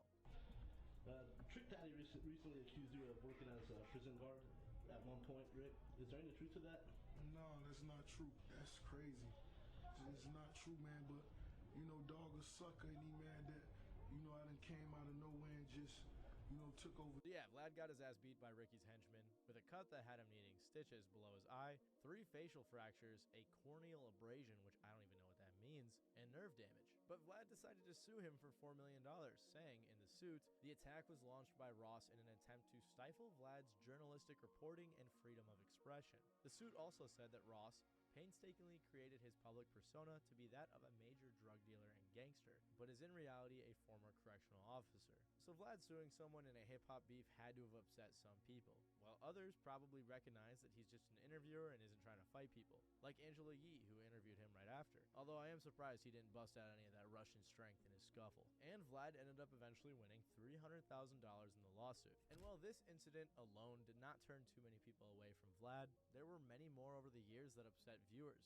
For a long time, DJ Vlad was able to lock in some great interviews throughout his career with many great artists. He seemed to be well respected by people within the game, like his friendship with Lord Jamar, for example, or his frequent interviews with other artists. But over time, his controversies would add up and the favor would seem to shift. In 2016, for example, DJ Vlad was involved in another major controversy. In March of 2016, rapper Bankroll Fresh was tragically shot and killed outside of a music studio. Shortly after this, DJ Vlad interviewed Bankroll's friend No Plug, in which he admitted some involvement in his friend's death. So the shooting happened, you drove off. Yeah.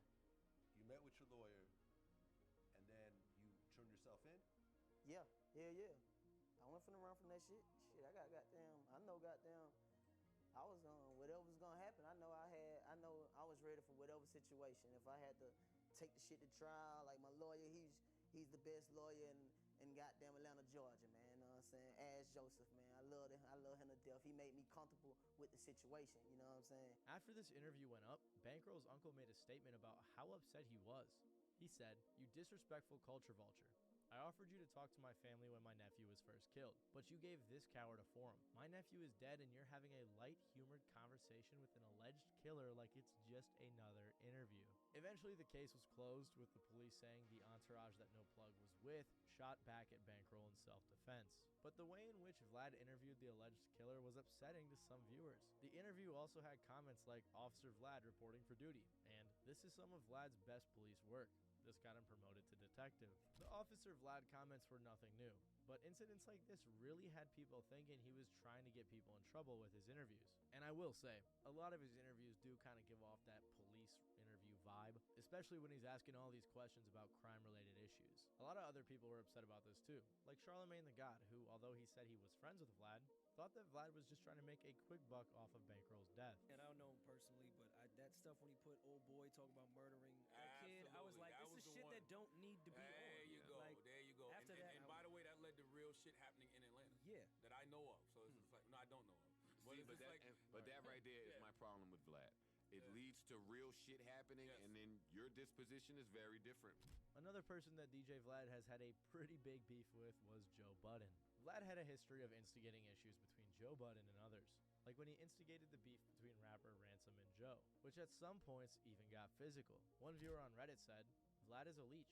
He even said at the time Joe was dissing Ransom, he didn't even know who Ransom was. So why would you contact a stranger over some beef unless you're looking to instigate? Vlad justifies it by trying to claim he's a news agency, but he knew it'd be a viral moment. It should always be fuck Vlad. Joe Budden even confronted Vlad on Shade 45 about how he conducts his channel. You're much brighter than the people that are on Vlad TV. Much brighter. You're much brighter than Ransom and all the idiots that were on that video. You're much brighter than a lot of people I see on this. So you already know what you are doing when you put a camera in front of our Will and a few other places that capitalize off black niggas being ignorant will showcase it. Okay. No? So you're not to be held accountable for that? Going forward, Vlad had brought up Joe many times and tried to make him look bad, which made many people think he had an agenda. Vlad even interviewed Joe's ex-girlfriend right after their breakup, and he was basically begging for her to make Joe look bad. Put hands on each other? We had our moments, Vlad. Really? We had our moments, yeah. I'm not I wasn't an easy person to deal with, but we definitely had our moments. So I mean, based on the answer, we had our moments. It got physical at certain points. We had our moments. I mean, were the police ever called? The police were called. No, because if the police were called, you probably would have been trying to interview us. The police were never called. We had our moments. But stuff got broken. We had our moments. I mean, that clip was pretty rough, man. She clearly didn't want to talk about it, and Vlad was damn near on his knees begging for her to say something that would incriminate Joe. I mean, the police comments are there for a reason. And another big reason people call Vlad the police is because of an incident with Casanova Two Times. Casanova Two Times is an artist that Vlad has interviewed many times on his channel. So, you go to prison, but you don't calm down. How many people did you cut in prison? Three to four.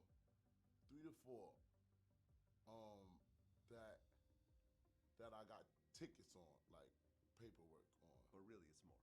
Now, obviously, talking about crimes you have already served for is one thing, because you can't get into trouble for something you're already convicted for. But Vlad saying, but really it's more, is where the problem comes in. Because Casanova is liable to get into trouble for saying anything he says he did that he hasn't been convicted of doing. And that seems to be what happened, as when Casanova was later indicted on RICO charges, his interview with Vlad seemed to be referenced in the report. It said, Senior has also personally committed acts of violence. In addition to his current open robbery charge, Senior has twice been convicted of robbery in the first degree. In public interviews, he has admitted to stabbing inmates while incarcerated on those charges.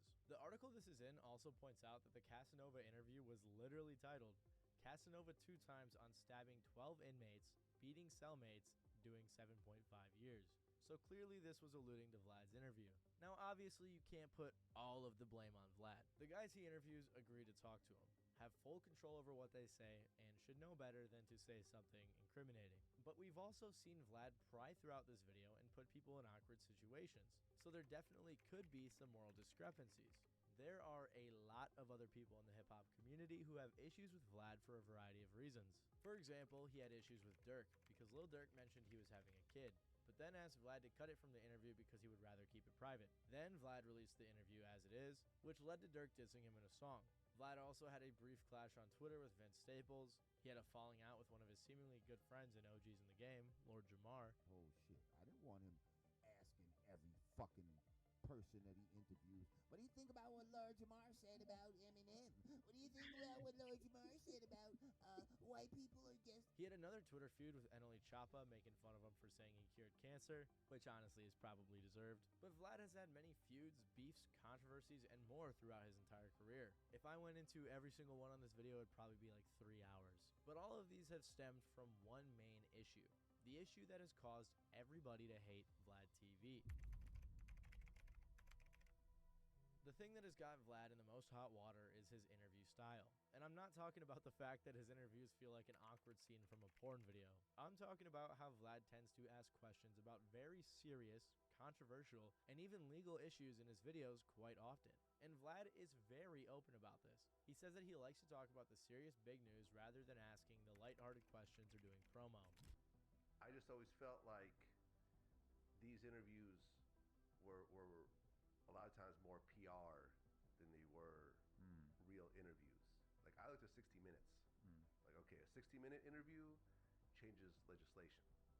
That's what I was trying to accomplish. I wasn't trying to just talk about someone's new album and what kind of jewelry they got on. You know, even though we do cover that, it's like there's a bigger purpose. I'll have a conversation with them beforehand. I say, hey, you know, I had heard that X, Y, and Z happened to you. Do you want to talk about it? And they're like, nah, I don't really want to fuck with this. So it's like, all right, cool. We're gonna let it go. But it's also not gonna be a cakewalk. You know, when you sit down with me, it's not just gonna be, you know, all promo and, you know, like lighthearted. It's like, yo, when we sit down, you know, we're gonna talk about the real shit, because if we don't, it's not going to get the views and the impact. It's gonna be a waste of everyone's time. Vlad has been pretty open about his objective with his interviews. He even mentioned one of the main reasons he decided to go this route in an interview with Adam 22. I directed an episode of American Gangster, actually on Mac Dre and the Romper Room Gang.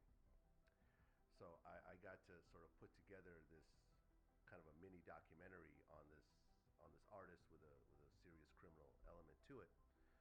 And you know, it was such a dope piece when it came out. Vlad wanted his show to focus more on the negative, hard-hitting side of rap. The beefs, the drama, the legal issues, the crime, all of these things.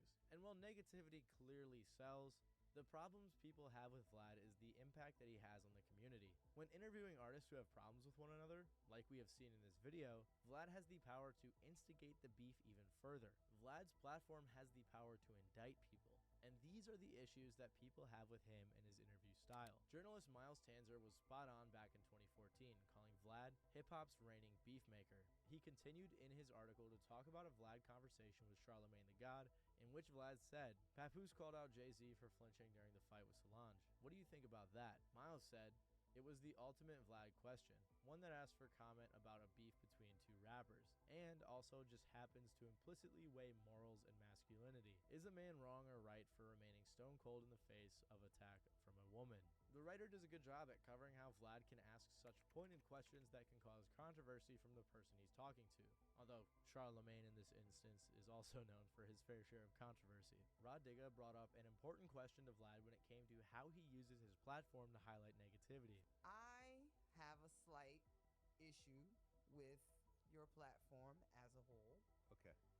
I feel like it perpetuates a lot of the nonsense that we are trying to put a halt to in hip hop. The two times that I've been invited to Vlad in my career, the first time was after I made a diss track towards Tyler the Creator. Okay. I did come for that. I came for that. Okay, I didn't do the interview though, did I? No, you didn't. You didn't do the Okay, interview. yeah. I did speak on that. Okay, yeah, that's why I forgot. My bad. Yeah, No, it's cool. You did come. My bad. But the second time I was invited was after a little, thing went viral. Some comments I made about Iggy Azalea. She pointed out how she has only been invited twice to be interviewed after dealing with 2 negative incidents, but not once throughout her long career to talk about her successes or her career in general. And this situation isn't just applicable to her, but many others. She essentially was accusing him of fueling the flames of drama, beef, and things along those lines, rather than interviewing artists for their art. Of course though, Vlad has denied most of these accusations. He did admit in response to Rod Digga that he looks at the numbers, sees what does well, and tries to make more interviews like that, which of course is understandable, but it doesn't always sit right with people. He also denied ever asking about anyone's open cases, and referenced this in his interview with DaBaby. Now, I know everyone's gonna want me to ask about the Walmart situation, but we actually looked into it, and we saw that it's still an open case. Right. So therefore, I'm not gonna ask any questions about it whatsoever. However, you can also compare that clip to the one with Casanova and see that regardless of whether or not there's an open case, the prying still happens. Not to mention the title of this video was Vlad brings up DaBaby killing a man at Walmart. It just made it seem like he brought it up just to say, "See, I'm not that bad." I say all of this to say, despite Vlad denying most of these claims, the people have proof to back up most of what they say, and their issues with Vlad are understandable. But that leaves us with one more question.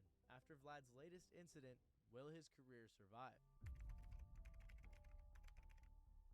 Vlad's latest incident was a pretty huge event on Twitter. After tweeting about the mix on Not Like Us, like I said, a Princeton professor responded saying, "You are white, this is a black folk affair." They went back and forth with Vlad saying, "Don't try and change your words now. I'll be reaching out to Princeton about this on Monday." After some more back and forth, Vlad said, "Good luck being a professor at Princeton again. I doubt the university supports their faculty telling non-black students to shut the fuck up about anything hip-hop related because of their skin color." They continued going back and forth, and Vlad later apologized, saying, "Since it's Monday, let me clear the air and state that I never had any intention of filing a complaint to Princeton for former professor Morgan Jergens saying that white people aren't allowed to comment on Kendrick Lamar's music. She trolled me and I trolled back. At the end of the day, it created an interesting discussion about race relations in America. I will be discussing it further in my future interviews." She responded saying, "A lie. He tagged my employer multiple times with the intention to professionally harm me. I didn't troll. I centered black people in a discussion on hip-hop and told him to stand down because it's not his space.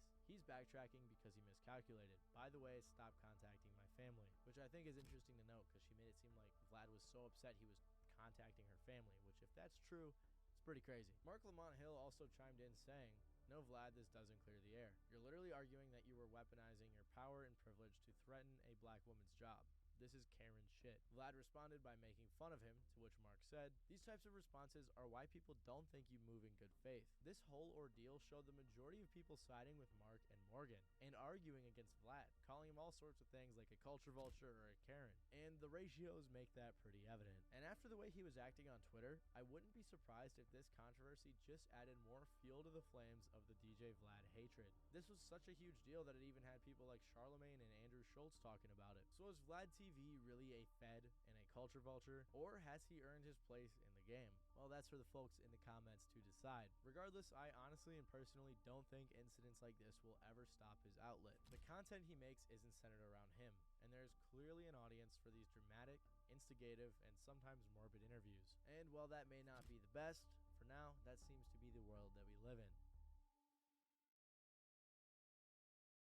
So for y'all that don't know, my audience is pretty evenly split between the 18 to 24 and 25 to 34 demographic. So yeah, I'm squarely in that Gen Zennial range of appeal. Also, for y'all that don't know, I'm technically closer in age to the oldest Zoomers than I am to the average millennial. So shout out with the uncle jokes, for God's sake. I swear if I had hair, I'd look at least 5 years younger, but whatever. That said, I, like a lot of late 80s and early 90s babies, have had I don't even know if I should call it pleasure. Let's just call it the experience of not only watching the world go to complete dog defecate, but being the last folks to actually remember a time when things at least didn't appear as bad as they actually are. Kill me. Zoomers never really got that experience. The world has basically been one big VH1 reality show reunion special from the time y'all were old enough to know that doo-doo is not organic Play-Doh. Still potty training my daughter, so yeah, it's as bad as it sounds. Actually, it's much worse. Anyway, the world is so much different than it was 20 years ago, and a big part of why is the internet. Specifically things like social media and search engines, which have made it incomprehensibly small for the girls who used to rock apple-bottom jeans and cropped NBA jerseys to the Scream 4 tour, and the boys who used to beat their meat to Melissa Ford and Key Toy posters.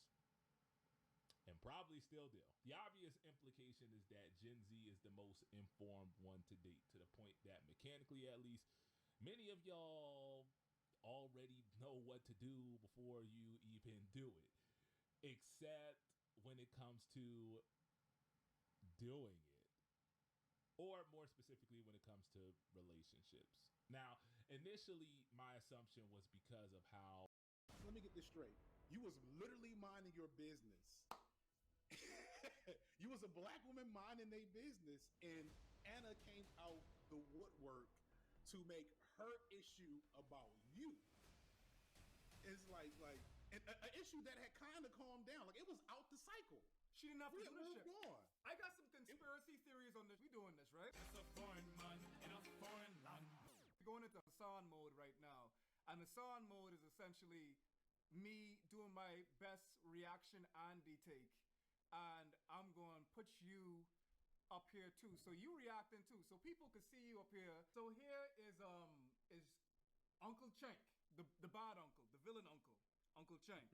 And he is gonna do some, of course, reasonable shit, right? Like, I mean, like he's very entrenched in the leftist machinery. One of the first like big leftist commentators out here. And I assume he's gonna do some reasonable shit. Who this is coming up? Who calling? Who calling? Oh God. Oh shit. That might be Bellamy. Oh shit. Oh no. Hold on. You ain't know what we did today. Cornbread Tube assemble. We got Billiam inside the cut. What's going on, Billy? I'm in the car. What? What's going on, family? And it's hot. Hell is hot. They ain't know about that one. As my childhood pastor used to say, hell is hot and it is dark. And there is no escape. We about to get to this the Young Turks discourse real quick. Oh, them niggas. Okay. Them niggas TM. For one that I read. So I'll just say this. Okay, I love you, and it's okay. And if you disagree, it's okay. If you want to leave, that's okay. Okay. Thank you for being a member all this time. I appreciate it. But what you're, in my opinion, what your misunderstanding is, and what you have maybe you didn't see is, so all this kerfuffle starts with a simple tweet, and then at least half a dozen videos from other progressives or leftists online, all attacking us and calling us all sorts of names. So maybe you don't see that, so you think like, well, what is Cenk so upset about, right? So they call us all these names, and they feel super proud about it, like, we are more pure. So then I fight back on Twitter, and then all of a sudden they're like, how could you insult us? All we were doing was punching you in the face. No, that's a right-wing position. You punch, then you got to expect that I'm going to counter, right? I don't mean you, Kid Testament. I mean for folks who are out there. Here, I'll name a name. Lance from the Serps. He's on here all the time on the Power Panel, right? And he comes out and does this video about how he's so correct and oh yeah, the Young Turks, correct? No, Lance, you're not goddamn correct. Nobody elected you. The polling shows no one agrees with you. Your 12 buddies online. I don't care, okay? And say, oh yeah, I'm 100%. He's 99.95% correct. Oh, I'm going to correct him. No. So don't look. You want to say, hey, I don't agree with you? God bless. You want to say, Cenk, you shouldn't say anything back because you're being rude? Come on, brother or sister. I don't know what your agenda is. I just got to be honest. I just don't really care to collaborate with any other leftist ever again at this point. Yeah, that's where I'm at because that white women especially are conditioned to view themselves as perpetually innocent. Yeah. You feel me? They're conditioned to be damsels. You feel me? That's just the structure of how patriarchy works. You feel me? So of course she's gonna come at it like that. Like, oh, I don't know, I wasn't aware, I wasn't conscious. I don't know if y'all saw that video a couple days ago of the white woman that was in Disney World and was feeling on Gaston's chest, and you can tell. And I think somebody even said this in the tweet was that you can tell she don't realize why what she did was out of pocket because she's conditioned to just say, oh, I can do whatever I want and I get off scot-free for it. I don't understand. It's your fault for feeling some type of way about it. So I would say I wouldn't be surprised if they make that pivot, but I'm looking at it from the idea that, like, I'm trying to put myself in their shoes. I'm trying to empathize, you feel me, as head ass as these takes are. I'm trying to empathize with them and say, all right, maybe they just not aware of it because of how their privilege has conditioned them, you feel me, to say, oh, well, just because I have marginally progressive politics that absolves me from any other suspect things that absolves me from taking accountability for any microaggressions that I might express. Now, later for all of that, let's, class solidarity, with all that bullshit. You know what I'm saying? So, because that's how I'm being real. That's how people really think is, you feel me? As long as I stay on the class solidarity tip, you feel me? Then I'll be all right. So. Don't you dare play that motherfucker's voice in my ears again. I swear to God, I will come to your house. You put his voice in my ears again. A lot of us called these motherfuckers who they was years ago. First of all, we called these motherfuckers what they was years ago. Yeah. Back in 2016, I cut them motherfuckers off and stopped listening. First of all, y'all already said it, right? Nobody's going around, except me. I am doing it now, and I'm doing it on purpose. Nobody's going around calling people birthing persons, right? Unless it's me. Because I'm petty, and I don't give a fuck, and I want to make you feel like shit. If you want to do reactionary shit and then double down, that's cool. You can double down. You're allowed to do that. Just know you got to deal with me now. That's your problem. And I consider myself a DO level hater, in that if I die, I will find ways to continue to hate So in the afterlife, he will hate. Do with that what you will. But that's some stink meaner shit. I'm telling you, I fucks with stink meaner too. Let's go. The thing about it is, like, y'all already said it. Nobody's going around calling people birthing persons. That is a term that is used both in like legislation, or not necessarily used in legislation, but starting to try to be used in legislation and starting to be used in medical context. Because the point of that is that people can give birth who aren't fucking women. Right? That's the point of saying birthing person. Right. Nobody's walking up to birthing person on TYT and calling her a birthing person, right? Unless it's me. Let me get on TYT. I'll call you a birthing person all day. Nobody's doing that because that's not the fucking point of the goddamn term. You can call yourself a woman. Nobody gives a fuck. That's your business, not mine. The fuck that got to do with me? And second of all, and this is the thing, and I said this, I recorded something for DJ. I don't know if they're going to end up using it, but I'm gonna just say it here because it's a bar, so whatever. People look at trans people. People look at us and take us as a commentary on themselves when they are the commentary on themselves. You are a commentary on you. I'm not a commentary on you. I'm minding my motherfucking business. I'm doing my motherfucking shit over here by myself. Why are you talking? I ain't got nothing to do with you. The shit that you mad at me about is actually an insecurity that you got. That's not my problem. That's your problem. They ain't got shit to do with me. If you want to make it my problem, you can. That's but a word. Understand, if you make it my problem, then you got me as a problem now. That's something that I've been trying to engage with normies, right? Still running through these black bourgeois streets, talking to like, Morehouse niggas. Not that one Morehouse nigga, but like, still wanting to be available to have conversations with people that are further from me politically in my like real personal life, right? The thing that I often find frustrating is that when it comes to trans issues, like what you just said is such a perfect way of putting it. Motherfuckers care for no reason. It's like they feel. It's like, why do you need to have such a sense of control over the existence and experiences of people you are not even in any way connected to? And it's just the very idea of it. I think you just really solidified it. It's a commentary on themselves to an extent, that other people are allowed to exist in a way that they don't understand and that they don't have any capacity to control or approve of.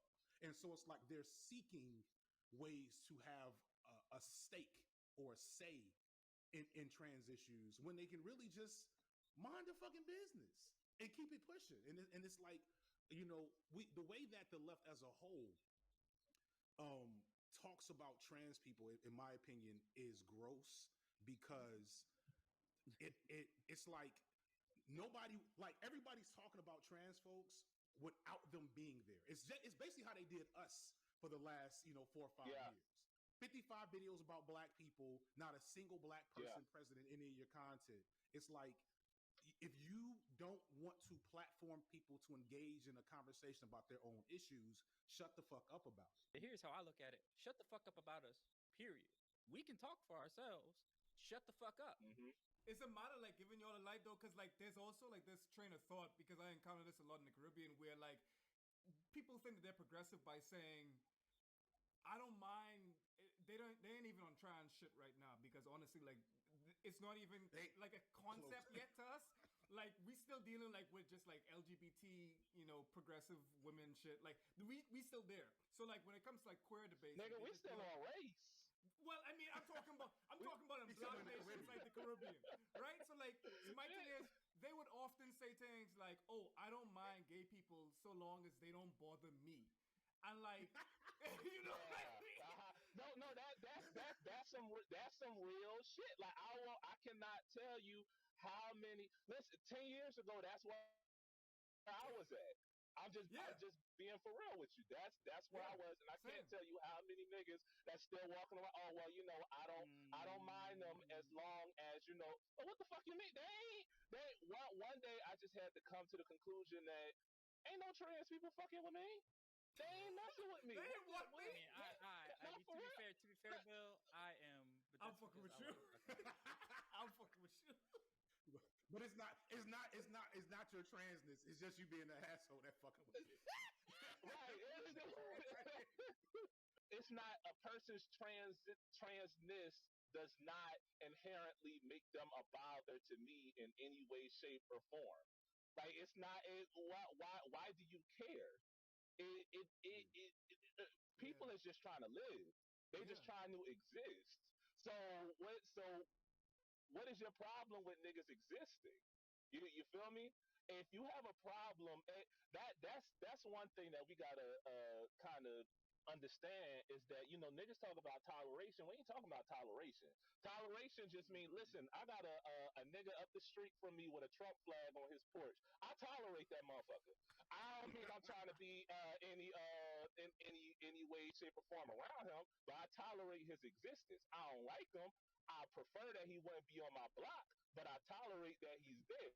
So just because you tolerate trans people, that don't make you an ally. It just means that you're not. It just means that you're not the type of nigga. It's not on site when we see somebody. Yeah, we're not actively shooting niggas. You're not gonna be burning crosses on niggas' lawn. Them type of people, like they say, it's not on site, but it's on site with them type of folks. It's exact. I'm telling you, that's been my experience. It's on site with them type of folk because it's like you do what you do over there. Just don't mind. Let me do me, and then you do you, and then I'm just doing me, and then that same person suddenly got a fucking issue. And I thought about what do y'all think about this? I have said before that at a certain point, at least within from a particular perspective, as the Republican Party becomes like overtly fascist and begins to, I don't know if they'll ever lose power, right? Like that's a complex thing, but like their relevance, like the way they're acting is in the response to their decline, is my opinion. And so what is on the forefront of the future is I think what's going on in the UK, where the Conservative Party will eventually become the centrist and the Democrats. You know what I'm saying? And that's what I think they're like if they're making a pivot, it's to kind of lay a stake in that future binary where it becomes Bernie Sanders moving left becomes, the left. And people who were left in 2008 that still haven't reconciled the problems of Barack Obama will become the new conservatives. And God willing, if God is good, the Republicans will no longer exist. But like this whole discussion about like how like transphobia in this case like is the moment. Like I think like in many cases like we're witnessing a trans genocide like at scale on many different fronts. And like it has a spectrum. Like there's of course Anna normalizing turf talking points being like this weirdly benign type of thing that people just like, oh, it's just semantics. Benign. And then like you very benign, like like because it actually has very this is just my effects. Opinion. We don't have to agree with each other 100%. This is purity culture, yada yada yada. There's that, and then it translates also on the far end of the spectrum, literally legalization and legislation that is perpetuating and creating an amicable environment for trans folks. It's like let's be like totally clear. Like this is genocide. If you look by all of these different, if you watch Jessie Gender, if you watch Bella, if you watch all of these different creators, Soul Bunny was in the chat. Like you will know that at a large scale, like this is like a epidemic. The new pandemic, both pandemics happening at the same time and both doing the same shit, which is killing the most marginalized. This is what's going on right now. Like if you haven't known, like Mr. Beast right now is trending because there's a creator named Sunny V2 that made this video. If you look on your screen right now, why Chris will soon be a nightmare for Mr. Beast. If you don't know, Chris is one of the people in the Mr. Beast camp. That's one of his day ones, I think. Yeah, like one of like his oldest like brethrens now realizing their gender and now transitioning, and they kind of watched in real time how Chris transitioned from just being a Mr. Beast bro to now embracing their gender. And it wasn't even a week until Sunny V2. Sunny V2 is a creator, commentary creator, kind of makes like commentary, no-cam video essays. I wouldn't call it video essay, just commentary. Reaction. Yeah, reactionary type of stuff. honestly, in many ways, like I kind of saw like this shit coming because it's just incendiary. But like, I want to look at this picture, look at this title, and I want y'all to understand that this is the reason why, like, transphobia. 3K? What? 703K in 8 hours. What? This is In 8 hours? mainstream Where shit. does person live at? Give me This is an what. address. This is mainstream shit. This is what I'm talking about. Like, this is Mr. Beast, one of their camps. Like, transphobia is etching into the mainstream in every way. Like, you have Anna on the leftist front. And if you want to say, like, it's a niche issue because it's just Anna and TYT type shit, okay, go for it. This is literally kids' videos. Chris is being kids' videos. Not like, I mean, you can enjoy Mr. Beast at any age, but you have Mr. Beast and having Chris presenting their gender in whatever way they want, and actually Mr. Beast allying Chris, saying, you know, this is great for Chris. We are happy to see it. Where'd Mr. Beast dub? Like I don't understand. like face turn. Like it's like the somebody said, I put it in the chat actually in the carbon Discord. I was like, this is the trade I wasn't expecting. It was like us gathering Mr. Beast in for a good week. We'll give him a break for a week. Shout out to Cavernacle, the day one, the day one Mr. Beast hater. But like for a week, we'll let Mr. Beast slide while he has one good take.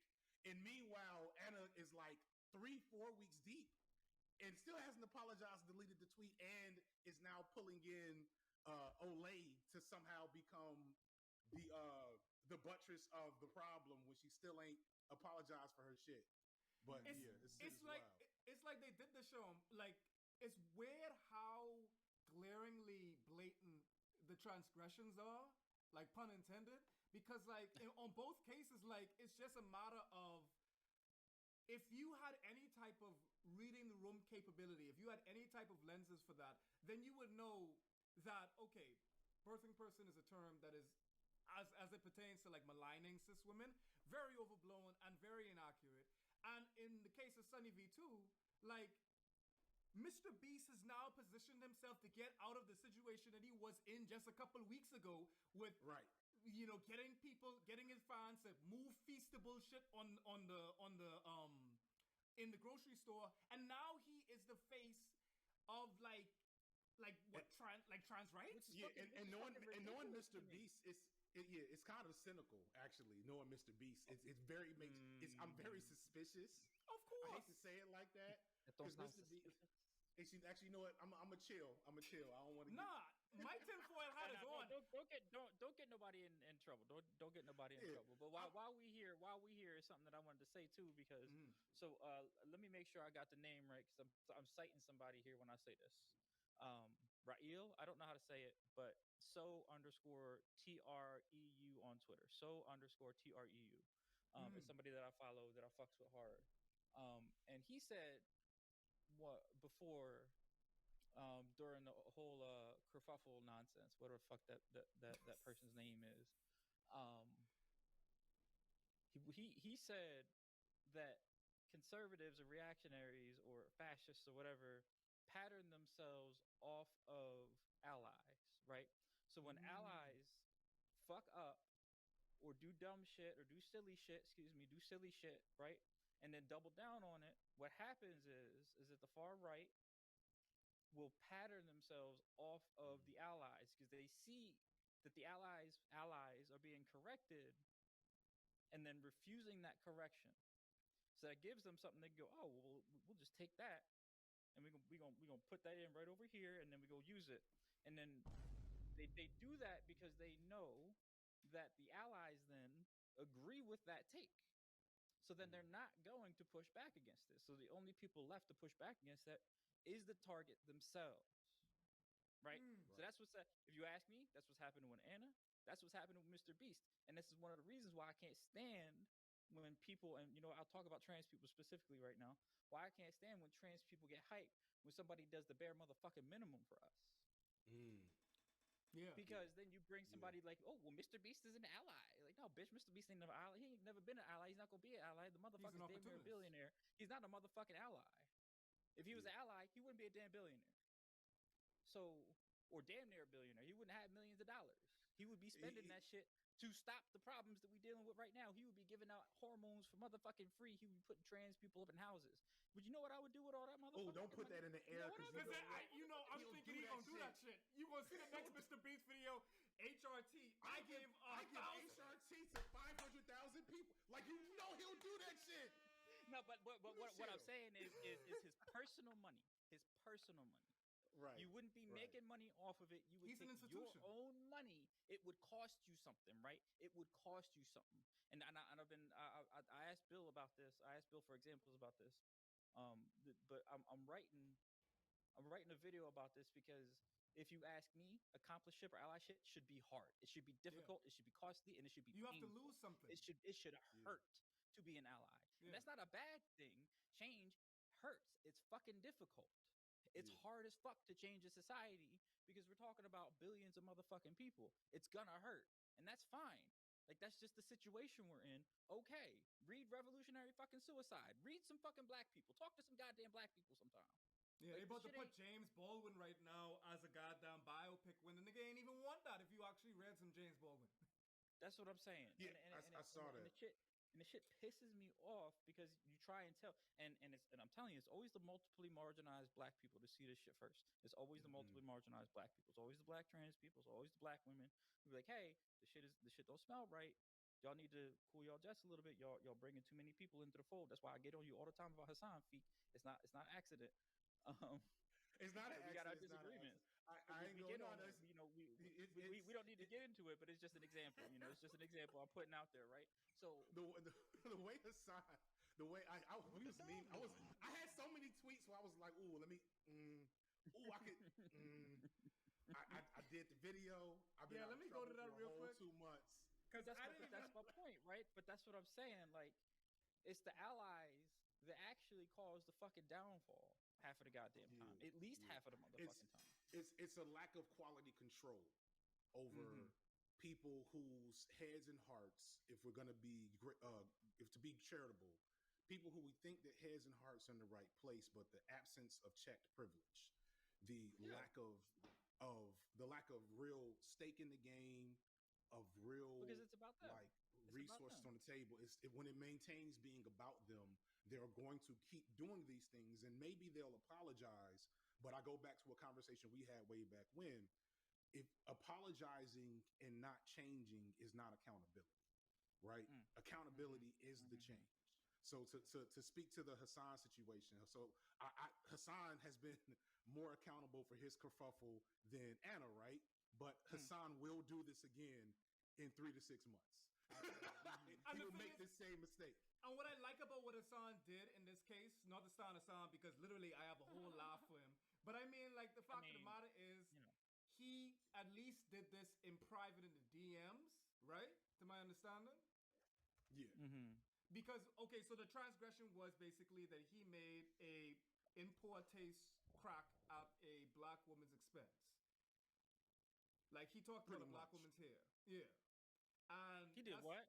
Didn't he talk? It was about her hair, right? He made a forehead joke. Oh, fuck. It was something. It was it's something about K-pop. I don't know the whole story. It was something about K-pop. I can't find it. And then something about what's the girl with Johnny Depp? And Amber Heard. Amber Heard. It's somehow, I don't know. It started with K-pop, and then it got to Amber Heard, and then this back and forth. He eventually made fun of this girl's forehead, which then went viral.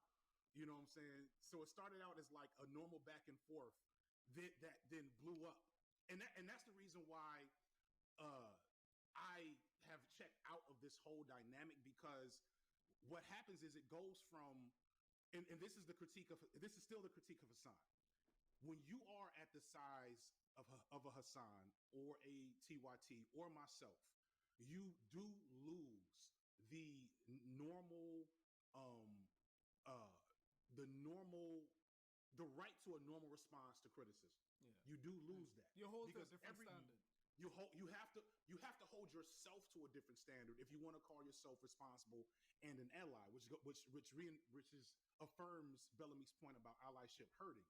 Because if and when you respond, if it's not perfect, and it seldom is when people are getting critiqued, you're going to do something fucked up, even if by accident, let alone if you're in your feelings and you do this shit on purpose, right? And so you have to let shit slide. You have to just block people and move on. You have to act like you didn't hear that shit. You know what I'm saying? Like I act like I don't hear shit so much now. You know what I'm saying? You be dropping like little subliminals, but yeah, like I drop subliminals in every video. But boy, I was so close to putting I got like a handful of like regular haters that none of them see black barbers, and it was so hard not to put their faces in that section of the last video. But when I Edges, but when No, we're talking about dudes. I'll send you the pictures of the niggas I'm talking about, because they look. He said they got a round headline.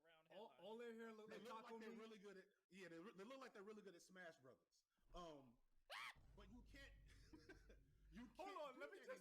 I just want to play this clip, this compilation from courtesy of Alimi of Anna Casper the Ghost and friggin' Uncle Jim. Fuck up too. Oh yeah, yeah, but words like nigger and fag, nigger. You niggers are why I lost my job. I remember. He only shot a nigger. Let's see if we nigger, can run. get this taken off screen. So they're like, all right. Wait, we gonna get set down. Jerry Rice looking nigga. Okay, Whatever, nigger head. scream nigger. kill.